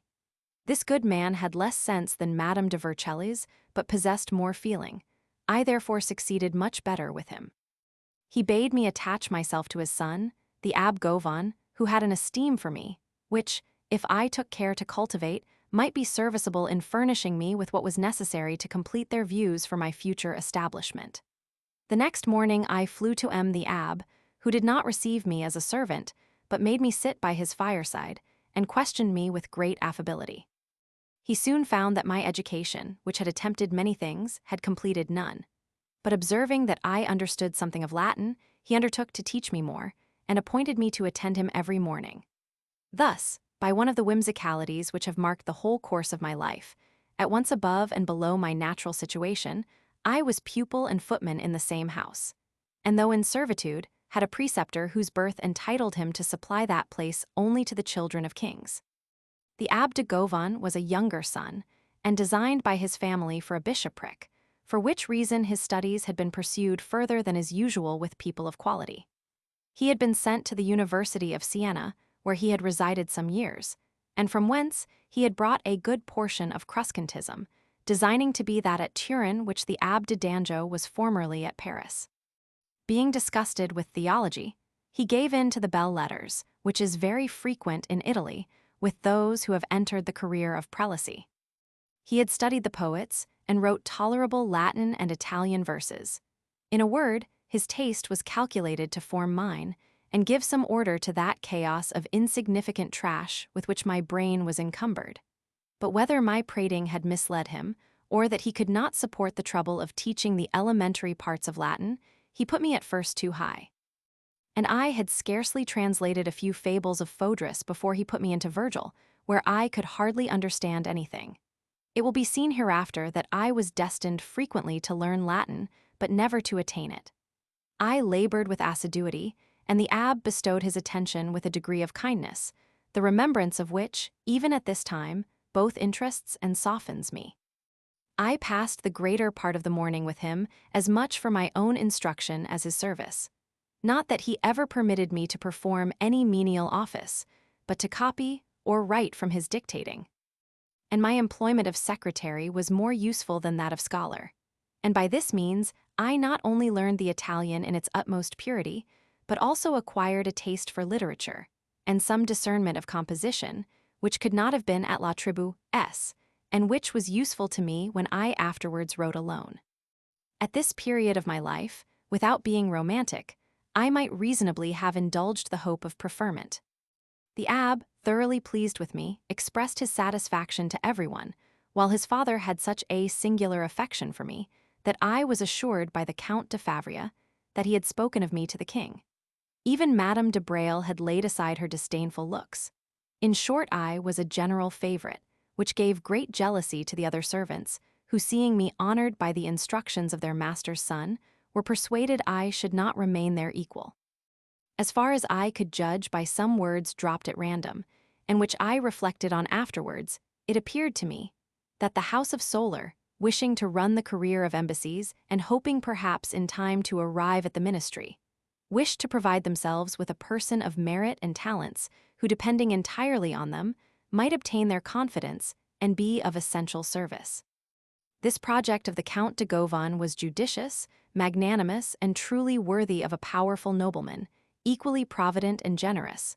But besides my not seeing, at that time, its full extent, it was far too rational for my brain and required too much confinement. My ridiculous ambitions sought for fortune in the midst of brilliant adventures, and not finding one woman in all this scheme, it appeared tedious, painful, and melancholy, though I should rather have thought it more honorable on this account, as the species of merit generally patronized by women is certainly less worthy that I was supposed to possess. Everything succeeded to my wish. I had obtained, almost forced, the esteem of all. The trial was over, and I was universally considered as a young man with flattering prospects, who was not at present in his proper sphere, but was expected soon to reach it. But my place was not assigned me by man, and I was to reach it by very difficult paths. I now come to one of those characteristic traits which are so natural to me, and which, indeed, the reader might have observed without this reflection. There were at Turin several new converts of my own stamp, whom I neither liked nor wished to see. But I had met with some Genevese who were not of this description, and among others a M. Mussard, nicknamed Reinecke, a miniature painter and a distant relation. This M. Mussard, having learned my situation at the Count de Gauvon's, came to see me, with another Genevese named Backel, who had been my comrade during my apprenticeship. This Backel was a very sprightly, amusing young fellow, full of lively sallies, which at his time of life appeared extremely agreeable. At once, then, behold me delighted with M. Backel, charmed to such a degree that I found it impossible to quit him. He was shortly to depart for Geneva. What a loss had I to sustain!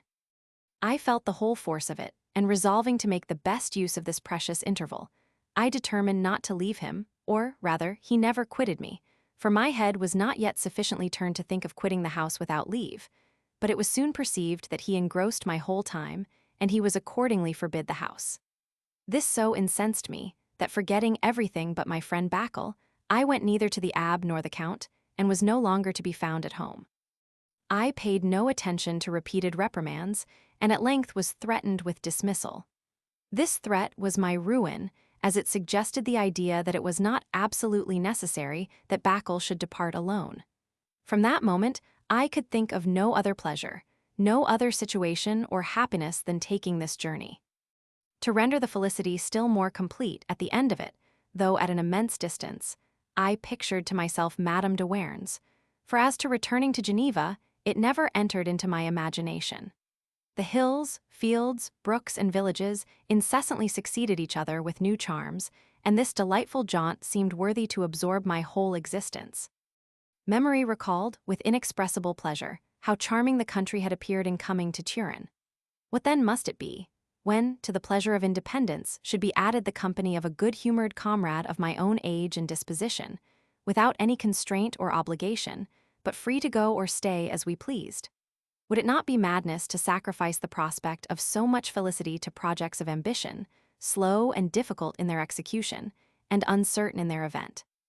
But even supposing them realized, and in their utmost splendor, they were not worth 1/4 of an hour of the sweet pleasure and liberty of youth. Full of these wise conclusions, I conducted myself so improperly, that, not indeed without some trouble, I got myself dismissed, for on my return one night the maître d'hôtel gave me warning on the part of the Count. This was exactly what I wanted, for feeling, spite of myself, the extravagance of my conduct, I wished to excuse it by the addition of injustice and ingratitude, by throwing the blame on others and sheltering myself under the idea of necessity. I was told the Count de Favria wished to speak with me the next morning before my departure. But being sensible that my head was so far turned as to render it possible for me to disobey the injunction, the maître d'hôtel declined paying the money designed me, and which certainly had very ill earned, till after this visit. For my kind patrons being unwilling to place me in the situation of a footman, I had not any fixed wages. The Count de Favria, though young and giddy, talked to me on this occasion in the most sensible and serious manner. I might add, if it would not be thought vain, with the utmost tenderness. He reminded me, in the most flattering terms, of the cares of his uncle and intentions of his grandfather. After having drawn in lively colors what I was sacrificing to ruin, he offered to make my peace, without stipulating any conditions, but that I should no more see the worthless fellow who had seduced me. It was so apparent that he did not say all this of himself, that notwithstanding my blind stupidity, I powerfully felt the kindness of my good old master. But the dear journey was too firmly printed on my imagination for any consideration to balance the charm. Bereft of understanding, firm to my purpose, I hardened myself against conviction, and arrogantly answered that as they had thought fit to give me warning, I had resolved to take it, and conceived it was now too late to retract, since, whatever might happen to me, I was fully resolved not to be driven a second time from the same house. The Count, justly irritated, bestowed on me some names which I deserved, and putting me out of his apartment by the shoulders, shut the door on me. I departed triumphant, as if I had gained the greatest victory, and fearful of sustaining a second combat, even had the ingratitude to leave the house without thanking the abbé for his kindness. To form a just conception of my delirium at that moment, the excess to which my heart is subject to be heated by the most trifling incidents, and the ardor with which my imagination seizes on the most attractive objects should be conceived. At these times, plans the most ridiculous, childish, and void of sense flatter my favorite idea, and persuade me that it is reasonable to sacrifice everything to the possession of it. Would it be believed that when near 19, anyone could be so stupid as to build his hopes of future subsistence on an empty phial? For example, the Abbé de Gauvon had made me a present, some weeks before, of a very pretty heron fountain, with which I was highly delighted. Playing with this toy, and speaking of our departure, the sage Bacchal and myself thought it might be of infinite advantage and enable us to lengthen our journey. What in the world was so curious as a heron fountain? This idea was the foundation on which we built our future fortune. We were to assemble the country people in every village we might pass through, and delight them with the sight of it, when feasting and good cheer would be sure to pour on us abundantly. For we were both firmly persuaded that provisions could cost nothing to those who grew and gathered them, and if they did not stuff travelers, it was downright ill nature. We pictured in all parts entertainments and weddings, reckoning that without any expense but wind from our lungs, and the water of our fountain, we should be maintained through Piedmont, Savoy, France, and indeed, all the world over. There was no end to our projected travels, and we immediately directed our course northward, rather for the pleasure of crossing the Alps than from a supposed necessity of being obliged to stop at any place. Such was the plan on which I set out, abandoning without regret my preceptors, studies, and hopes with the almost certain attainment of a fortune to lead the life of a real vagabond. Farewell to the capital, adieu to the court, ambition, love, the fair, and all the great adventures into which hope had led me during the preceding year. I departed with my fountain and my friend Bacchal, a purse lightly furnished, but a heart overflowing with pleasure, and only thinking how to enjoy the extensive felicity which I supposed my project encircled. This extravagant journey was performed almost as agreeably as I had expected, though not exactly on the same plan.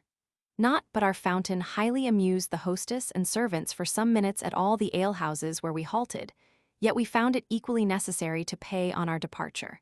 But that gave us no concern, as we never thought of depending on it entirely until our money should be expended.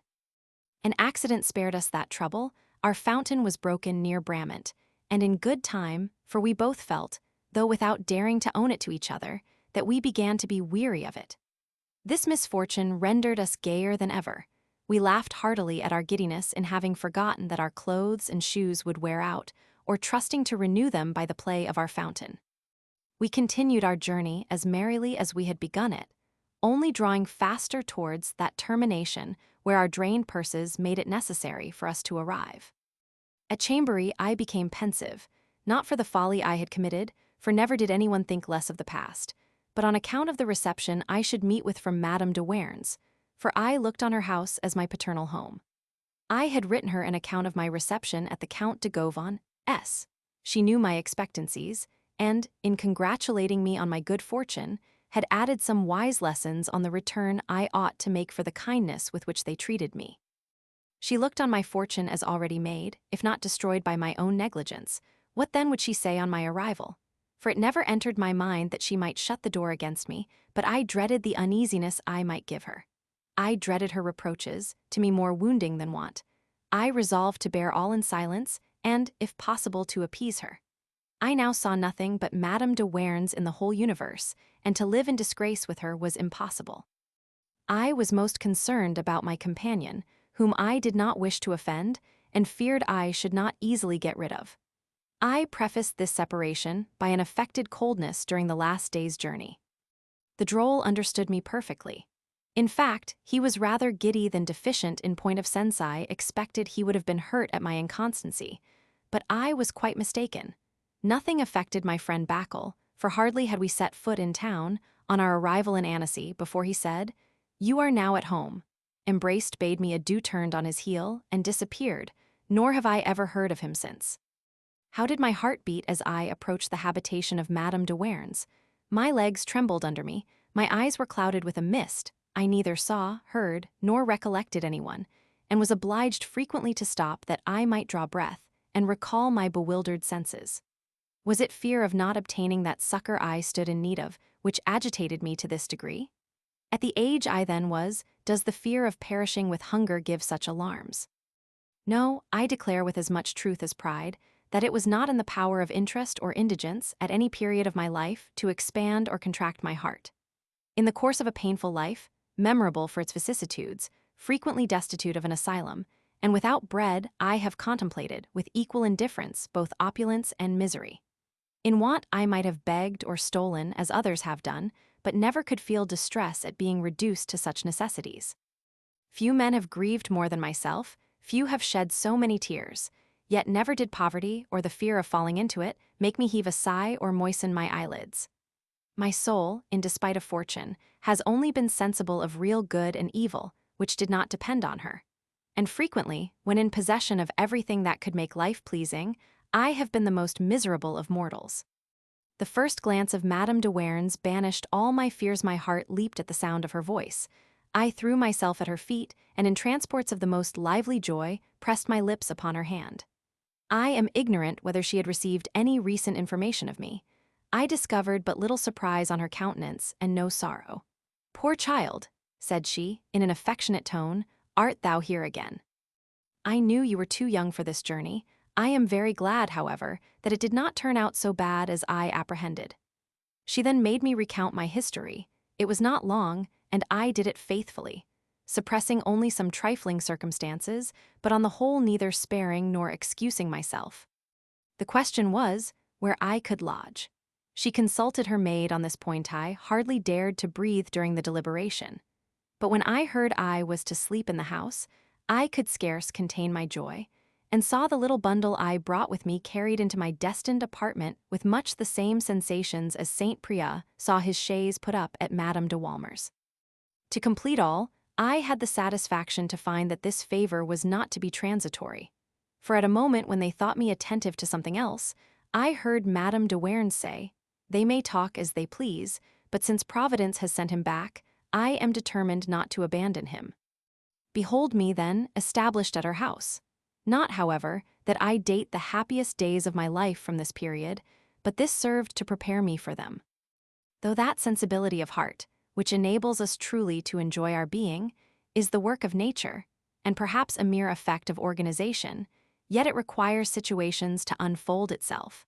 And without a certain concurrence of favorable circumstances, a man born with the most acute sensibility may go out of the world without ever having been acquainted with his own temperament. This was my case till that time, and such perhaps it might have remained had I never known Madame de Warens, or even having known her, had I not remained with her long enough to contract that pleasing habit of affectionate sentiments with which she inspired me. I dare affirm that those who only love do not feel the most charming sensations we are capable of. I am acquainted with another sentiment, less impetuous but 1,000 times more delightful, sometimes joined with love but frequently separated from it. This feeling is not simply friendship. It is more enchanting, more tender. Nor do I imagine it can exist between persons of the same sex. At least I have been truly a friend, if ever a man was, and yet never experienced it in that kind. This distinction is not sufficiently clear, but will become so hereafter. Sentiments are only distinguishable by their effects. Madame de Warens inhabited an old house, but large enough to have a handsome spare apartment, which she made her drawing room. I now occupied this chamber, which was in the passage I have before mentioned as the place of our first meeting. Beyond the brook and gardens was a prospect of the country, which was by no means uninteresting to the young inhabitant, being the first time, since my residence at Bossey, that I had seen anything before my windows but walls, roofs, or the dirty street. How pleasing then was this novelty! It helped to increase the tenderness of my disposition, for I looked on this charming landscape as the gift of my dear patroness, who I could almost fancy had placed it there on purpose for me. Peaceably seated, my eyes pursued her amidst the flowers and the verdure. Her charms seemed to me confounded with those of the spring. My heart, till now contracted, here found means to expand itself, and my sighs exhaled freely in this charming retreat. The magnificence I had been accustomed to at Turin was not to be found at Madame de Warens, but in lieu of it there was neatness, regularity, and a patriarchal abundance, which is seldom attached to pompous ostentation. She had very little plate, no china, no game in her kitchen or foreign wines in her cellar, but both were well furnished, and at every one's service, and her coffee, though served in earthenware cups, was excellent. Whoever came to her house was invited to dine there, and never did laborer, messenger, or traveler depart without refreshment. Her family consisted of a pretty chambermaid from Fribourg named Merceret, a valet from her own country called Claude Annot, of whom I shall speak hereafter, a cook, and 2 hired chairmen when she visited, which seldom happened. This was a great deal to be done out of 2,000 livres a year. Yet, with good management, it might have been sufficient in a country where land is extremely good and money very scarce. Unfortunately, economy was never her favorite virtue. She contracted debts bade them, thus her money passed from hand to hand like a weaver's shuttle and quickly disappeared. The arrangement of her housekeeping was exactly what I should have chosen, and I shared it with satisfaction. I was least pleased with the necessity of remaining too long at table. Madame de Warens was so much incommoded with the first smell of soup or meat as almost to occasion fainting. From this she slowly recovered, talking meantime, and never attempting to eat for the first half-hour. I could have dined thrice in the time, and had ever finished my meal long before she began. I then ate again for company, and though by this means I usually dined twice, felt no inconvenience from it.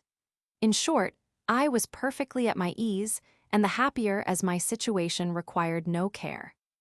Not being at this time instructed in the state of her finances, I supposed her means were adequate to her expense, and though I afterwards found the same abundance, yet when instructed in her real situation, finding her pension ever anticipated, prevented me from enjoying the same tranquility.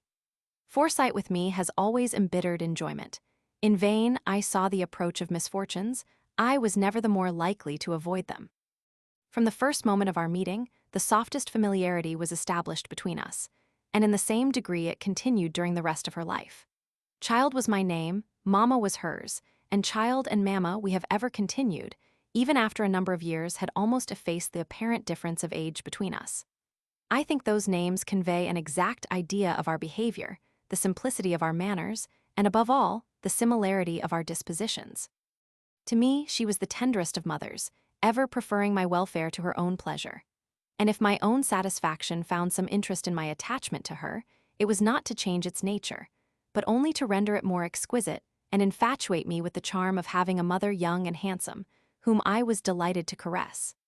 I say literally, to caress, for never did it enter into her imagination to deny me the tenderest maternal kisses and endearments, or into my heart to abuse them. It will be said, at length our connection was of a different kind.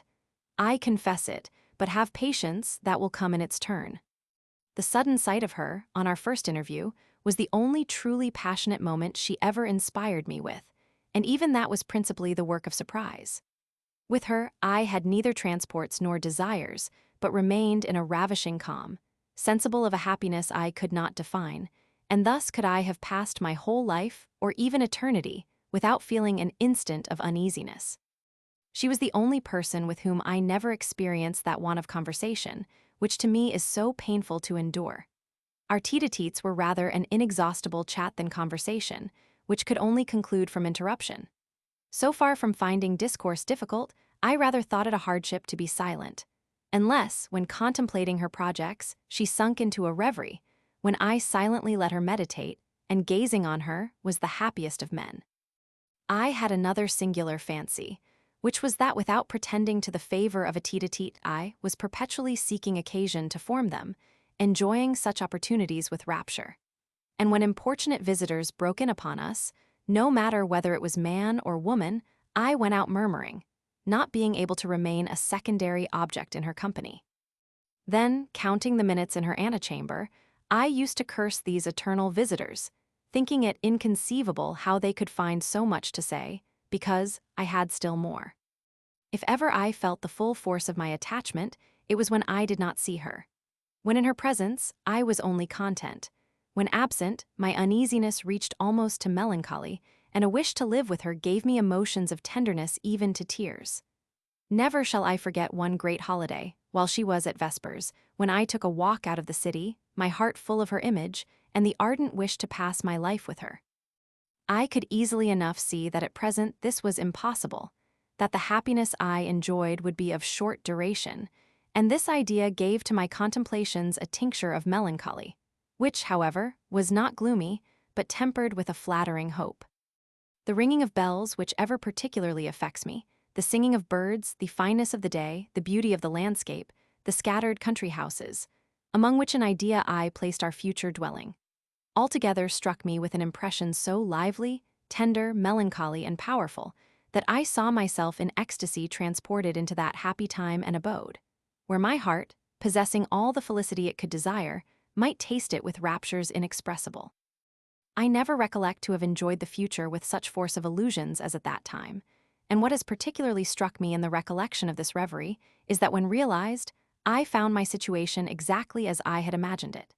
If ever waking dream had an appearance of a prophetic vision, it was assuredly this. I was only deceived in its imaginary duration, for days, years, and life itself passed ideally in perfect tranquility, while the reality lasted but a moment. Alas! My most durable happiness was but as a dream, which I had no sooner had a glimpse of than I instantly awoke. I know not when I should have done, if I was to enter into a detail of all the follies that affection for my dear Madame de Warens made me commit.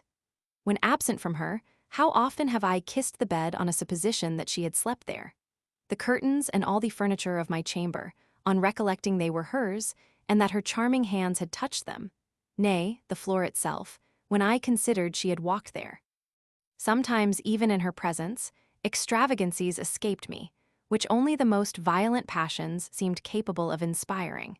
In a word, there was but one essential difference to distinguish me from an absolute lover, and that particular renders my situation almost inconceivable. I had returned from Italy, not absolutely as I went there, but as no one of my age, perhaps, ever did before, being equally unacquainted with women. My ardent constitution had found resources in those means by which youth of my disposition sometimes preserve their purity at the expense of health, vigor, and frequently of life itself. My local situation should likewise be considered living with a pretty woman, cherishing her image in the bottom of my heart, seeing her during the whole day, at night surrounded with objects that recalled her incessantly to my remembrance, and sleeping in the bed where I knew she had slept. What a situation! Who can read this without supposing me on the brink of the grave? But quite the contrary, that which might have ruined me acted as a preservative, at least for a time.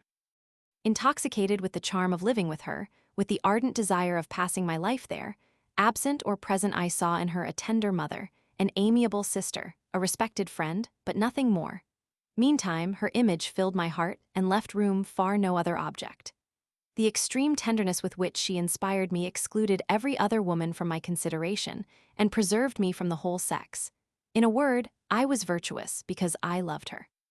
Let these particulars, which I recount but indifferently, be considered, and then let anyone judge what kind of attachment I had for her. For my part, all I can say is that if it hitherto appears extraordinary, it will appear much more so in the sequel. My time passed in the most agreeable manner, though occupied in a way which was by no means calculated to please me, such as having projects to digest, bills to write fair, receipts to transcribe, herbs to pick, drugs to pound, or distillations to attend. And in the midst of all this came crowds of travelers, beggars, and visitors of all denominations. Sometimes it was necessary to converse at the same time with a soldier, an apothecary, a prebendary, a fine lady, and a lay brother. I grumbled, swore, and wished all this troublesome medley at the devil, while she seemed to enjoy it, laughing at my chagrin till the tears ran down her cheeks. What excited her mirth still more was to see that my anger was increased by not being able myself to refrain from laughter.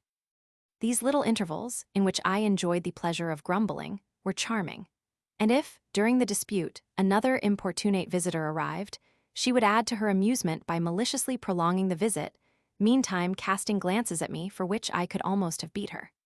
Nor could she without difficulty refrain from laughter on seeing my constrained politeness, though every moment glancing at her the look of a fury, while, even in spite of myself, I thought the scene truly diverting. All this, without being pleasing in itself, contributed to amuse because it made up a part of a life which I thought delightful.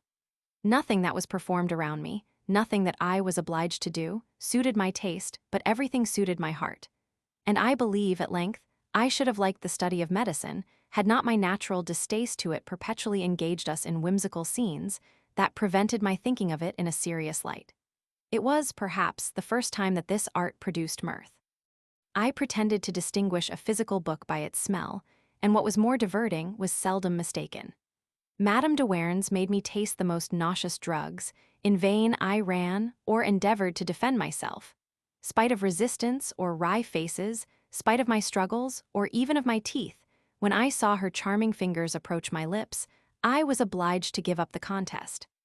When shut up in an apartment with all her medical apparatus, anyone who had heard us running and shouting amidst peals of laughter would rather have imagined we had been acting a farce than preparing opiates or elixirs. My time, however, was not entirely passed in these fooleries. In the apartment which I occupied I found a few books. There was the Spectator, Puffendorf, St. Evremond, and the Henriade. Though I had not my old passion for books, yet I amused myself with reading a part of them. The Spectator was particularly pleasing and serviceable to me. The Abbé de Gauvon had taught me to read less eagerly, and with a greater degree of attention, which rendered my studies more serviceable. I accustomed myself to reflect on elocution and the elegance of composition, exercising myself in discerning pure French from my provincial idiom. For example, I corrected an orthographical fault, which I had in common with all Genevese, by these 2 lines of the Henriade. Soit qu'un ancient respect pour les singuliers maîtres, parlet encore pour lui dans le cœur de ces traitors. I was struck with the word parlet, and found a T was necessary to form the 3rd person of the subjunctive, whereas I had always written and pronounced it parla, as in the present of the indicative. Sometimes my studies were the subject of conversation with Madame de Warens. Sometimes I read to her, in which I found great satisfaction, and as I endeavored to read well, it was extremely serviceable to me. I have already observed that her mind was cultivated. Her understanding was at this time in its meridian. Several people of learning, having been assiduous to ingratiate themselves, had taught her to distinguish works of merit. But her taste, if I may so express myself, was rather Protestant, ever speaking warmly of Bayle and highly esteeming St. Evremond, though long since almost forgotten in France. But this did not prevent her having a taste for literature or expressing her thoughts with elegance. She had been brought up with polite company, and coming young to Savoy by associating with people of the best fashion, had lost the affected manners of her own country, where the ladies mistake wit for sense and only speak in epigram. Though she had seen the court but superficially, that glance was sufficient to give her a competent idea of it, and notwithstanding secret jealousies and the murmurs excited by her conduct and running in debt, she ever preserved friends there, and never lost her pension. She knew the world and was useful. This was her favorite theme in our conversations, and was directly opposite to my chimerical ideas, though the kind of instruction I particularly had occasion for. We read Briar together. He pleased her more than Rochefoucauld, who is a dull, melancholy author, particularly to youth, who are not fond of contemplating man as he really is. In moralizing, she sometimes bewildered herself by the length of her discourse, but by kissing her lips or hand from time to time, I was easily consoled, and never found them wearisome. This life was too delightful to be lasting. I felt this, and the uneasiness that thought gave me was the only thing that disturbed my enjoyment. Even in playfulness, she studied my disposition, observed and interrogated me, forming projects for my future fortune, which I could readily have dispensed with. Happily, it was not sufficient to know my disposition, inclinations, and talents. It was likewise necessary to find a situation in which they would be useful, and this was not the work of a day. Even the prejudices this good woman had conceived in favor of my merit put off the time of calling it into action, by rendering her more difficult in the choice of means. Thus, thanks to the good opinion she entertained of me, everything answered to my wish, but a change soon happened which put a period to my tranquillity. A relation of Madame de Warens, named M. Daubon, came to see her, a man of great understanding and intrigue, being, like her, fond of projects, though careful not to ruin himself by them. He had offered Cardinal Fleury a very compact plan for a lottery, which, however, had not been approved of, and he was now going to propose it to the court of Turin, where it was accepted and put into execution. He remained some time at Annecy, where he fell in love with the intendant's lady, who was very amiable, much to my taste, and the only person I saw with pleasure at the house of Madame de Warens. M. D'Aubonne saw me. I was strongly recommended by his relation. He promised, therefore, to question and see what I was fit for, and, if he found me capable, to seek me a situation. Madame de Warens sent me to him 2 or 3 mornings, under pretense of messages, without acquainting me with her real intention. He spoke to me gaily, on various subjects, without any appearance of observation. His familiarity presently set me talking, which by his cheerful and jesting manner he encouraged without restraint. I was absolutely charmed with him. The result of his observations was that, notwithstanding the animation of my countenance and promising exterior, if not absolutely silly, I was a lad of very little sense, and without ideas of learning. In fine, very ignorant in all respects, and if I could arrive at being curate of some village, it was the utmost honor I ought ever to aspire to. Such was the account he gave of me to Madame de Warens. This was not the first time such an opinion had been formed of me, neither was it the last, the judgment of M. Masserin having been repeatedly confirmed. The cause of these opinions is too much connected with my character not to need a particular explanation, for it will not be supposed that I can in conscience subscribe to them, and with all possible impartiality, whatever M. Masserin, M. D'Aubonne, and many others may have said, I cannot help thinking them mistaken. 2 things very opposite unite in me, and in a manner which I cannot myself conceive. My disposition is extremely ardent, my passions lively and impetuous, yet my ideas are produced slowly, with great embarrassment and after much afterthought. It might be said my heart and understanding do not belong to the same individual.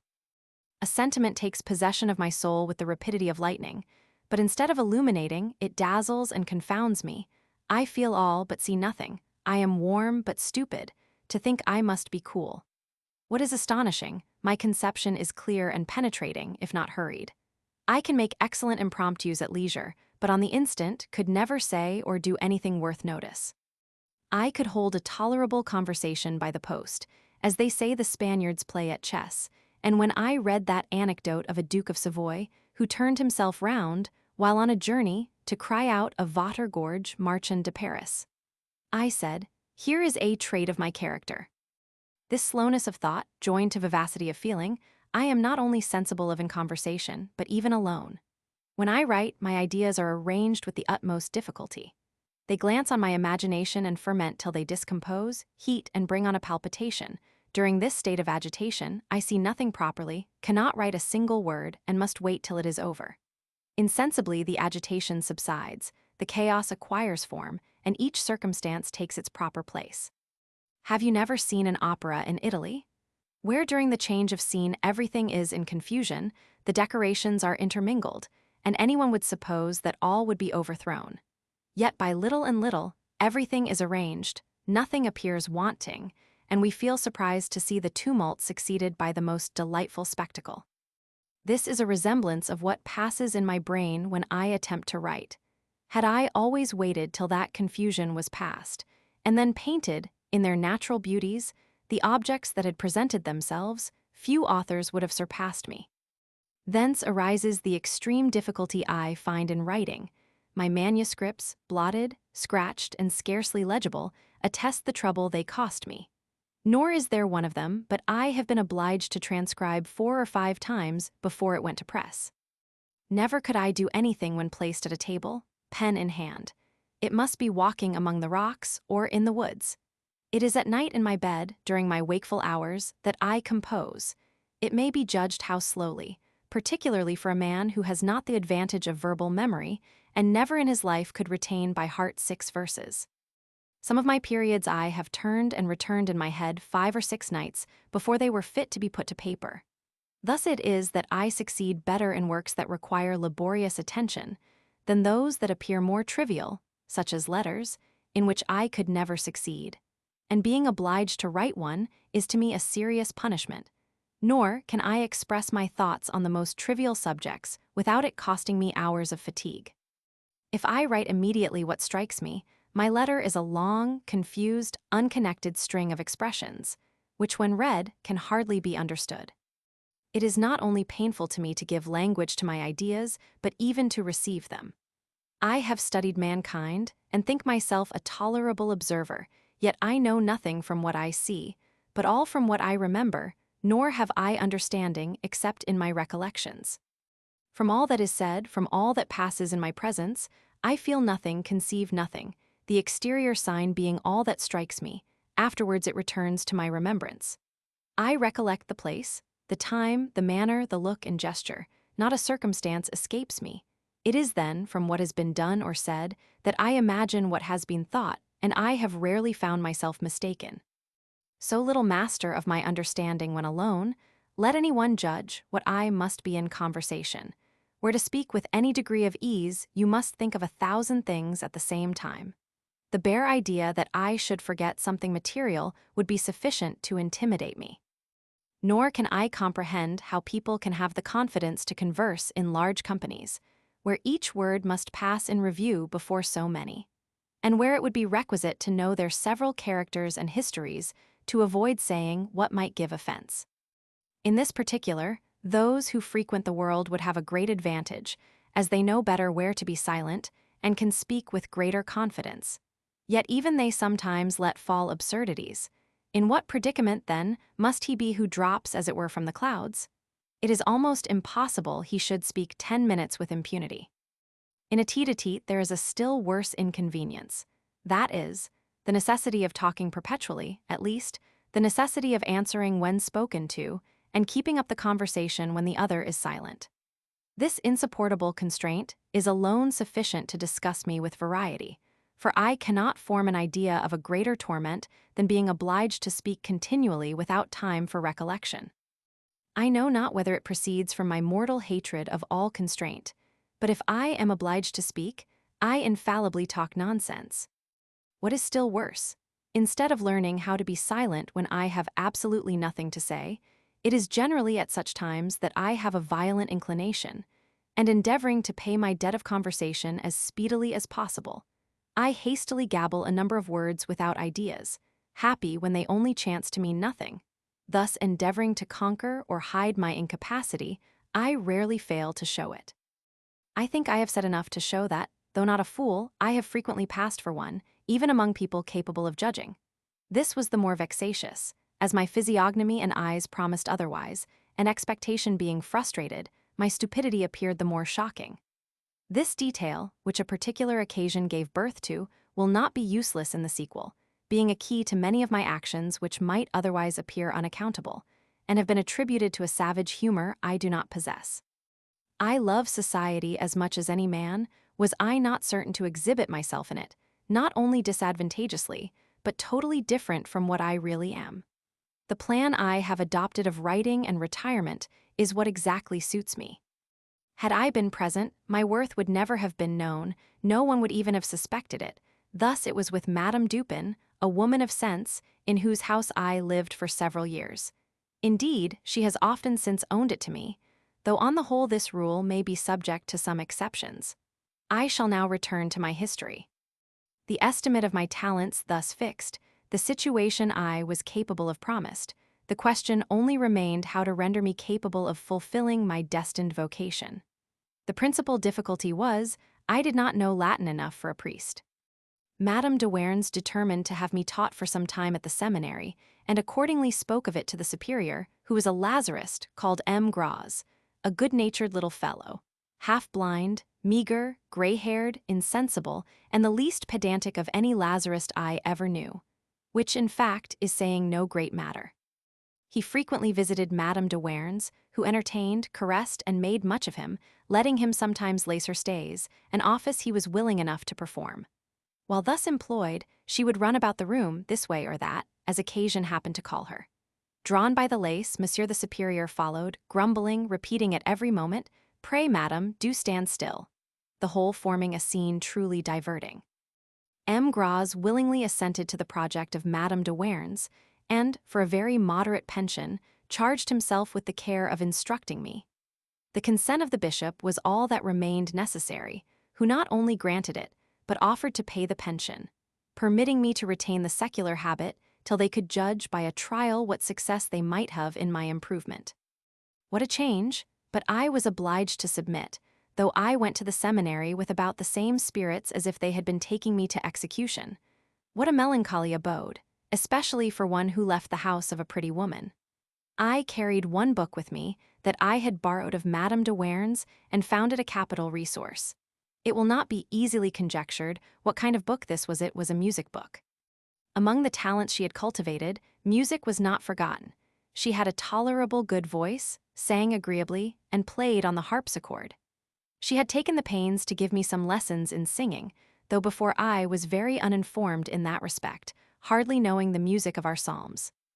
8 or 10 interrupted lessons, far from putting me in a condition to improve myself, did not teach me half the notes. Notwithstanding, I had such a passion for the art that I determined to exercise myself alone. The book one took was not of the most easy kind. It was the cantatas of Clarimbault.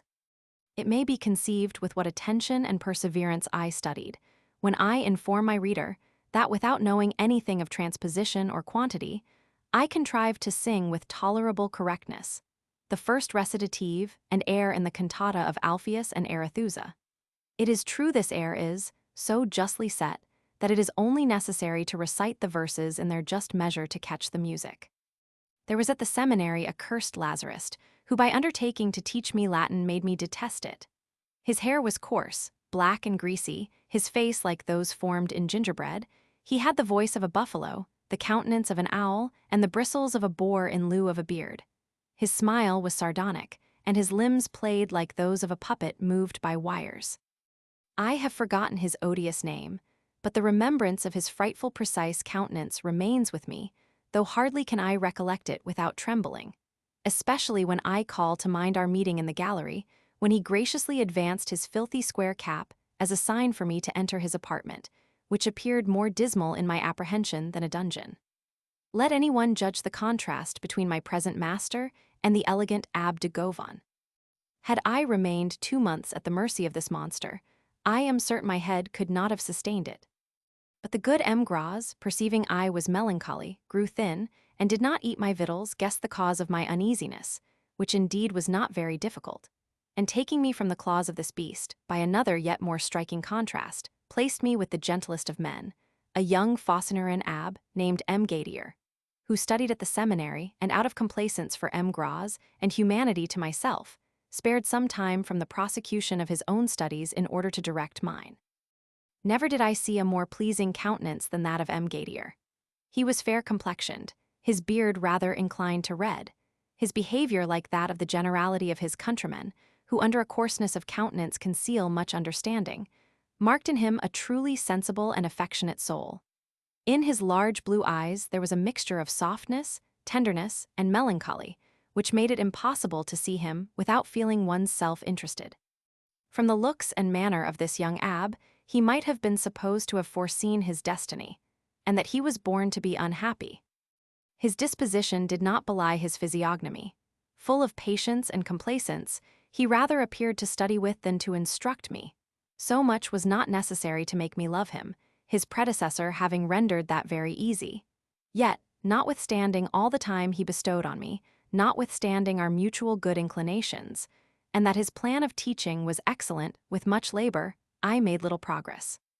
It is very singular that with a clear conception I could never learn much from masters except my father and M. Lambercier. The little I know besides I have learned alone, as will be seen hereafter. My spirit, impatient of every species of constraint, cannot submit to the law of the moment. Even the fear of not learning prevents my being attentive, and a dread of wearying those who teach makes me fain to understand them. Thus they proceed faster than I can comprehend, and the conclusion is I learn nothing. My understanding must take its own time and cannot submit to that of another. The time of ordination being arrived, M. Gadier returned to his province as deacon, leaving me with gratitude, attachment, and sorrow for his loss. The vows I made for him were no more answered than those I offered for myself. Some years after, I learned that being vicar of a parish, a young girl was with child by him, being the only one, though he possessed a very tender heart, with whom he was ever in love. This was a dreadful scandal in a diocese severely governed, where the priests, being under good regulation, ought never to have children except by married women. Having infringed this politic law, he was put in prison, defamed, and driven from his benefice. I know not whether it was ever after in his power to re-establish his affairs, but the remembrance of his misfortunes, which were deeply engraven on my heart, struck me when I wrote Emilius, and uniting M. Gadier with M. Game, I formed from these two worthy priests the character of the Savoyard vicar, and flatter myself the imitation has not dishonored the originals. While I was at the seminary, M. Daubon was obliged to quit Annecy, Moltu being displeased that he made love to his wife, which was acting like a dog in the manger. For though Madame Moltu was extremely amiable, he lived very ill with her, treating her with such brutality that a separation was talked of. Moltu, by repeated oppressions, at length procured a dismissal from his employment. He was a disagreeable man, a mole could not be blacker, nor an owl more knavish. It is said the provincials revenged themselves on their enemies by songs. M. Daubon revenged himself on his by a comedy, which he sent to Madame de Werns, who showed it to me. I was pleased with it, and immediately conceived the idea of writing one, to try whether I was so silly as the author had pronounced me. This project was not executed till I went to Chambéry, where I wrote The Lover of Himself. Thus, when I said in the preface to that piece, it was written at 18, I cut off a few years. Nearly about this time an event happened, not very important in itself, but whose consequence affected me and made a noise in the world when I had forgotten it. Once a week I was permitted to go out. It is not necessary to say what use I made of this liberty.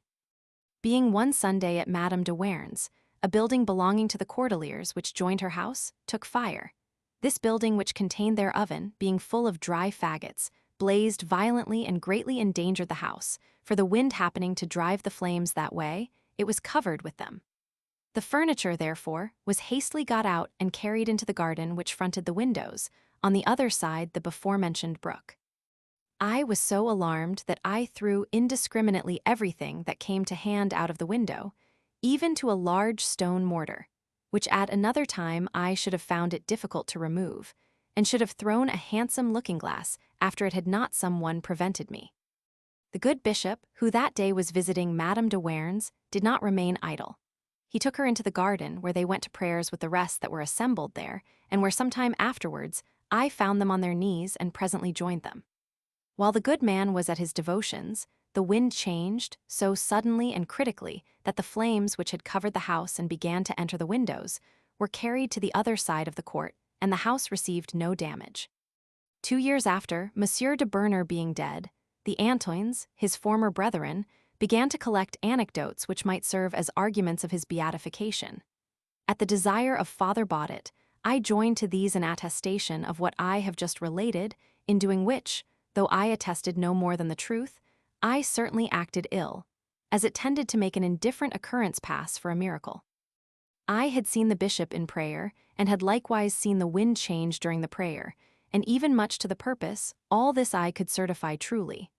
But that one of these facts was the cause of the other, I ought not to have attested, because it is what I could not possibly be assured of. Thus much I may say, that as far as I can recollect what my ideas were at that time, I was sincerely, and in good earnest, a Catholic. Love of the marvelous is natural to the human heart. My veneration for the virtuous prelate, and secret pride in having, perhaps, contributed to the event in question, all helped to seduce me. And certainly, if this miracle was the effect of ardent prayer, I had a right to claim a share of the merits. More than 30 years after, when I published the Lettres de la Montagne, M. Ferron, I know not by what means, discovered this attestation, and made use of it in his paper. I must confess the discovery was very critically timed, and appeared very diverting, even to me. I was destined to be the outcast of every condition, for notwithstanding M. Gadier gave the most favorable account he possibly could of my studies, they plainly saw the improvement I received bore no proportion to the pains taken to instruct me, which was no encouragement to continue them. The bishop and superior, therefore, were disheartened, and I was sent back to Madame de Warens as a subject not even fit to make a priest of. But as they allowed, at the same time, that I was a tolerably good lad, and far from being vicious, this account counterbalanced the former and determined her not to abandon me. I carried back in triumph the dear music book, which had been so useful to me, the air of Alpheus and Arethusa being almost all I had learned at the seminary. My predilection for this art started the idea of making a musician of me. A convenient opportunity offered. Once a week, at least, she had a concert at her house, and the music master from the cathedral, who directed this little band, came frequently to see her. This was a Parisian, named M. Lemaître, a good composer, very lively, gay, young, well-made, of little understanding, but upon the whole a good sort of man. Madame de Warens made us acquainted. I attached myself to him, and he seemed not displeased with me. A pension was talked of and agreed on. In short, I went home with him, and passed the winter the more agreeably at his chambers, as they were not above 20 paces distant from Madame de Warens, where we frequently supped together. It may easily be supposed that this situation, ever gay, and singing with the musicians and children of the choir, was more pleasing to me than the seminary and fathers of St. Lazarus. This life, though free, was regular. Here I learned to prize independence, but never to abuse it. For 6 whole months I never once went out except to see Madame de Warens or to church, nor had I any inclination to it. This interval is one of those in which I enjoyed the greatest satisfaction, and which I have ever recollected with pleasure. Among the various situations I have been placed in, some were marked with such an idea of virtuous satisfaction that the bare remembrance affects me as if they were yet present. I vividly recollect the time, the place, the persons, and even the temperature of the air, while the lively idea of a certain local impression peculiar to those times transports me back again to the very spot. For example, all that was repeated at our meetings, all that was sung in the choir, everything that passed there, the beautiful and noble habits of the canons, the chasubles of the priests, the mitres of the singers, the persons of the musicians. An old lame carpenter who played the counterbass, a little fair abbe who performed on the violin, the ragged cassock which M. Lemaître, after taking off his sword, used to put over his secular habit, and the fine surplice with which he covered the rags of the former, when he went to the choir. The pride with which I held my little flute to my lips and seated myself in the orchestra to assist in a recitative which M. Lemaître had composed on purpose for me. The good dinner that afterwards awaited us, and the good appetites we carried to it. This concourse of objects, strongly retraced in my memory, has charmed me 100 times as much, or perhaps more, than ever the reality had done. I have always preserved an affection for a certain air of the Conditer Almi Siderum, because one Sunday in Advent I heard that hymn sung on the steps of the cathedral, according to the custom of that place, as I lay in bed before daybreak. Mademoiselle Merceret, Madame de Warens' chambermaid, knew something of music. I shall never forget a little piece that M. Lemaître made me sing with her, and which her mistress listened to with great satisfaction. In a word, every particular, even down to the servant Perrine, whom the boys of the choir took such delight in teasing. The remembrance of these times of happiness and innocence frequently returning to my mind, both ravish and affect me. I lived at Annecy during a year without the least reproach, giving universal satisfaction. Since my departure from Turin, I had been guilty of no folly, committed none while under the eye of Madame de Warens. She was my conductor, and ever led me right.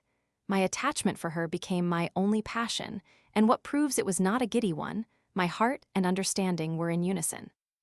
It is true that a single sentiment, absorbing all my faculties, put me out of a capacity of learning even music.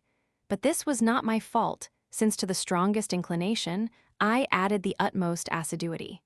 I was attentive and thoughtful. What could I do? Nothing was wanting towards my progress that depended on me. Meantime, it only required a subject that might inspire me to occasion the commission of new follies.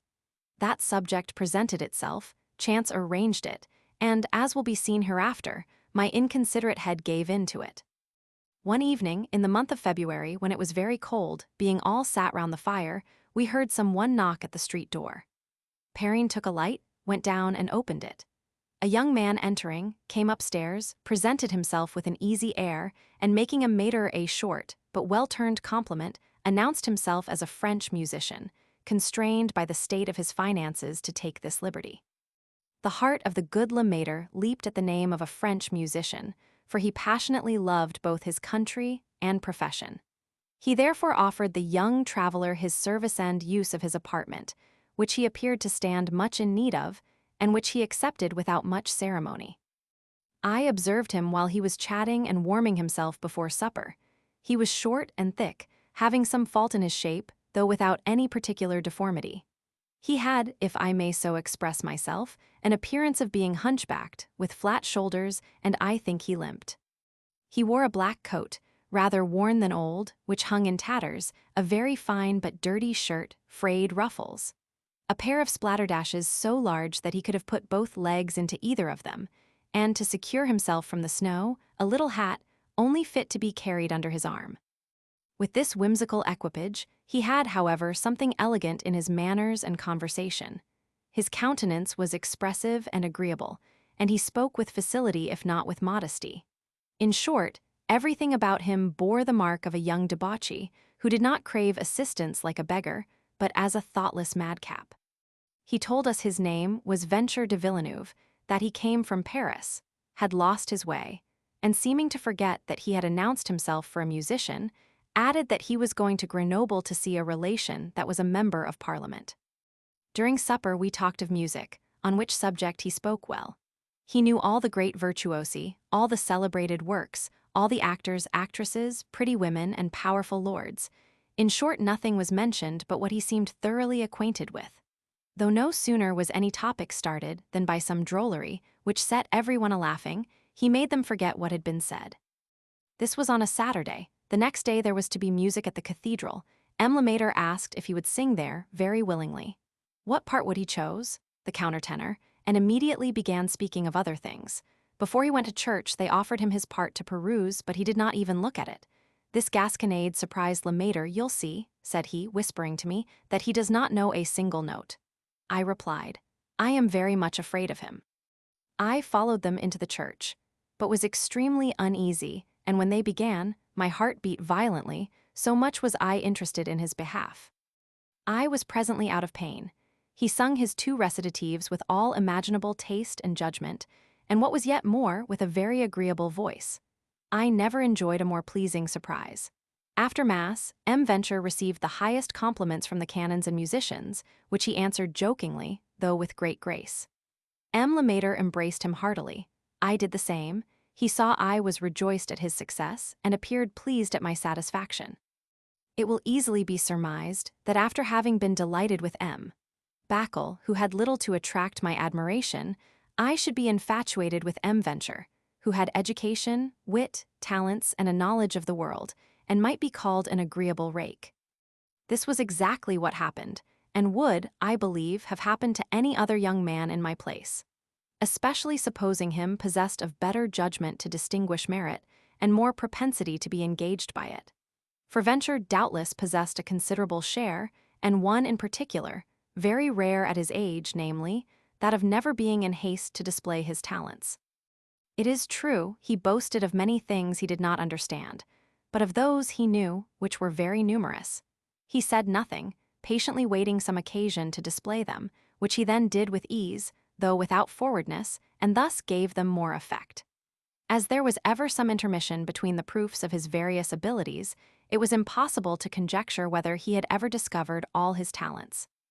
Playful, giddy, inexhaustible, seducing in conversation, ever smiling but never laughing, and repeating the rudest things in the most elegant manner, even the most modest women were astonished at what they endured from him. It was in vain for them to determine to be angry. They could not assume the appearance of it. It was extraordinary that with so many agreeable talents, in a country where they are so well understood, and so much admired, he so long remained only a musician. My attachment to M. Venture, more reasonable in its cause, was also less extravagant in its effects, though more lively and durable than that I had conceived for M. Bacle. I loved to see him, to hear him, all his actions appeared charming, everything he said was an oracle to me, but the enchantment did not extend far enough to disable me from quitting him. I spoke of him with transport to Madame de Warens. Lemaitre likewise spoke in his praise, and she consented we should bring him to her house. This interview did not succeed. He thought her affected, she found him a libertine, and, alarmed that I had formed such an ill acquaintance, not only forbade me bringing him there again, but likewise painted so strongly the danger I ran with this young man, that I became a little more circumspect in giving in to the attachment. And very happily, both for my manners and wits, we were soon separated. M. Lemaitre, like most of his profession, loved good wine. At table he was moderate, but when busy in his closet he must drink. His maid was so well acquainted with this humor that no sooner had he prepared his paper to compose and taken his violoncello than the bottle and glass arrived, and was replenished from time to time. Thus, without being ever absolutely intoxicated, he was usually in a state of elevation. This was really unfortunate, for he had a good heart, and was so playful that Madame de Warens used to call him the kitten. Unhappily, he loved his profession, labored much and drank proportionately, which injured his health and at length soured his temper. Sometimes he was gloomy and easily offended, though incapable of rudeness or giving offense to anyone. For never did he utter a harsh word, even to the boys of the choir. On the other hand, he would not suffer another to offend him, which was but just. The misfortune was, having little understanding, he did not properly discriminate, and was often angry without cause. The chapter of Geneva, where so many princes and bishops formerly thought it an honor to be seated, though in exile it lost its ancient splendor, retained, without any diminution, its pride. To be admitted, you must either be a gentleman or doctor of Sorbonne. If there is a pardonable pride, after that derived from personal merit, it is doubtless that arising from birth, though in general, priests having laymen in their service treat them with sufficient haughtiness, and thus the canons behave to poor Lemaitre. The chanter, in particular, who was called the Abbé de Vidon, in other respects a well-behaved man, but too full of his nobility, did not always show him the attention his talents merited. M. Lemaitre could not bear these indignities patiently, and this year, during Passion Week, they had a more serious dispute than ordinary. At an institution dinner that the bishop gave the canons, and to which M. Mater was always invited, the abbé failed in some formality, adding, at the same time, some harsh words, which the other could not digest. He instantly formed the resolution to quit them the following night, nor could any consideration make him give up his design, though Madame de Warens, whom he went to take leave of, spared no pains to appease him.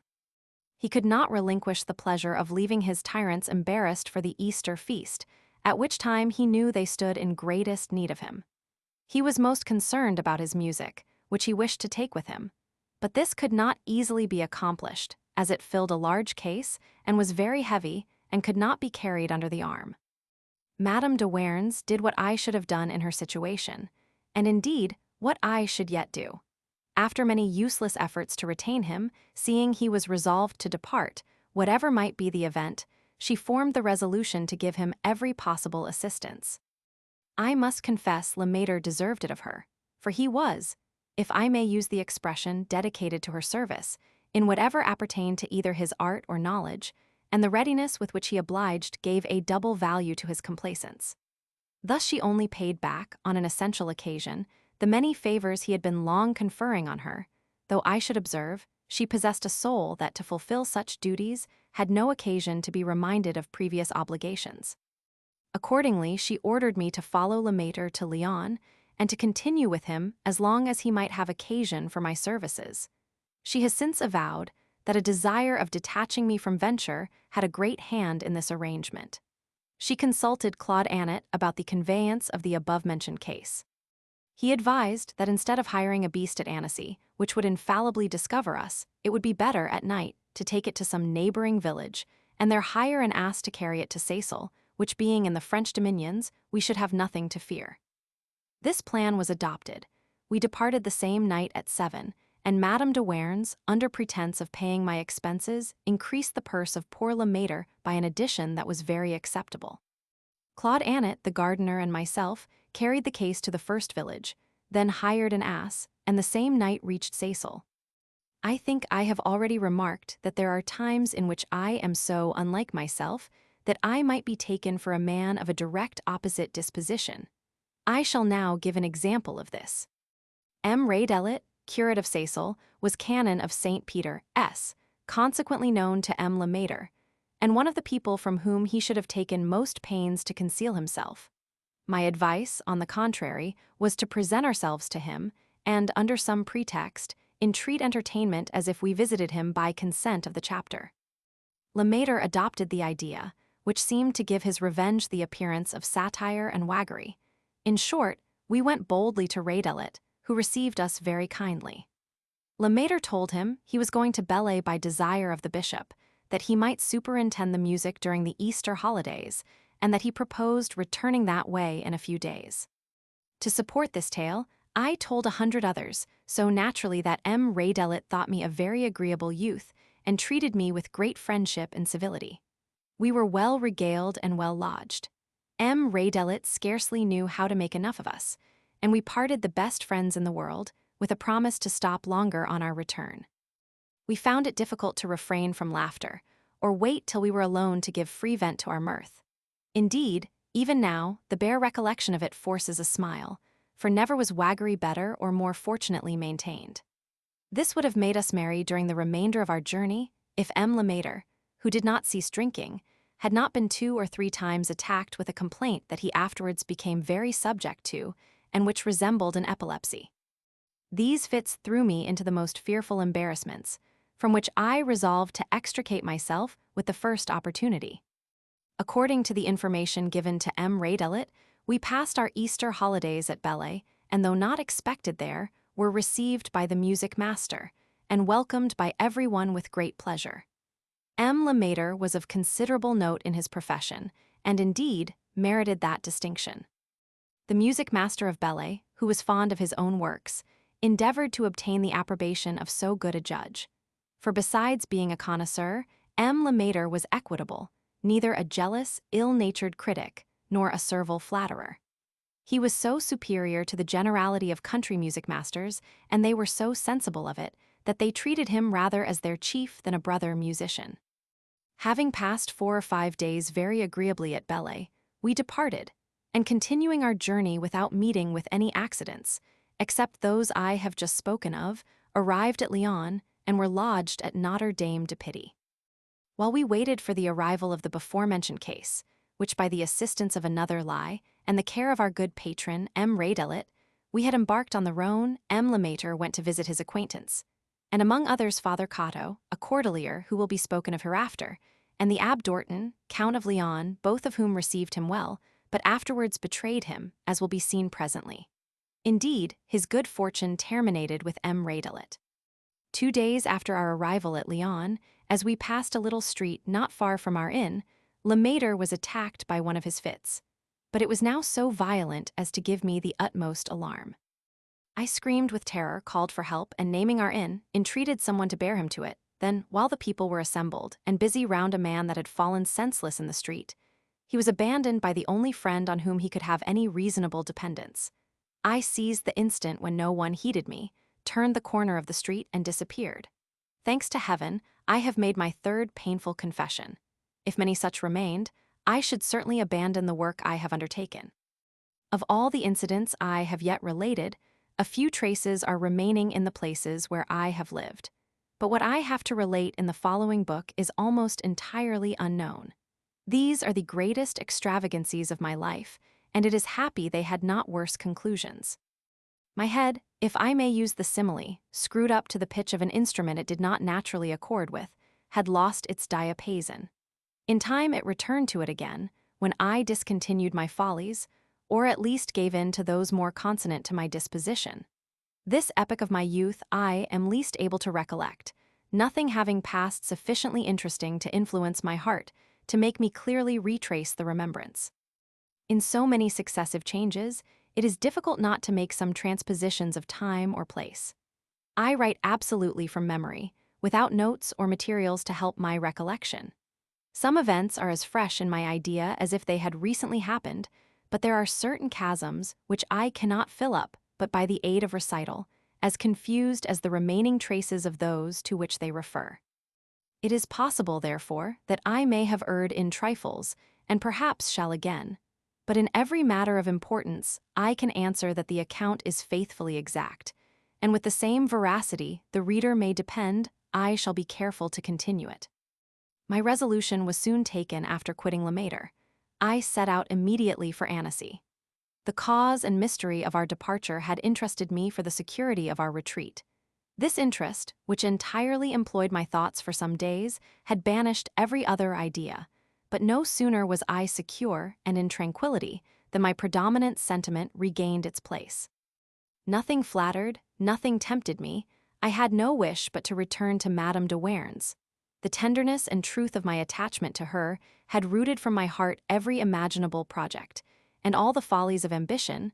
I conceived no happiness but living near her. Nor could I take a step without feeling that the distance between us was increased. I returned, therefore, as soon as possible, with such speed, and with my spirits in such a state of agitation, that though I recall with pleasure all my other travels, I have not the least recollection of this, only remembering my leaving Lyons and reaching Annecy. Let anyone judge whether this last event can have slipped my memory, when informed that on my arrival I found Madame de Warens was not there, having set out for Paris. I was never well informed of the motives of this journey. I am certain she would have told me had I asked her, but never was man less curious to learn the secrets of his friend. My heart is ever so entirely filled with the present, or with past pleasures, which become a principal part of my enjoyment, that there is not a chink or corner for curiosity to enter. All that I conceive from what I heard of it is that in the revolution caused at Turin by the abdication of the King of Sardinia, she feared being forgotten, and was willing by favor of the intrigues of M.D. Aubon to seek the same advantage in the court of France, where she has often told me she should have preferred it, as the multiplicity of business there prevents your conduct from being so closely inspected. If this was her business, it is astonishing that on her return she was not ill received. Be that as it will, she continued to enjoy her allowance without any interruption. Many people imagined she was charged with some secret commission, either by the bishop, who then had business at the court of France, where he himself was soon after obliged to go, or some one yet more powerful, who knew how to ensure her a gracious reception at her return. If this was the case, it is certain the ambassadress was not ill chosen, since being young and handsome, she had all the necessary qualifications to succeed in a negotiation. Book 4. Let anyone judge my surprise and grief at not finding her on my arrival. I now felt regret at having abandoned M. Le Maître, and my uneasiness increased when I learned the misfortunes that had befallen him. His box of music, containing all his fortune, that precious box, preserved with so much care and fatigue, had been seized on at Lyon by means of Count d'Orton, who had received information from the chapter of our having absconded with it. In vain did Le Maître reclaim his property, his means of existence, the labor of his life. His right to the music in question was at least subject to litigation, but even that liberty was not allowed him, the affair being instantly decided on the principle of superior strength. Thus poor Le Maître lost the fruit of his talents, the labor of his youth, and principal dependence for the support of old age. Nothing was wanting to render the news I had received truly afflicting, but I was at an age when even the greatest calamities are to be sustained. Accordingly, I soon found consolation. I expected shortly to hear news of Madame de Warens, though I was ignorant of the address, and she knew nothing of my return. As to my desertion of Le Maître, all things considered, I did not find it so very culpable. I had been serviceable to him at his retreat. It was not in my power to give him any further assistance. Had I remained with him in France, it would not have cured his complaint. I could not have saved his music, and should only have doubled his expense. In this point of view, I then saw my conduct. I see it otherwise now. It frequently happens that a villainous action does not torment us at the instant we commit it, but on recollection, and sometimes even after a number of years have elapsed, for the remembrance of crimes is not to be extinguished. The only means I had to obtain news of Madame de Warens was to remain at Annecy. Where should I seek her in Paris, or how bear the expense of such a journey? Sooner or later, there was no place where I could be so certain to hear of her as that I was now at. This consideration determined me to remain there, though my conduct was very indifferent. I did not go to the bishop, who had already befriended me and might continue to do so. My patroness was not present, and I feared his reprimands on the subject of our flight. Neither did I go to the seminary. M. Gras was no longer there. In short, I went to none of my acquaintances. I should gladly have visited the intendant's lady, but did not dare. I did worse, I sought out Venture, whom, notwithstanding my enthusiasm, I had never thought of since my departure. I found him quite gay, in high spirits, and the universal favorite of the ladies of Annecy. This success completed my infatuation. I saw nothing but Venture. He almost made me forget even Madame de Warens. That I might profit more at ease by his instructions and example, I proposed to share his lodgings, to which he readily consented. It was at a shoemaker's, a pleasant, jovial fellow, who, in his county dialect, called his wife nothing but Trollope, an appellation which she certainly merited. Venture took care to augment their differences, though under an appearance of doing the direct contrary, throwing out in a distant manner, and provincial accents, hints that produced the utmost effect, and furnished such scenes as were sufficient to make anyone die with laughter. Thus the mornings passed without our thinking of them. At 2 or 3 o'clock we took some refreshment. Venture then went to his various engagements where he supped, while I walked alone, meditating on his great merit, coveting and admiring his rare talents, and cursing my own unlucky stars that did not call me to so happy a life. How little did I then know of myself! Mine had been 1,000 times more delightful, had I not been such a fool, or known better how to enjoy it. Madame de Warens had taken no one with her but Annette.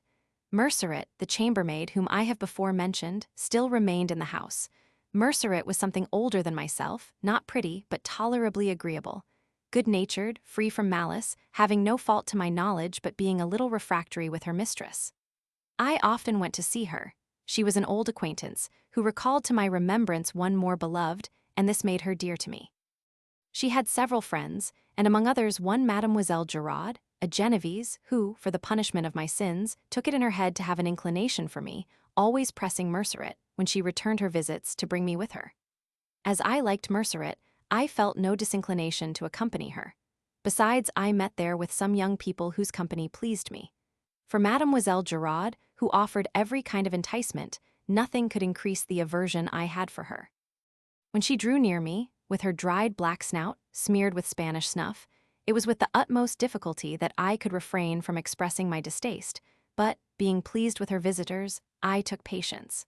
Among these were 2 girls who, either to pay their court to Mademoiselle Giraud or myself, paid me every possible attention. I conceived this to be only friendship, but have since thought it depended only on myself to have discovered something more, though I did not even think of it at the time. There was another reason for my stupidity. Seamstresses, chambermaids, or milliners never tempted me. I sighed for ladies. Every one has his peculiar taste. This has ever been mine, being in this particular of a different opinion from Horace. Yet it is not vanity of riches or rank that attracts me. It is a well-preserved complexion, fine hands, elegance of ornaments, an air of delicacy and neatness throughout the whole person, more in taste, in the manner of expressing themselves, a finer or better made gown, a well-turned ankle, small foot, ribbons, lace, and well-dressed hair. I even prefer those who have less natural beauty, provided they are elegantly decorated. I freely confess this preference is very ridiculous, yet my heart gives in to it spite of my understanding. Well, even this advantage presented itself, and it only depended on my own resolution to have seized the opportunity. How do I love, from time to return to those moments of my youth, which were so charmingly delightful, so short, so scarce, and enjoyed at so cheap a rate. How fondly do I wish to dwell on them! Even yet the remembrance of these scenes warms my heart with a chaste rapture, which appears necessary to reanimate my drooping courage and enable me to sustain the weariness of my latter days.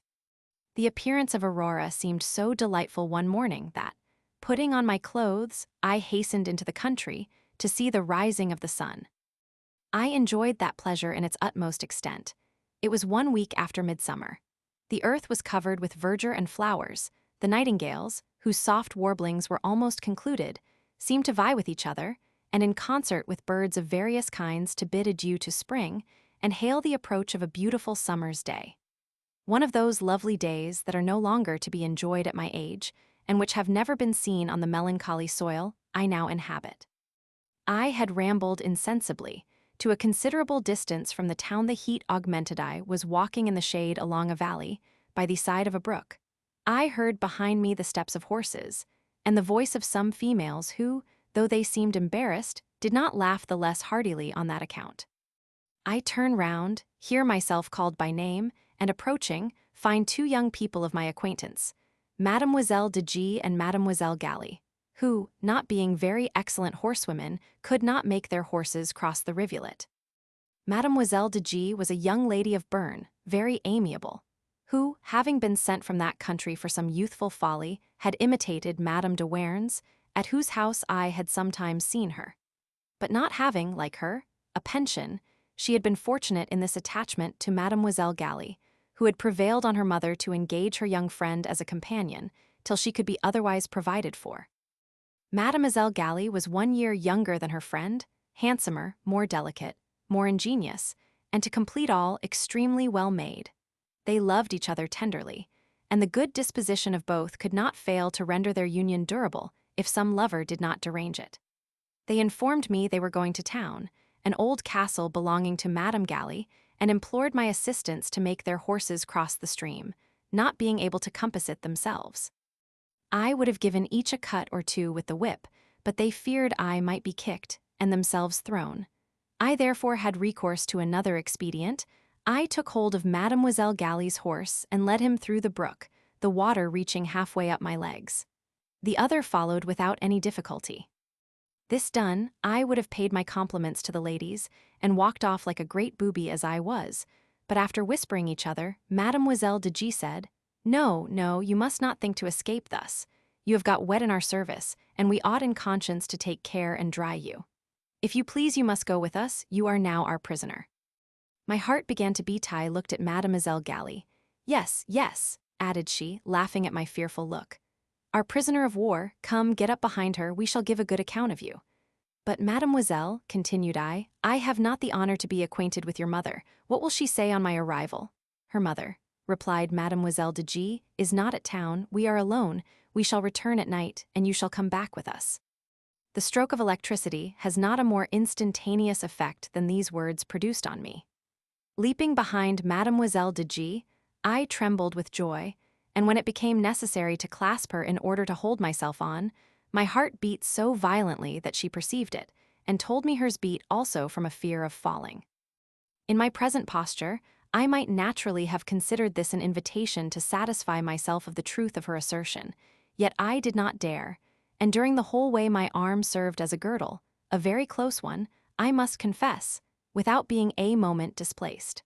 Some women that may read this would be for giving me a box on the ear, and truly, I deserved it.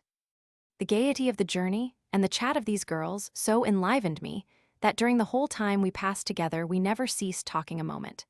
They had set me so thoroughly at ease that my tongue spoke as fast as my eyes, though not exactly the same things. Some minutes, indeed, when I was left alone with either, the conversation became a little embarrassed, but neither of them was absent long enough to allow time for explaining the cause. Arrived at town, and myself well dried, we breakfasted together, after which it was necessary to settle the important business of preparing dinner. The young ladies cooked, kissing from time to time the farmer's children, while the poor scullion looked on grumbling. Provisions had been sent for from town, and there was everything necessary for a good dinner, but unhappily they had forgotten wine. This forgetfulness was by no means astonishing to girls who seldom drank any, but I was sorry for the omission, as I had reckoned on its help, thinking it might add to my confidence. They were sorry likewise, and perhaps from the same motive, though I have no reason to say this, for their lively and charming gaiety was innocence itself. Besides, there were two of them. What could they expect from me? They went everywhere about the neighborhood to seek for wine, but none could be procured, so pure and sober are the peasants in those parts. As they were expressing their concern, I begged them not to give themselves any uneasiness on my account, for while with them, had no occasion for wine to intoxicate me. This was the only gallantry I ventured at during the whole of the day, and I believe the sly rogues saw well enough that I said nothing but the truth. We dined in the kitchen. The two friends were seated on the benches, one on each side the long table and their guest at the end between them on a three-legged stool. What a dinner! How charming the remembrance! While we can enjoy at so small an expense such pure, such true delights, why should we be solicitous for others? Never did those petite soupes, so celebrated in Paris, equal this.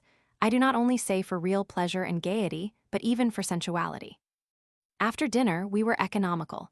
Instead of drinking the coffee we had reserved at breakfast, we kept it for an afternoon collation, with cream and some cake they had brought with them.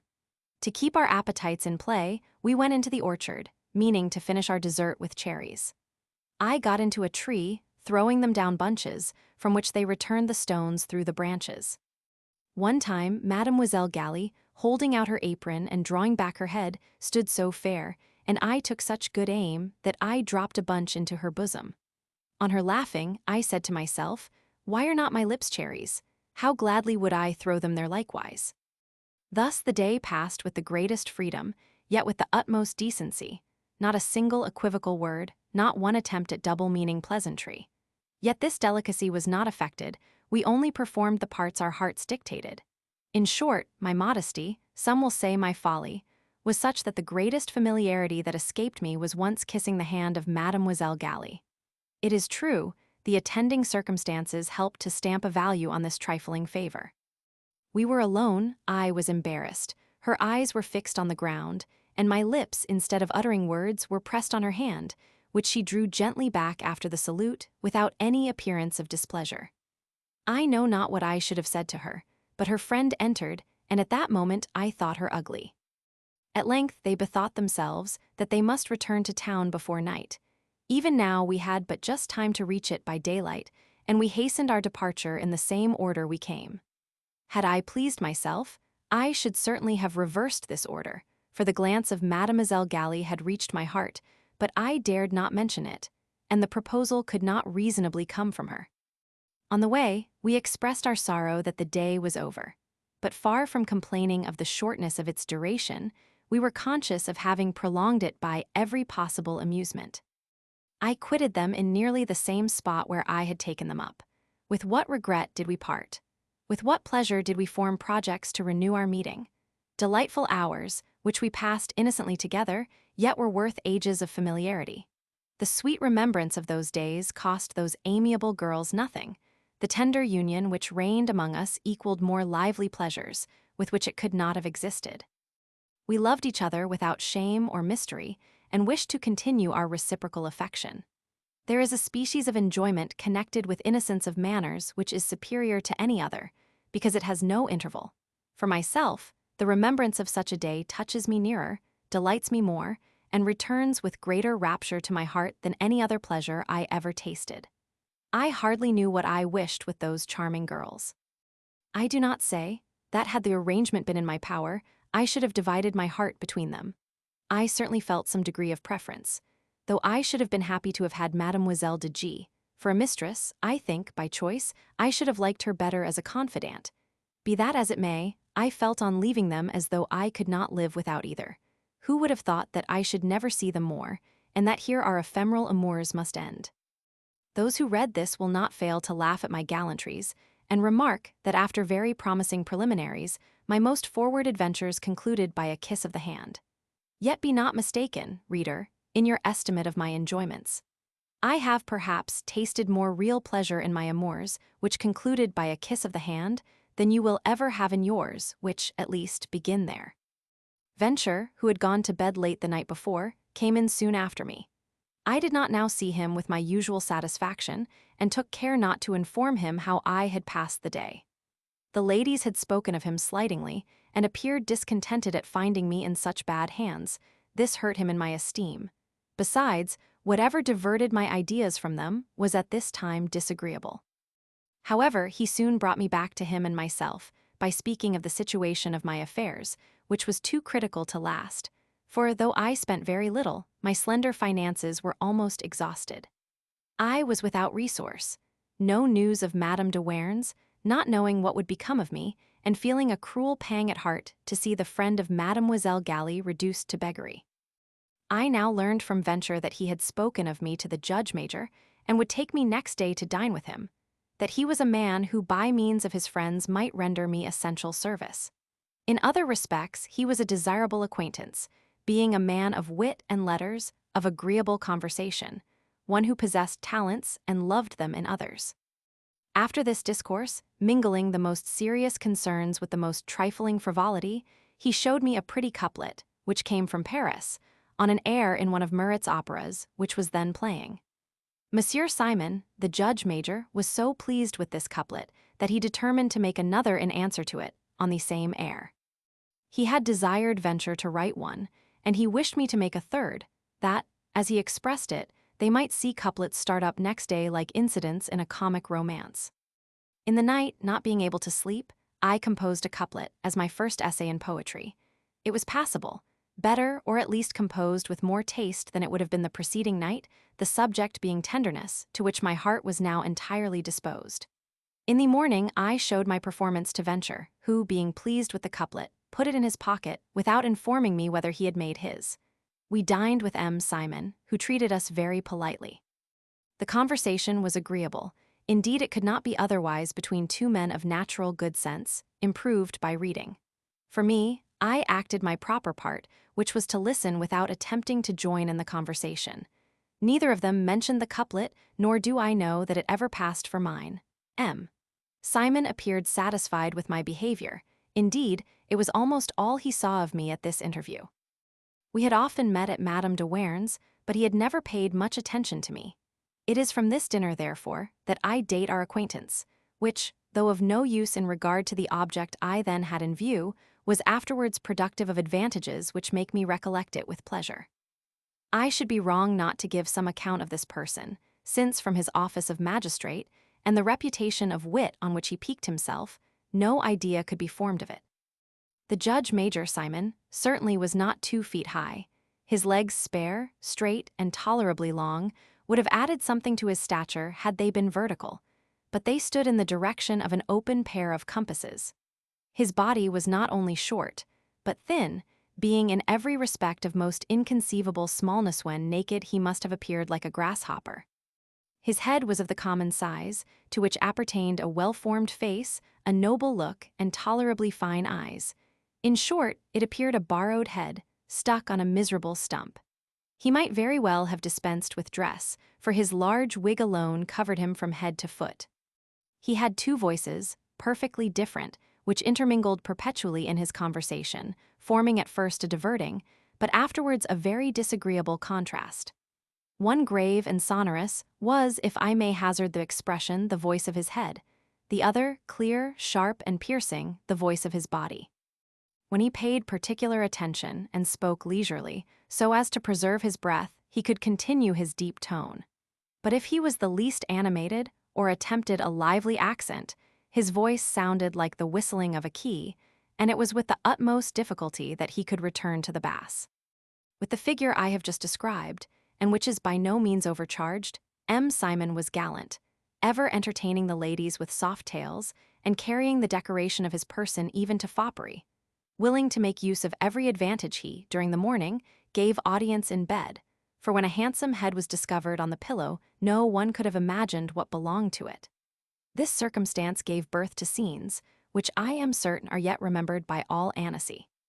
One morning, when he expected to give audience in bed, or rather on the bed, having on a handsome nightcap ornamented with rose-colored ribbon, a countryman arriving knocked at the door. The maid happened to be out. The judge, therefore, hearing the knock repeated, cried, "Come in," and, as he spoke rather loud, it was in his shrill tone. The man entered, looked about, endeavoring to discover whence the female voice proceeded, and at length seeing a handsome head-dress set off with ribbons, was about to leave the room, making the supposed lady 100 apologies. M. Simon, in a rage, screamed the more, and the countryman, yet more confirmed in his opinion, conceiving himself to be insulted, began railing in his turn, saying that, apparently, she was nothing better than a common streetwalker, and that the Judge Major should be ashamed of setting such ill examples.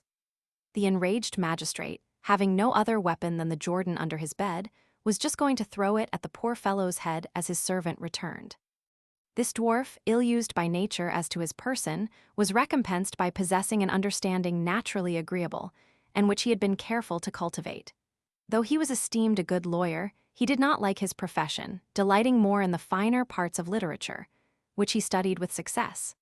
Above all, he possessed that superficial brilliancy, the art of pleasing in conversation, even with the ladies.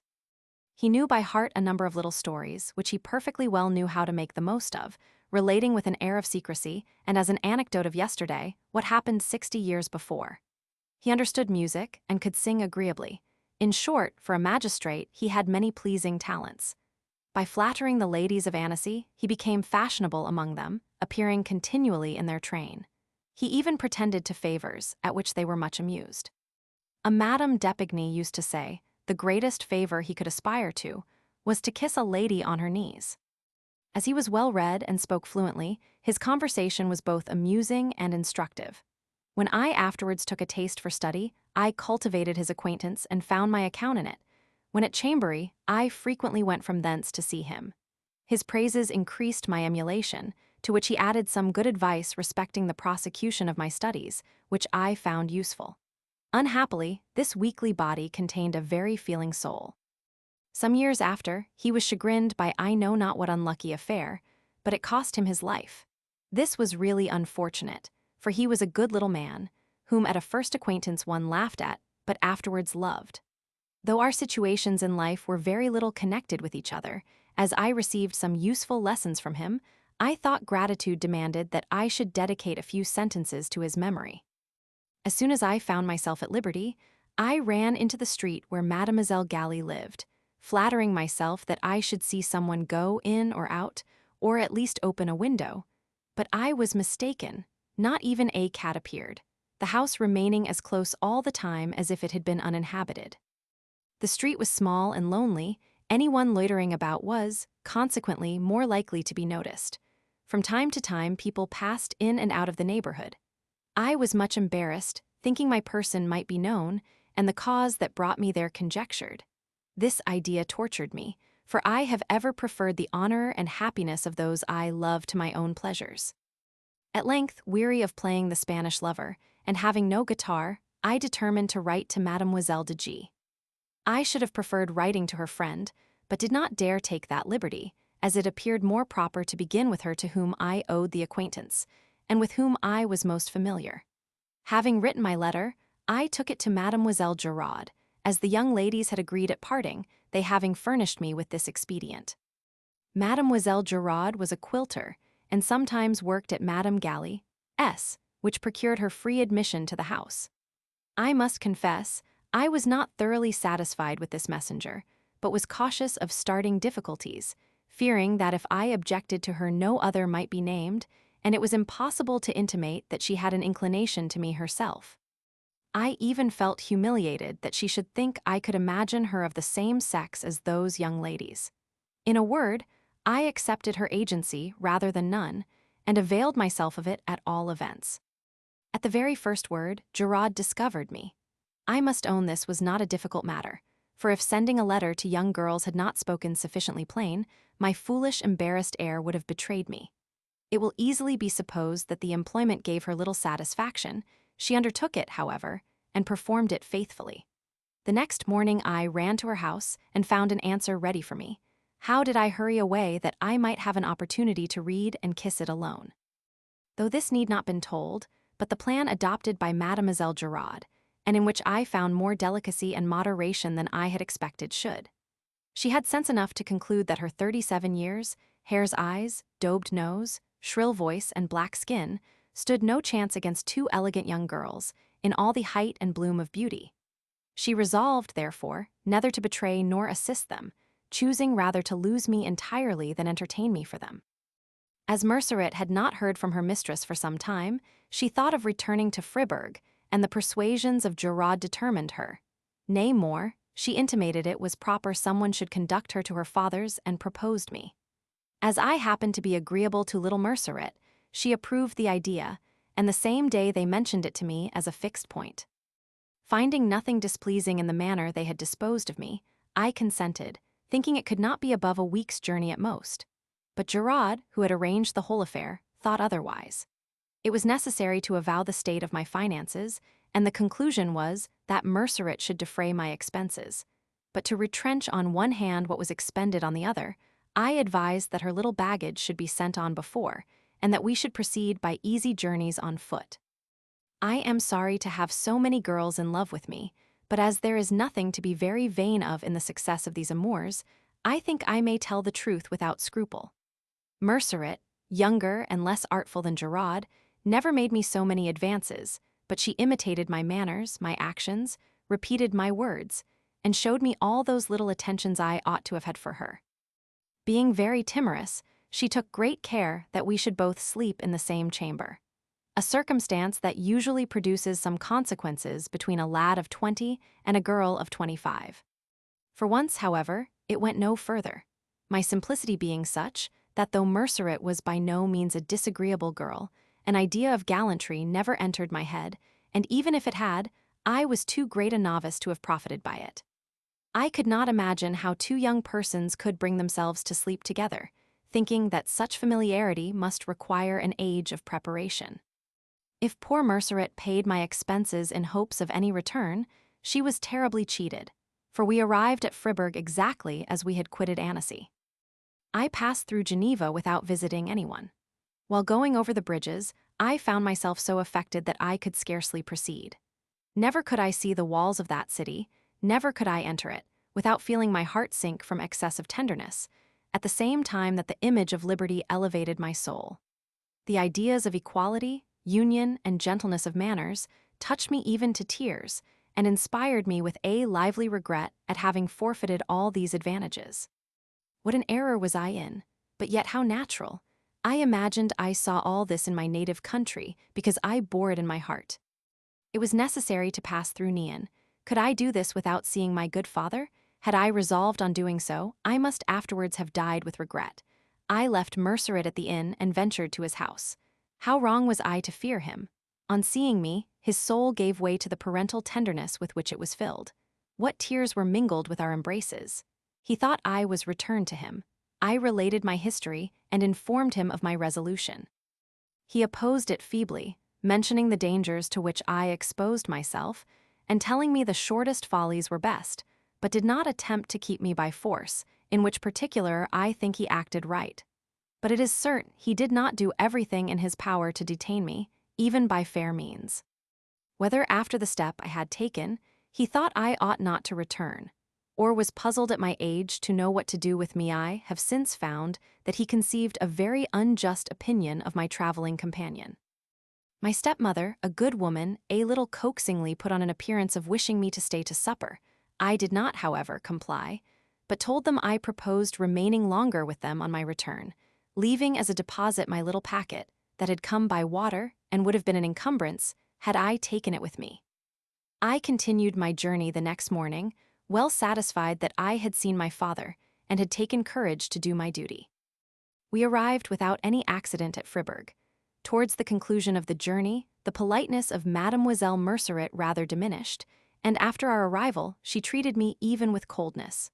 Her father, who was not in the best circumstances, did not show me much attention, and I was obliged to lodge at an alehouse.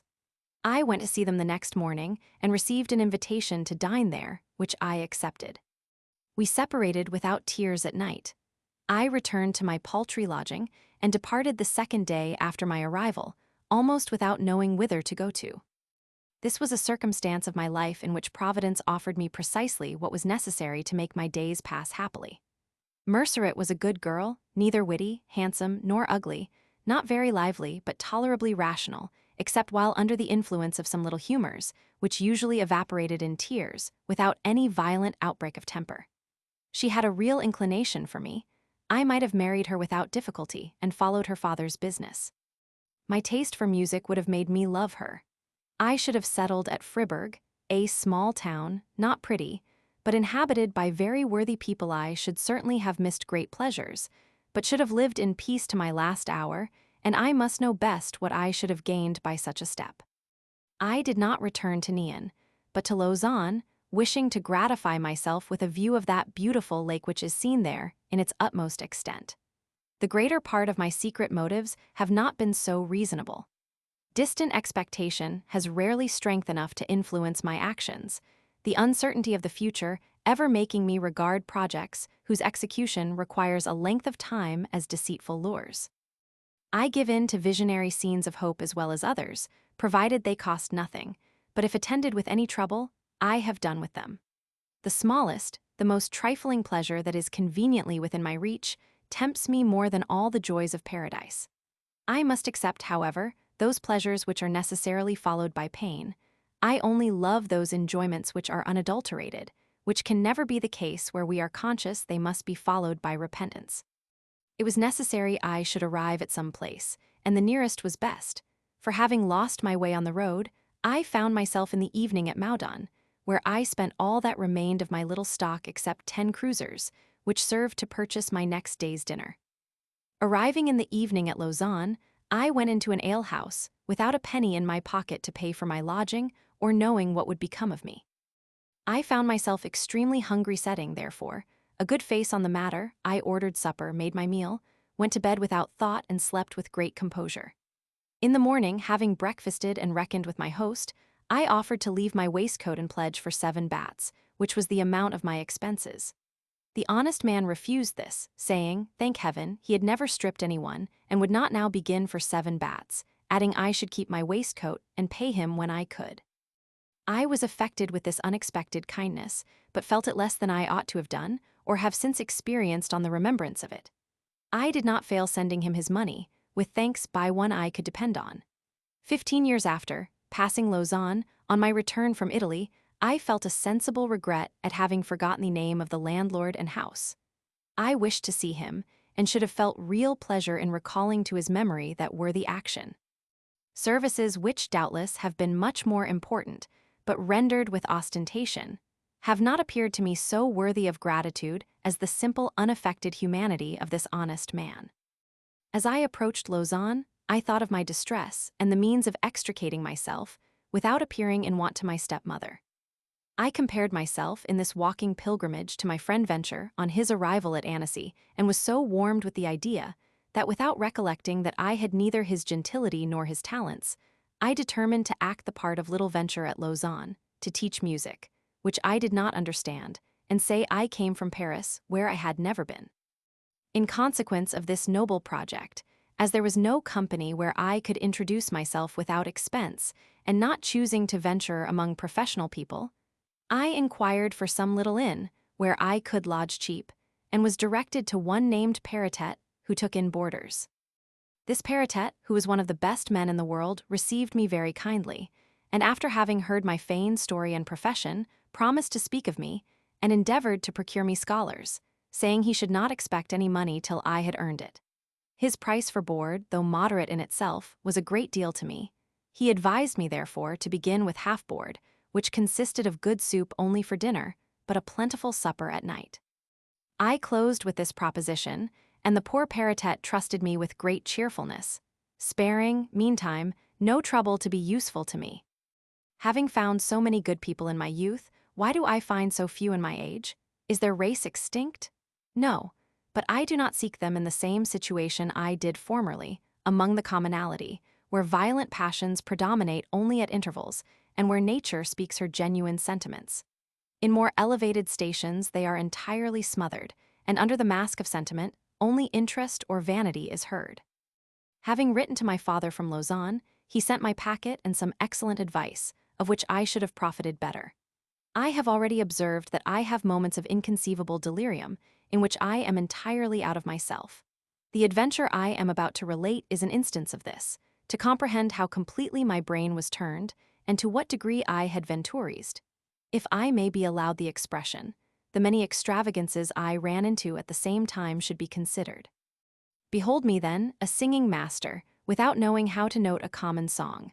For if the 5 or 6 months passed with Le Maître had improved me, they could not be supposed sufficient to qualify me for such an undertaking.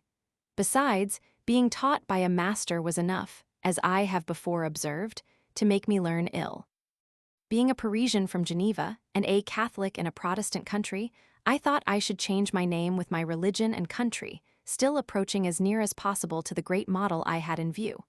He called himself Venture de Villeneuve. I changed, by anagram, the name Rousseau into that of Vasseur, calling myself Monsieur Vasseur de Villeneuve.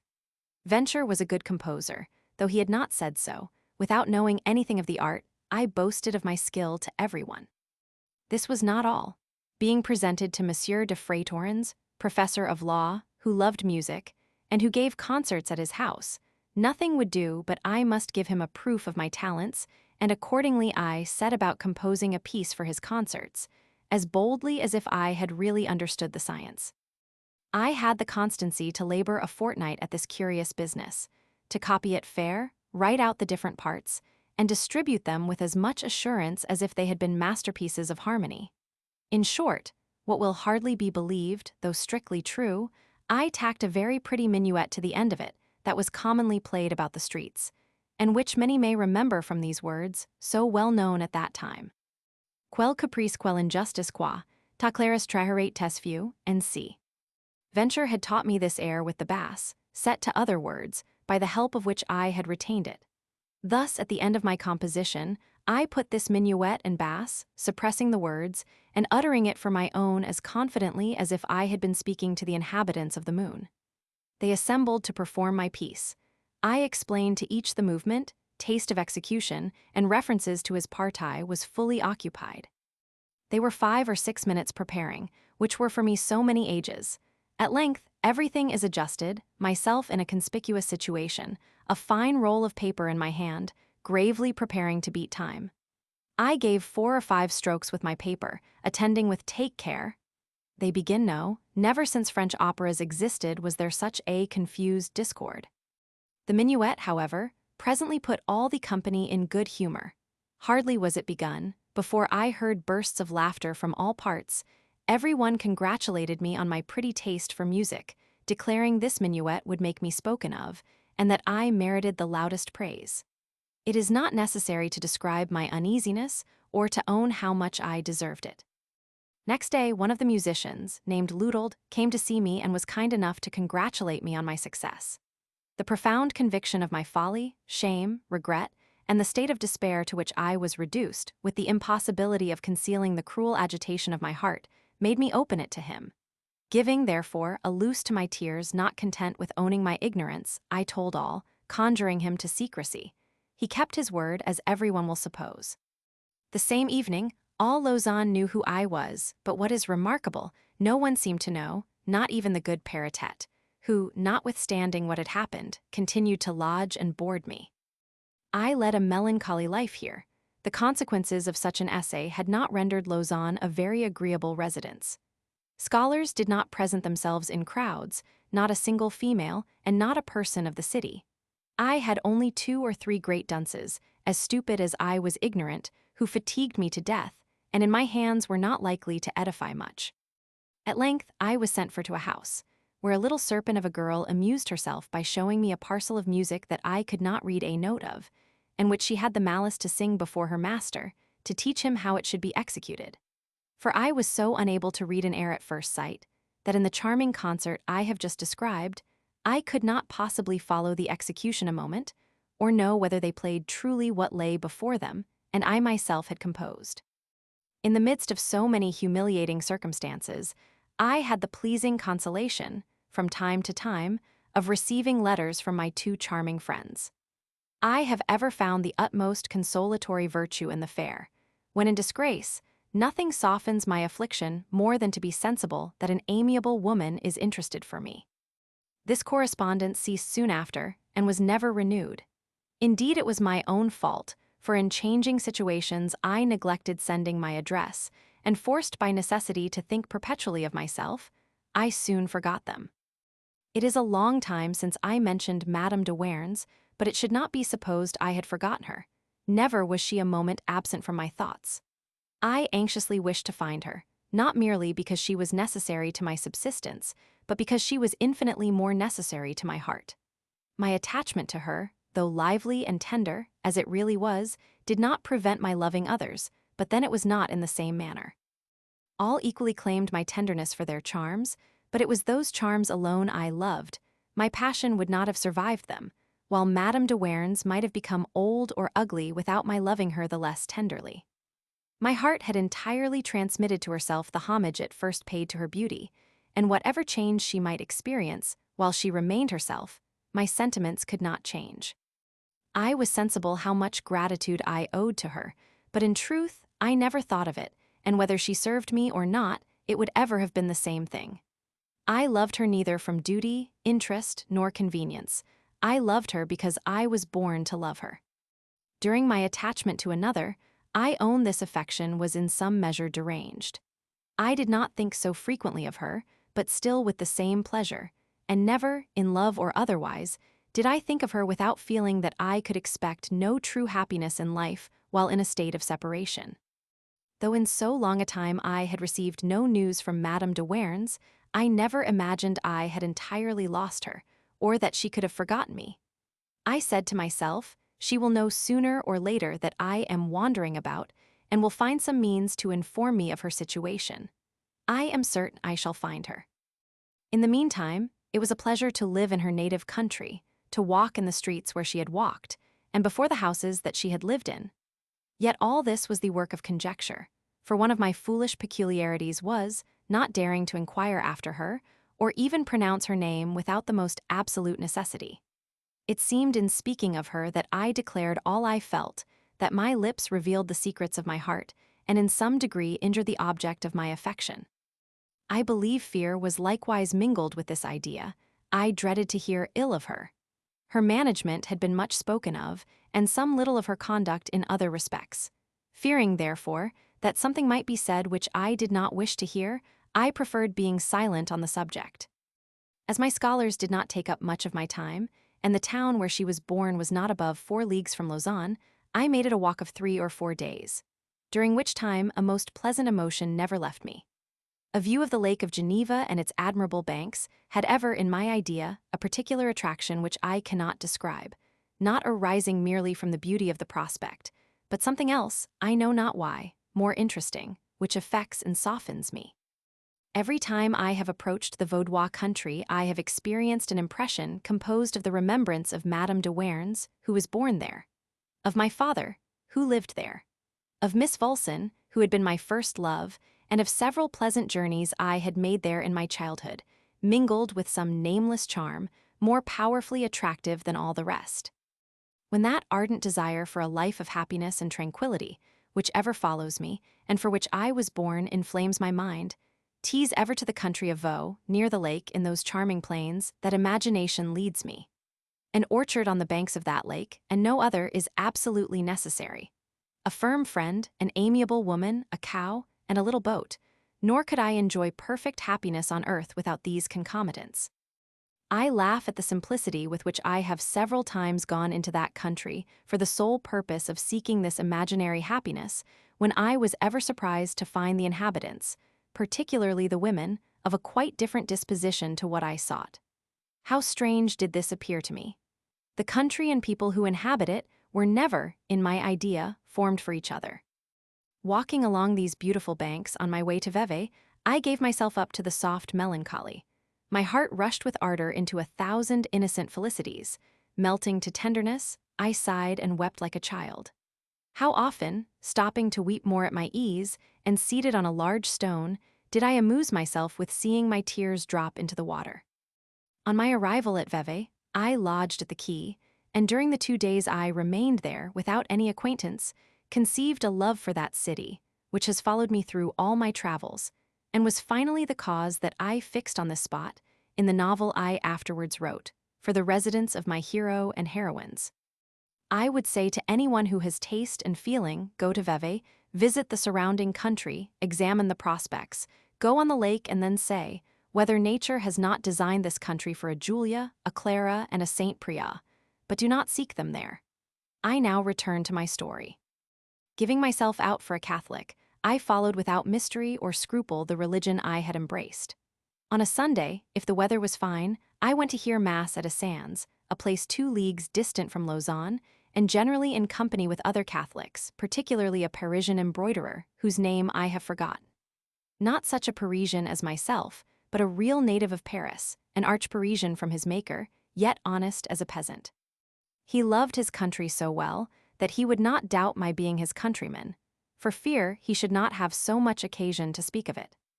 The lieutenant governor, M. de Cruzes, had a gardener who was likewise from Paris, but not so complacent. He thought the glory of his country concerned when anyone claimed that honor who was not really entitled to it. He put questions to me, therefore, with an air and tone, as if certain to detect me in a falsehood, and once, smiling malignantly, asked what was remarkable in the Martineuf. It may be supposed I asked the question, but I have since passed 20 years at Paris, and certainly know that city, yet was the same question repeated at this day, I should be equally embarrassed to answer it, and from this embarrassment it might be concluded I had never been there. Thus, even when we meet with truths, we are subject to build our opinions on circumstances, which may easily deceive us. I formed no ideas, while at Lausanne, that were worth recollecting, nor can I say exactly how long I remained there. I only know that not finding sufficient to subsist on, I went from thence to Neuchâtel, where I passed the winter. Here I succeeded better. I got some scholars, and saved enough to pay my good friend Paratet, who had faithfully sent my baggage, though at that time I was considerably in his debt. By continuing to teach music, I insensibly gained some knowledge of it. The life I led was sufficiently agreeable, and any reasonable man might have been satisfied, but my unsettled heart demanded something more. On Sundays, or whenever I had leisure, I wandered, sighing and thoughtful, about the adjoining woods, and when once out of the city never returned before night. One day, being at Boudry, I went to dine at a public house, where I saw a man with a long beard, dressed in a violet-colored Grecian habit, with a fur cap, and whose air and manner were rather noble. This person found some difficulty in making himself understood, speaking only an unintelligible jargon, which bore more resemblance to Italian than any other language. I understood almost all he said, and I was the only person present who could do so, for he was obliged to make his request known to the landlord and others about him by signs. On my speaking a few words in Italian, which he perfectly understood, he got up and embraced me with rapture. A connection was soon formed, and from that moment I became his interpreter. His dinner was excellent, mine rather worse than indifferent. He gave me an invitation to dine with him, which I accepted without much ceremony. Drinking and chatting soon rendered us familiar, and by the end of the repast we had all the disposition in the world to become inseparable companions. He informed me he was a Greek prelate and archimandrite of Jerusalem, that he had undertaken to make a gathering in Europe for the re-establishment of the Holy Sepulchre, and showed me some very fine patents from the Tsarina, the Emperor, and several other sovereigns. He was tolerably content with what he had collected hitherto, though he had experienced inconceivable difficulties in Germany. For not understanding a word of German, Latin, or French, he had been obliged to have recourse to his Greek, Turkish lingua franca, which did not procure him much in the country he was traveling through. His proposal, therefore, to me was that I should accompany him in the quality of secretary and interpreter. In spite of my violet-colored coat, which accorded well enough with the proposed employment, he guessed from my meager appearance that I should easily be gained, and he was not mistaken. The bargain was soon made. I demanded nothing, and he promised liberally. Thus, without any security or knowledge of the person I was about to serve, I gave myself up entirely to his conduct, and the next day behold me on an expedition to Jerusalem. We began our expedition unsuccessfully by the canton of Fribourg. Episcopal dignity would not suffer him to play the beggar or solicit help from private individuals, but we presented his commission to the Senate, who gave him a trifling sum. From thence we went to Bern, where we lodged at the Falcon, then a good inn, and frequented by respectable company, the public table being well supplied and numerously attended. I had fared indifferently so long that I was glad to make myself amends, therefore took care to profit by the present occasion. My lord, the archimandrite, was himself an excellent companion, loved good cheer, was gay, spoke well for those who understood him, and knew perfectly well how to make the most of his Grecian erudition. One day, at dessert while cracking nuts, he cut his finger pretty deeply, and as it bled freely showed it to the company, saying with a laugh, "Murate signori, questo è sang Pelasgo." At Bern, I was not useless to him, nor was my performance so bad as I had feared. I certainly spoke better, and with more confidence than I could have done for myself. Matters were not conducted here with the same simplicity as at Fribourg. Long and frequent conferences were necessary with the premiers of the state, and the examination of his titles was not the work of a day. At length, everything being adjusted, he was admitted to an audience by the Senate. I entered with him as interpreter and was ordered to speak. I expected nothing less, for it never entered my mind that after such long and frequent conferences with the members, it was necessary to address the assembly collectively as if nothing had been said. Judge my embarrassment.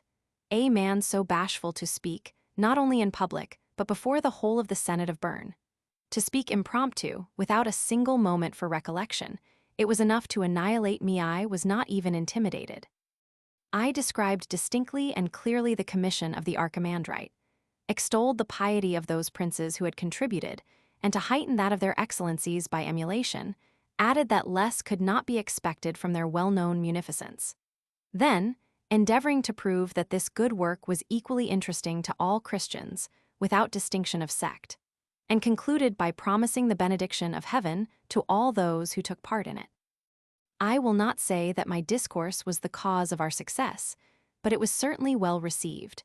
And on our quitting, the archimandrite was gratified by a very genteel present, to which some very handsome compliments were added on the understanding of his secretary.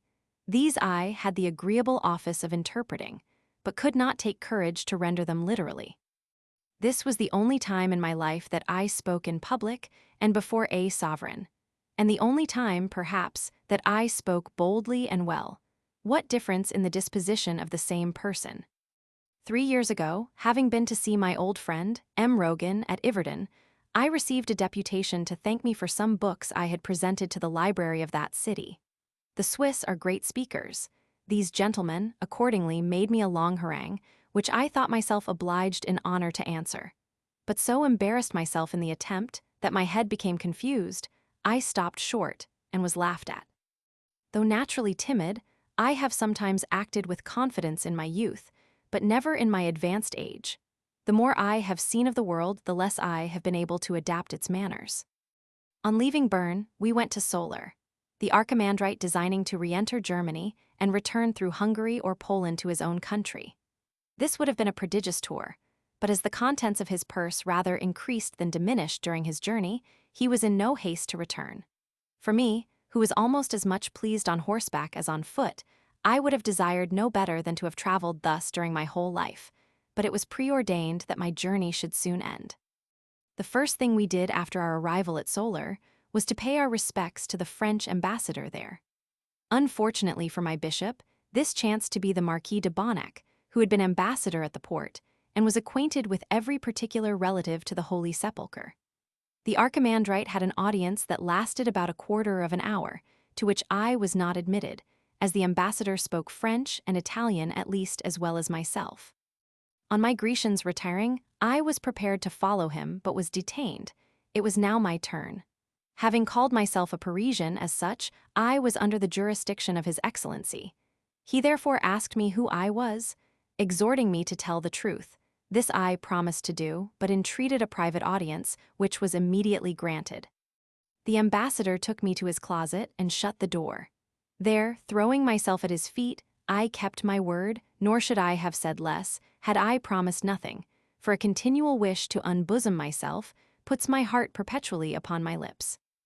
After having disclosed myself without reserve to the musician Ludold, there was no occasion to attempt acting the mysterious with the Marquis de Bonnac, who was so well pleased with my little history, and the ingenuousness with which I had related it, that he led me to the ambassadress and presented me with an abridgment of my recital. Madame de Bonnac received me kindly, saying, I must not be suffered to follow that Greek monk. It was accordingly resolved that I should remain at their hotel till something better could be done for me. I wished to bid adieu to my poor archimandrite, for whom I had conceived an attachment, but was not permitted. They sent him word that I was to be detained there, and in quarter of an hour after, I saw my little bundle arrive. M. de la Martinière, secretary of the embassy, had in a manner the care of me. While following him to the chamber appropriated to my use, he said, This apartment was occupied under the Count de Luc by a celebrated man of the same name as yourself. It is in your power to succeed him in every respect, and cause it to be said hereafter, Rousseau the first, Rousseau the second.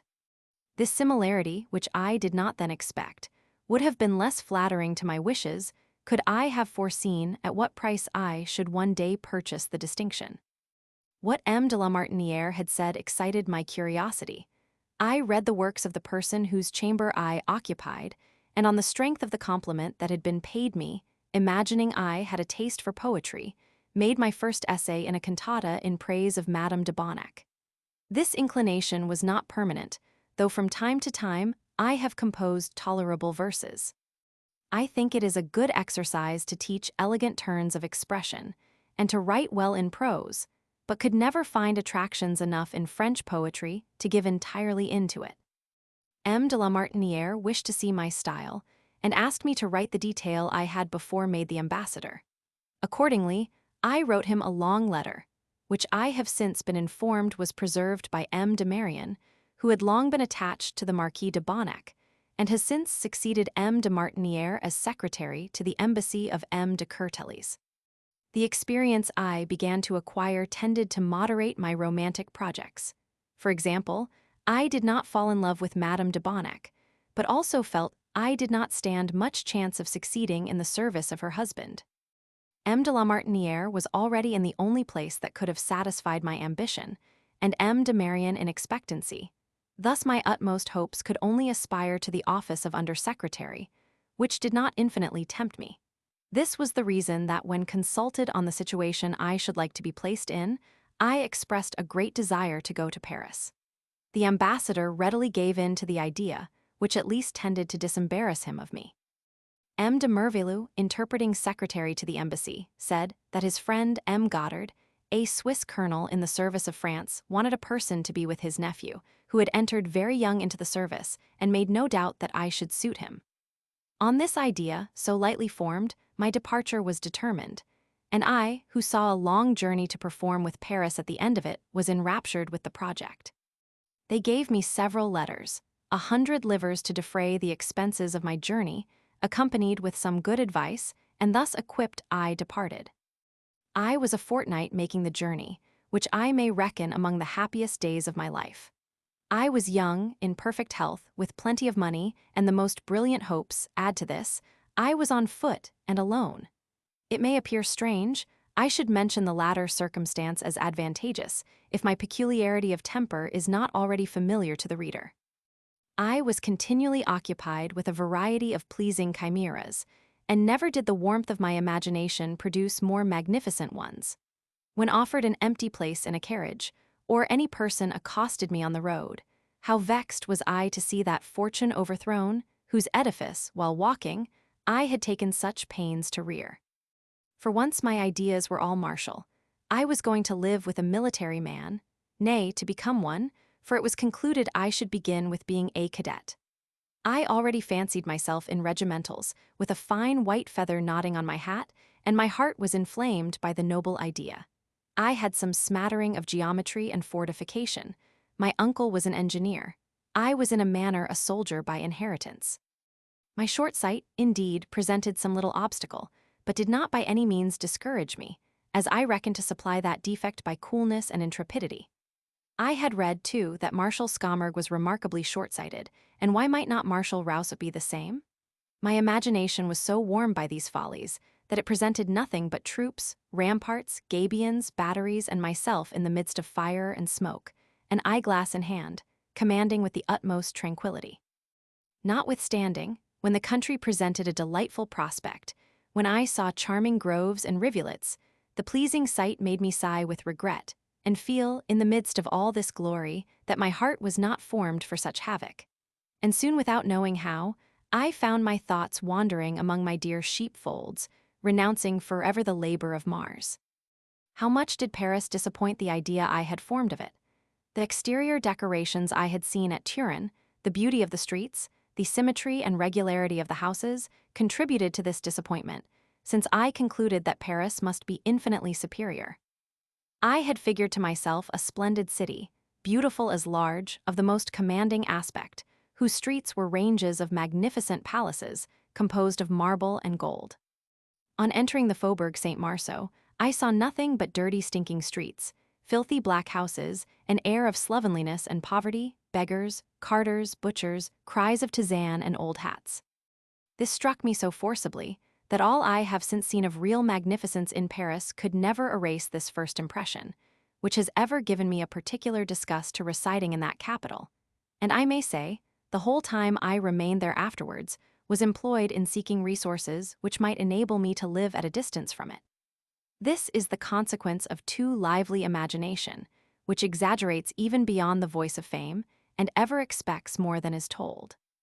I have heard Paris so flatteringly described that I pictured it like the ancient Babylon, which perhaps had I seen, I might have found equally faulty, and unlike that idea the account had conveyed.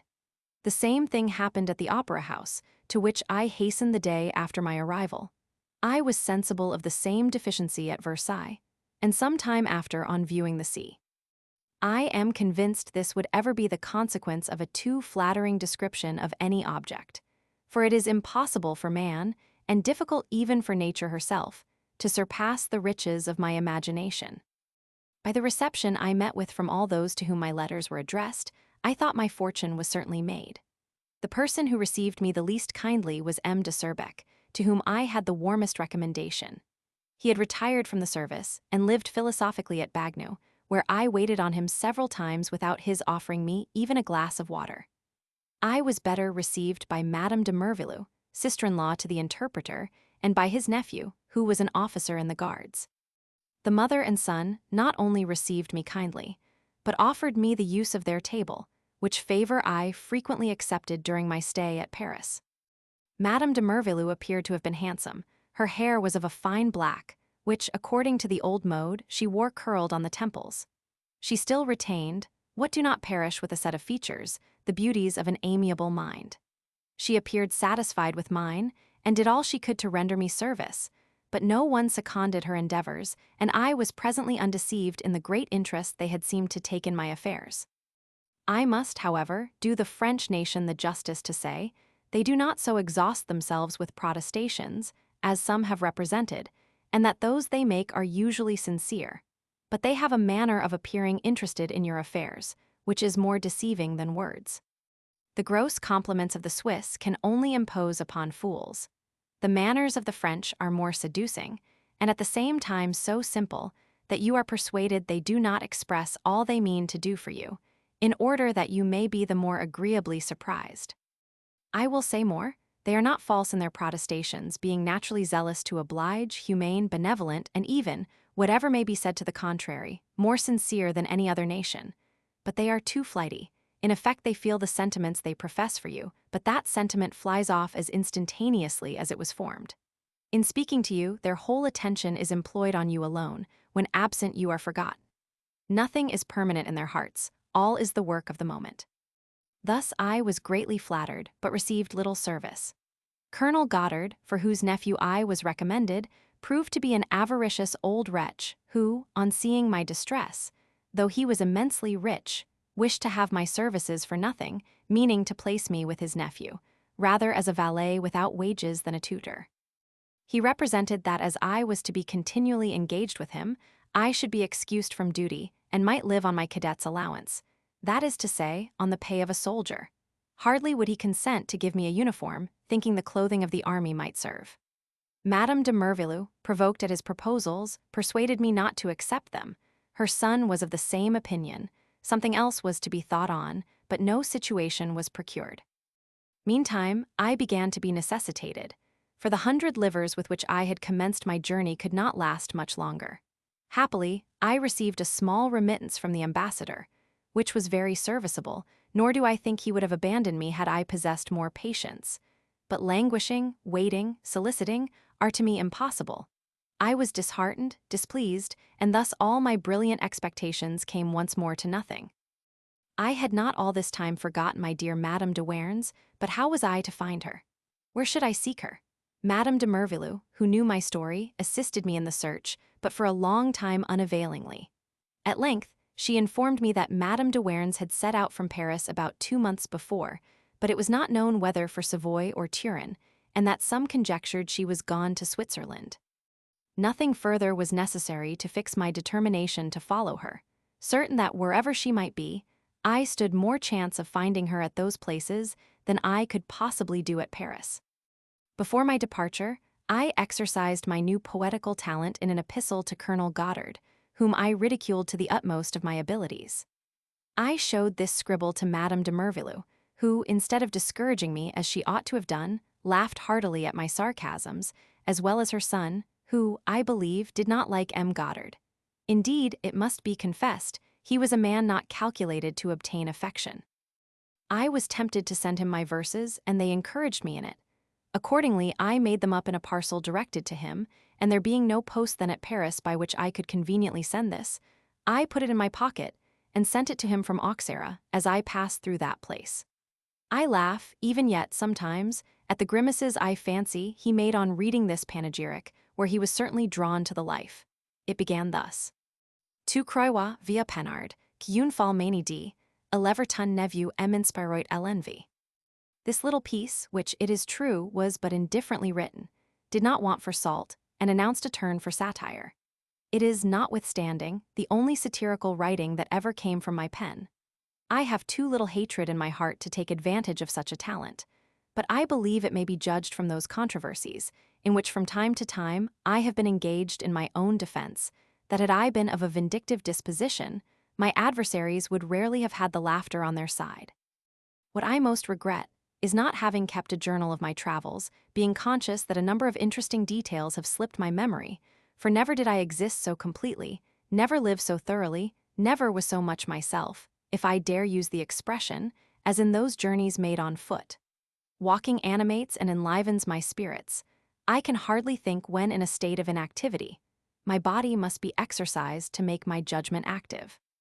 The view of a fine country, a succession of agreeable prospects, a free air, a good appetite, and the health I gained by walking, the freedom of inns, and the distance from everything that can make me recollect the dependence of my situation, conspire to free my soul and give boldness to my thoughts, throwing me in a manner into the immensity of beings, where I combine, choose, and appropriate them to my fancy, without constraint or fear. I dispose of all nature as I please. My heart, wandering from object to object, approximates and unites with those that please it, is surrounded by charming images, and becomes intoxicated with delicious sensations. If attempting to render these permanent, I am amused in describing to myself, what glow of coloring, what energy of expression do I give them? It has been said that all these are to be found in my works, though written in the decline of life. Oh! Had those of my early youth been seen, those made during my travels, composed but never written, why did I not write them? Will be asked, and why should I have written them? I may answer, why deprive myself of the actual charm of my enjoyments to inform others what I enjoyed? What to me were readers, the public, or all the world, while I was mounting the Empyrean? Besides, did I carry pens, paper, and ink with me? Had I recollected all these, not a thought would have occurred worth preserving. I do not foresee when I shall have ideas. They come when they please, and not when I call for them.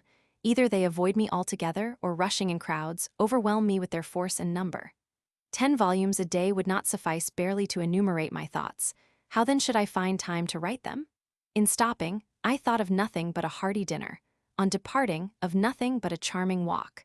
I felt that a new paradise awaited me at the door, and eagerly leaped forward to enjoy it. Never did I experience this so feelingly as in the perambulation I am now describing. On coming to Paris, I had confined myself to ideas which related to the situation I expected to occupy there. I had rushed into the career I was about to run, and should have completed it with tolerable eclat, but it was not that my heart adhered to. Some real beings obscured my imagined one's Colonel Goddard, and his nephew could not keep pace with a hero of my disposition. Thank heaven, I was soon delivered from all these obstacles, and could enter at pleasure into the wilderness of chimeras, for that alone remained before me, and I wandered in it so completely that I several times lost my way. But this was no misfortune. I would not have shortened it, for, feeling with regret, as I approached Lyons, that I must again return to the material world, I should have been glad never to have arrived there. One day, among others, having purposely gone out of my way to take a nearer view of a spot that appeared delightful, I was so charmed with it, and wandered round it so often, that at length I completely lost myself. And after several hours, useless walking, weary, fainting with hunger and thirst, I entered a peasant's hut, which had not indeed a very promising appearance, but was the only one I could discover near me. I thought it was here, as at Geneva, or in Switzerland, where the inhabitants, living at ease, have it in their power to exercise hospitality. I entreated the countryman to give me some dinner, offering to pay for it, on which he presented me with some skimmed milk and coarse barley bread, saying it was all he had. I drank the milk with pleasure and ate the bread, chaff and all, but it was not very restorative to a man sinking with fatigue. The countryman, who watched me narrowly, judged the truth of my story by my appetite, and presently, after having said that he plainly saw I was an honest, good-natured young man and did not come to betray him, opened a little trapdoor by the side of his kitchen, went down, and returned a moment after with a good brown loaf of pure wheat, the remains of a well-flavored ham, and a bottle of wine, the sight of which rejoiced my heart more than all the rest. He then prepared a good thick omelette, and I made such a dinner as none but a walking traveler ever enjoyed. When I again offered to pay, his inquietude and fears returned. He not only would have no money, but refused it with the most evident emotion, and what made this scene more amusing, I could not imagine the motive of his fear. At length he pronounced tremblingly those terrible words, commissioners and cellar rats, which he explained by giving me to understand that he concealed his wine because of the excise and his bread on account of the tax imposed on it, adding he should be an undone man if it was suspected he was not almost perishing with want. What he said to me on this subject, of which I had not the smallest idea, made an impression on my mind that can never be effaced, sowing seeds of that inextinguishable hatred which has since grown up in my heart against the vexations these unhappy people suffer and against their oppressors. This man, though in easy circumstances, dare not eat the bread gained by the sweat of his brow, and could only escape destruction by exhibiting an outward appearance of misery. I left his cottage with as much indignation as concern, deploring the fate of those beautiful countries, where nature has been prodigal of her gifts, only that they may become the prey of barbarous exactors. The incident which I have just related is the only one I have a distinct remembrance of during this journey. I recollect, indeed, that on approaching Lyon, I wished to prolong it by going to see the banks of the Lignon. For among the romances I had read with my father, Istria was not forgotten and returned more frequently to my thoughts than any other. Stopping for some refreshment, while chatting with my hostess, I inquired the way to Fours, and was informed that country was an excellent place for mechanics, as there were many forges, and much iron work done there. This eulogium instantly calmed my romantic curiosity, for I felt no inclination to seek Dianas and Sylvanders among a generation of blacksmiths. The good woman who encouraged me with this piece of information certainly thought I was a journeyman locksmith. I had some view in going to Lyon. On my arrival, I went to the Chassettes to see Mademoiselle du Châtelet, a friend of Madame de Werne's, for whom I had brought a letter when I came there with M. Le Maître, so that it was an acquaintance already formed. Mademoiselle du Châtelet informed me her friend had passed through Lyon, but could not tell whether she had gone on to Piedmont, being uncertain at her departure whether it would not be necessary to stop in Savoy. But if I choose, she would immediately write for information, and thought my best plan would be to remain at Lyon till she received it. I accepted this offer, but did not tell Mademoiselle du Châtelet how much I was pressed for an answer, and that my exhausted purse would not permit me to wait long. It was not an appearance of coolness that withheld me. On the contrary, I was very kindly received, treated on the footing of equality, and this took from me the resolution of explaining my circumstances, for I could not bear to descend from a companion to a miserable beggar. I seem to have retained a very connecting remembrance of that part of my life contained in this book. Yet I think I remember, about the same period, another journey to Lyon, the particulars of which I cannot recollect, where I found myself much straitened, and a confused remembrance of the extremities to which I was reduced does not contribute to recall the idea agreeably. Had I been like many others, had I possessed the talent of borrowing and running in debt at every alehouse I came to, I might have fared better. But in that my incapacity equaled my repugnance, and to demonstrate the prevalence of both, it will be sufficient to say that though I have passed almost my whole life in indifferent circumstances, and frequently have been near wanting bread, I was never once asked for money by a creditor without having it in my power to pay it instantly. I could never bear to contract clamorous debts, and have ever preferred suffering to owing. Being reduced to pass my nights in the streets may certainly be called suffering, and this was several times the case at Lyon, having preferred buying bread with the few pence I had remaining to bestowing them on a lodging, as I was convinced there was less danger of dying for want of sleep than of hunger. What is astonishing, while in this unhappy situation, I took no care for the future, was neither uneasy nor melancholy, but patiently waited an answer to Mademoiselle du Châtelet's letter, and lying in the open air, stretched on the earth, or on a bench, slept as soundly as if reposing on a bed of roses. I remember, particularly, to have passed a most delightful night at some distance from the city, in a road which had the Rhône or Saône, I cannot recollect which, on the one side, and a range of raised gardens with terraces on the other. It had been a very hot day, the evening was delightful, the dew moistened the fading grass, no wind was stirring. The air was fresh without chillness, the setting sun had tinged the clouds with a beautiful crimson, which was again reflected by the water, and the trees that bordered the terrace were filled with nightingales who were continually answering each other's songs. I walked along in a kind of ecstasy, giving up my heart and senses to the enjoyment of so many delights, and sighing only from a regret of enjoying them alone. Absorbed in this pleasing reverie, I lengthened my walk till it grew very late, without perceiving I was tired. At length, however, I discovered it, and threw myself on the step of a kind of niche or false door in the terrace wall. How charming was the couch! The trees formed a stately canopy, a nightingale sat directly over me, and with his soft notes lulled me to rest. How pleasing my repose, my awaking more so. It was broad day. On opening my eyes I saw the water, the verdure, and the admirable landscape before me. I arose, shook off the remains of drowsiness, and finding I was hungry, retook the way to the city, resolving, with inexpressible gaiety, to spend the 2 pieces of 6 francs I had yet remaining in a good breakfast. I found myself so cheerful that I went all the way singing. I even remember I sang a cantata of Battiston's called The Baths of Thomery, which I knew by heart. May a blessing light on the good Battiston and his good cantata, which procured me a better breakfast than I had expected, and a still better dinner which I did not expect at all.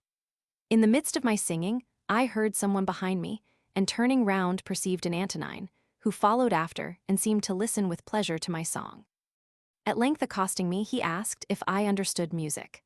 I answered, a little, but in a manner to have it understood I knew a great deal, and as he continued questioning of me, related a part of my story. He asked me if I had ever copied music. I replied, often, which was true. I had learned most by copying. Well, continued he, come with me, I can employ you for a few days, during which time you shall want for nothing, provided you consent not to quit my room.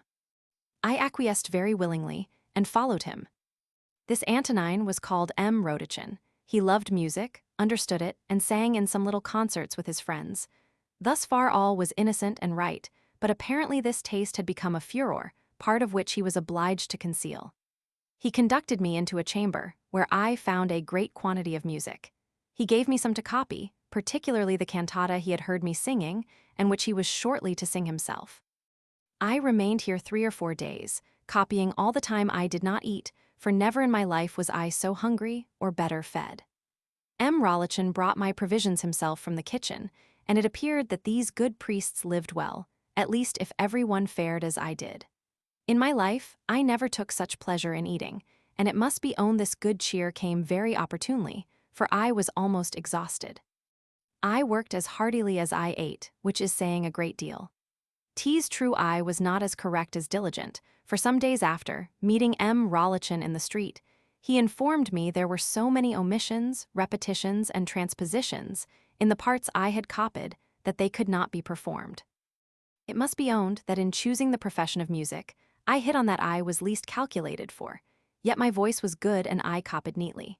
But the fatigue of long works bewilders me so much that I spend more time in altering and scratching out than in pricking down, and if I do not employ the strictest attention in comparing the several parts, they are sure to fail in the execution. Thus, through endeavoring to do well, my performance was very faulty, for aiming at expedition, I did all amiss. This did not prevent M. Rollichin from treating me well to the last, and giving me half a crown at my departure, which I certainly did not deserve, and which completely set me up, for a few days after I received news from Madame de Werns, who was at Chambery, with money to defray the expenses of my journey to her, which I performed with rapture. Since then my finances have frequently been very low, but never at such an ebb as to reduce me to fasting, and I mark this period with a heart fully alive to the bounty of Providence, as the last of my life in which I sustained poverty and hunger. I remained at Lyon 7 or 8 days to wait for some little commissions with which Madame de Warens had charged Mademoiselle du Châtelet, who during this interval I visited more assiduously than before, having the pleasure of talking with her of her friend, and being no longer disturbed by the cruel remembrance of my situation or painful endeavors to conceal it. Mademoiselle du Châtelet was neither young nor handsome, but did not want for elegance. She was easy and obliging, while her understanding gave price to her familiarity. She had a taste for that kind of moral observation which leads to the knowledge of mankind, and from her originated that study in myself. She was fond of the works of Le Sage, particularly Gil Blas, which she lent me and recommended to my perusal. I read this performance with pleasure, but my judgment was not yet ripe enough to relish that sort of reading. I liked romances which abounded with high-flown sentiments. Thus did I pass my time at the grate of Mademoiselle du Châtelet, with as much profit as pleasure. It is certain that the interesting and sensible conversation of a deserving woman is more proper to form the understanding of a young man than all the pedantic philosophy of books. I got acquainted at the Chassets with some other boarders and their friends, and among the rest with a young person of 14 called Mademoiselle Serre, whom I did not much notice at that time, though I was in love with her 8 or 9 years afterwards, and with great reason, for she was a most charming girl. I was fully occupied with the idea of seeing Madame de Warens, and this gave some respite to my chimeras, for finding happiness in real objects I was the less inclined to seek it in nonentities.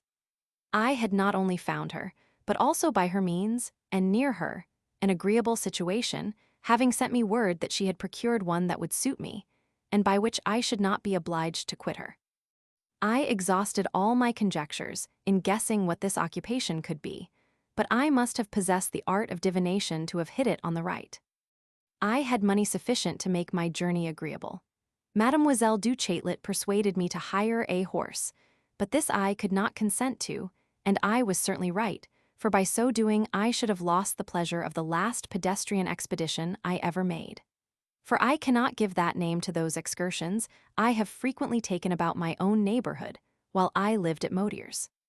It is very singular that my imagination never rises so high as when my situation is least agreeable or cheerful. When everything smiles around me, I am least amused. My heart cannot confine itself to realities, cannot embellish, but must create. Real objects strike me as they really are, my imagination can only decorate ideal ones. If I would paint the spring, it must be in winter. If describe a beautiful landscape, it must be while surrounded with walls. And I have said 100 times that were I confined in the Bastille, I could draw the most enchanting picture of liberty. On my departure from Lyon, I saw nothing but an agreeable future. The content I now with reason enjoyed was as great as my discontent had been at leaving Paris, notwithstanding. I had not during this journey any of those delightful reveries I then enjoyed. My mind was serene, and that was all. I drew near the excellent friend I was going to see, my heart overflowing with tenderness, enjoying in advance, but without intoxication, the pleasure of living near her. I had always expected this, and it was as if nothing new had happened. Meantime, I was anxious about the employment Madame de Warens had procured me, as if that alone had been material. My ideas were calm and peaceable, not ravishing and celestial. Every object struck my sight in its natural form. I observed the surrounding landscape, remarked the trees, the houses, the springs, deliberated on the crossroads, was fearful of losing myself, yet did not do so. In a word, I was no longer in the Empyrean, but precisely where I found myself, or sometimes perhaps at the end of my journey, never farther. I am in recounting my travels, as I was in making them, loath to arrive at the conclusion. My heart beat with joy as I approached my dear Madame de Warens, but I went no faster on that account. I love to walk at my ease and stop at leisure. A strolling life is necessary to me, traveling on foot, in a fine country, with fine weather, and having an agreeable object to terminate my journey, is the manner of living of all others most suited to my taste. It is already understood what I mean by a fine country. Never can a flat one, though ever so beautiful, appear such in my eyes. I must have torrents, fir trees, black woods, mountains to climb or descend, and rugged roads with precipices on either side to alarm me. I experienced this pleasure in its utmost extent as I approached Chambéry, not far from a mountain which is called Pas de l'Echelle. Above the main road, which is hewn through the rock, a small river runs and rushes into fearful chasms, which it appears to have been millions of ages in forming. The road has been hedged by a parapet to prevent accidents, which enabled me to contemplate the whole descent and gain vertigos at pleasure. For a great part of my amusement in these steep rocks is they cause a giddiness and swimming in my head, which I am particularly fond of, provided I am in safety.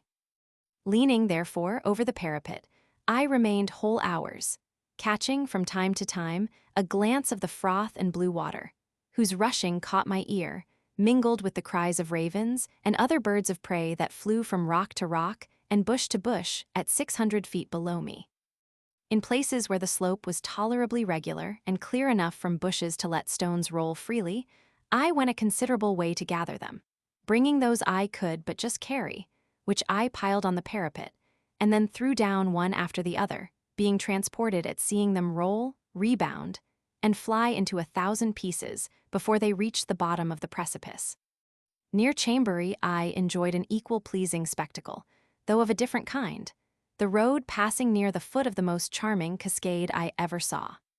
The water, which is very rapid, shoots from the top of an excessively steep mountain, falling at such a distance from its base that you may walk between the cascade and the rock without any inconvenience. But if not particularly careful, it is easy to be deceived as I was, for the water, falling from such an immense height, separates, and descends in a rain as fine as dust, and on approaching too near this cloud, without perceiving it, you may be wet through in an instant.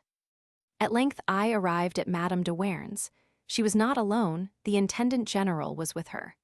Without speaking a word to me, she caught my hand, and presenting me to him with that natural grace which charmed all hearts, said, "This, sir, is the poor young man I mentioned. Deign to protect him as long as he deserves it, and I shall feel no concern for the remainder of his life."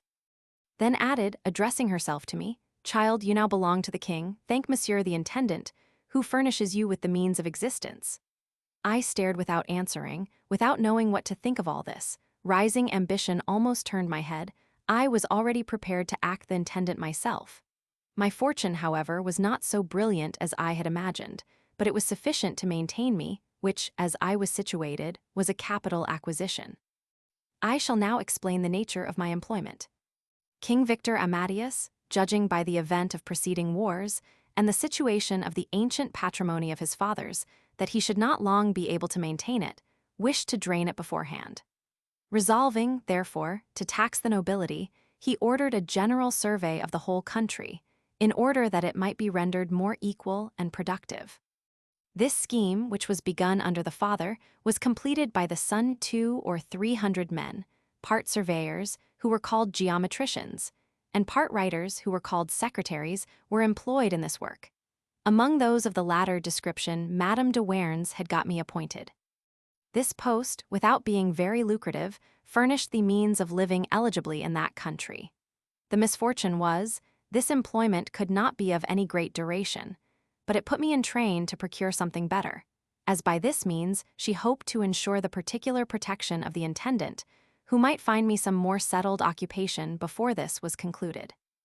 I entered on my new employment a few days after my arrival, and as there was no great difficulty in the business, soon understood it. Thus, after 4 or 5 years of unsettled life, folly, and suffering, since my departure from Geneva, I began, for the first time, to gain my bread with credit. These long details of my early youth must have appeared trifling, and I am sorry for it. Though born a man, in a variety of instances, I was long a child, and am so yet in many particulars. I did not promise the public a great personage. I promised to describe myself as I am, and to know me in my advanced age it was necessary to have known me in my youth.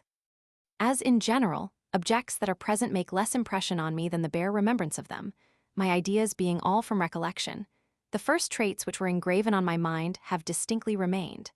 Those which have since been imprinted there have rather combined with the former than effaced them. There is a certain, yet varied succession of affections and ideas, which continue to regulate those that follow them, and this progression must be known in order to judge rightly of those they have influenced. I have studied to develop the first causes, the better to show the concatenation of effects. I would be able by some means to render my soul transparent to the eyes of the reader, and for this purpose endeavor to show it in every possible point of view, to give him every insight, and act in such a manner that not a motion should escape him, as by this means he may form a judgment of the principles that produce them. Did I take upon myself to decide, and say to the reader, "Such is my character," he might think that if I did not endeavor to deceive him, I at least deceived myself. But in recounting simply all that has happened to me, all my actions, thoughts, and feelings, I cannot lead him into an error, unless I do it willfully, which by this means I could not easily effect, since it is his province to compare the elements and judge of the being they compose. Thus the result must be his work, and if he is then deceived, the error will be his own. It is not sufficient for this purpose that my recitals should be merely faithful, they must also be minute. It is not for me to judge of the importance of facts. I ought to declare them simply as they are, and leave the estimate that is to be formed of them to him. I have adhered to this principle hitherto with the most scrupulous exactitude, and shall not depart from it in the continuation. But the impressions of age are less lively than those of youth. I began by delineating the latter. Should I recollect the rest with the same precision, the reader may, perhaps, become weary and impatient, but I shall not be dissatisfied with my labor. I have but one thing to apprehend in this undertaking.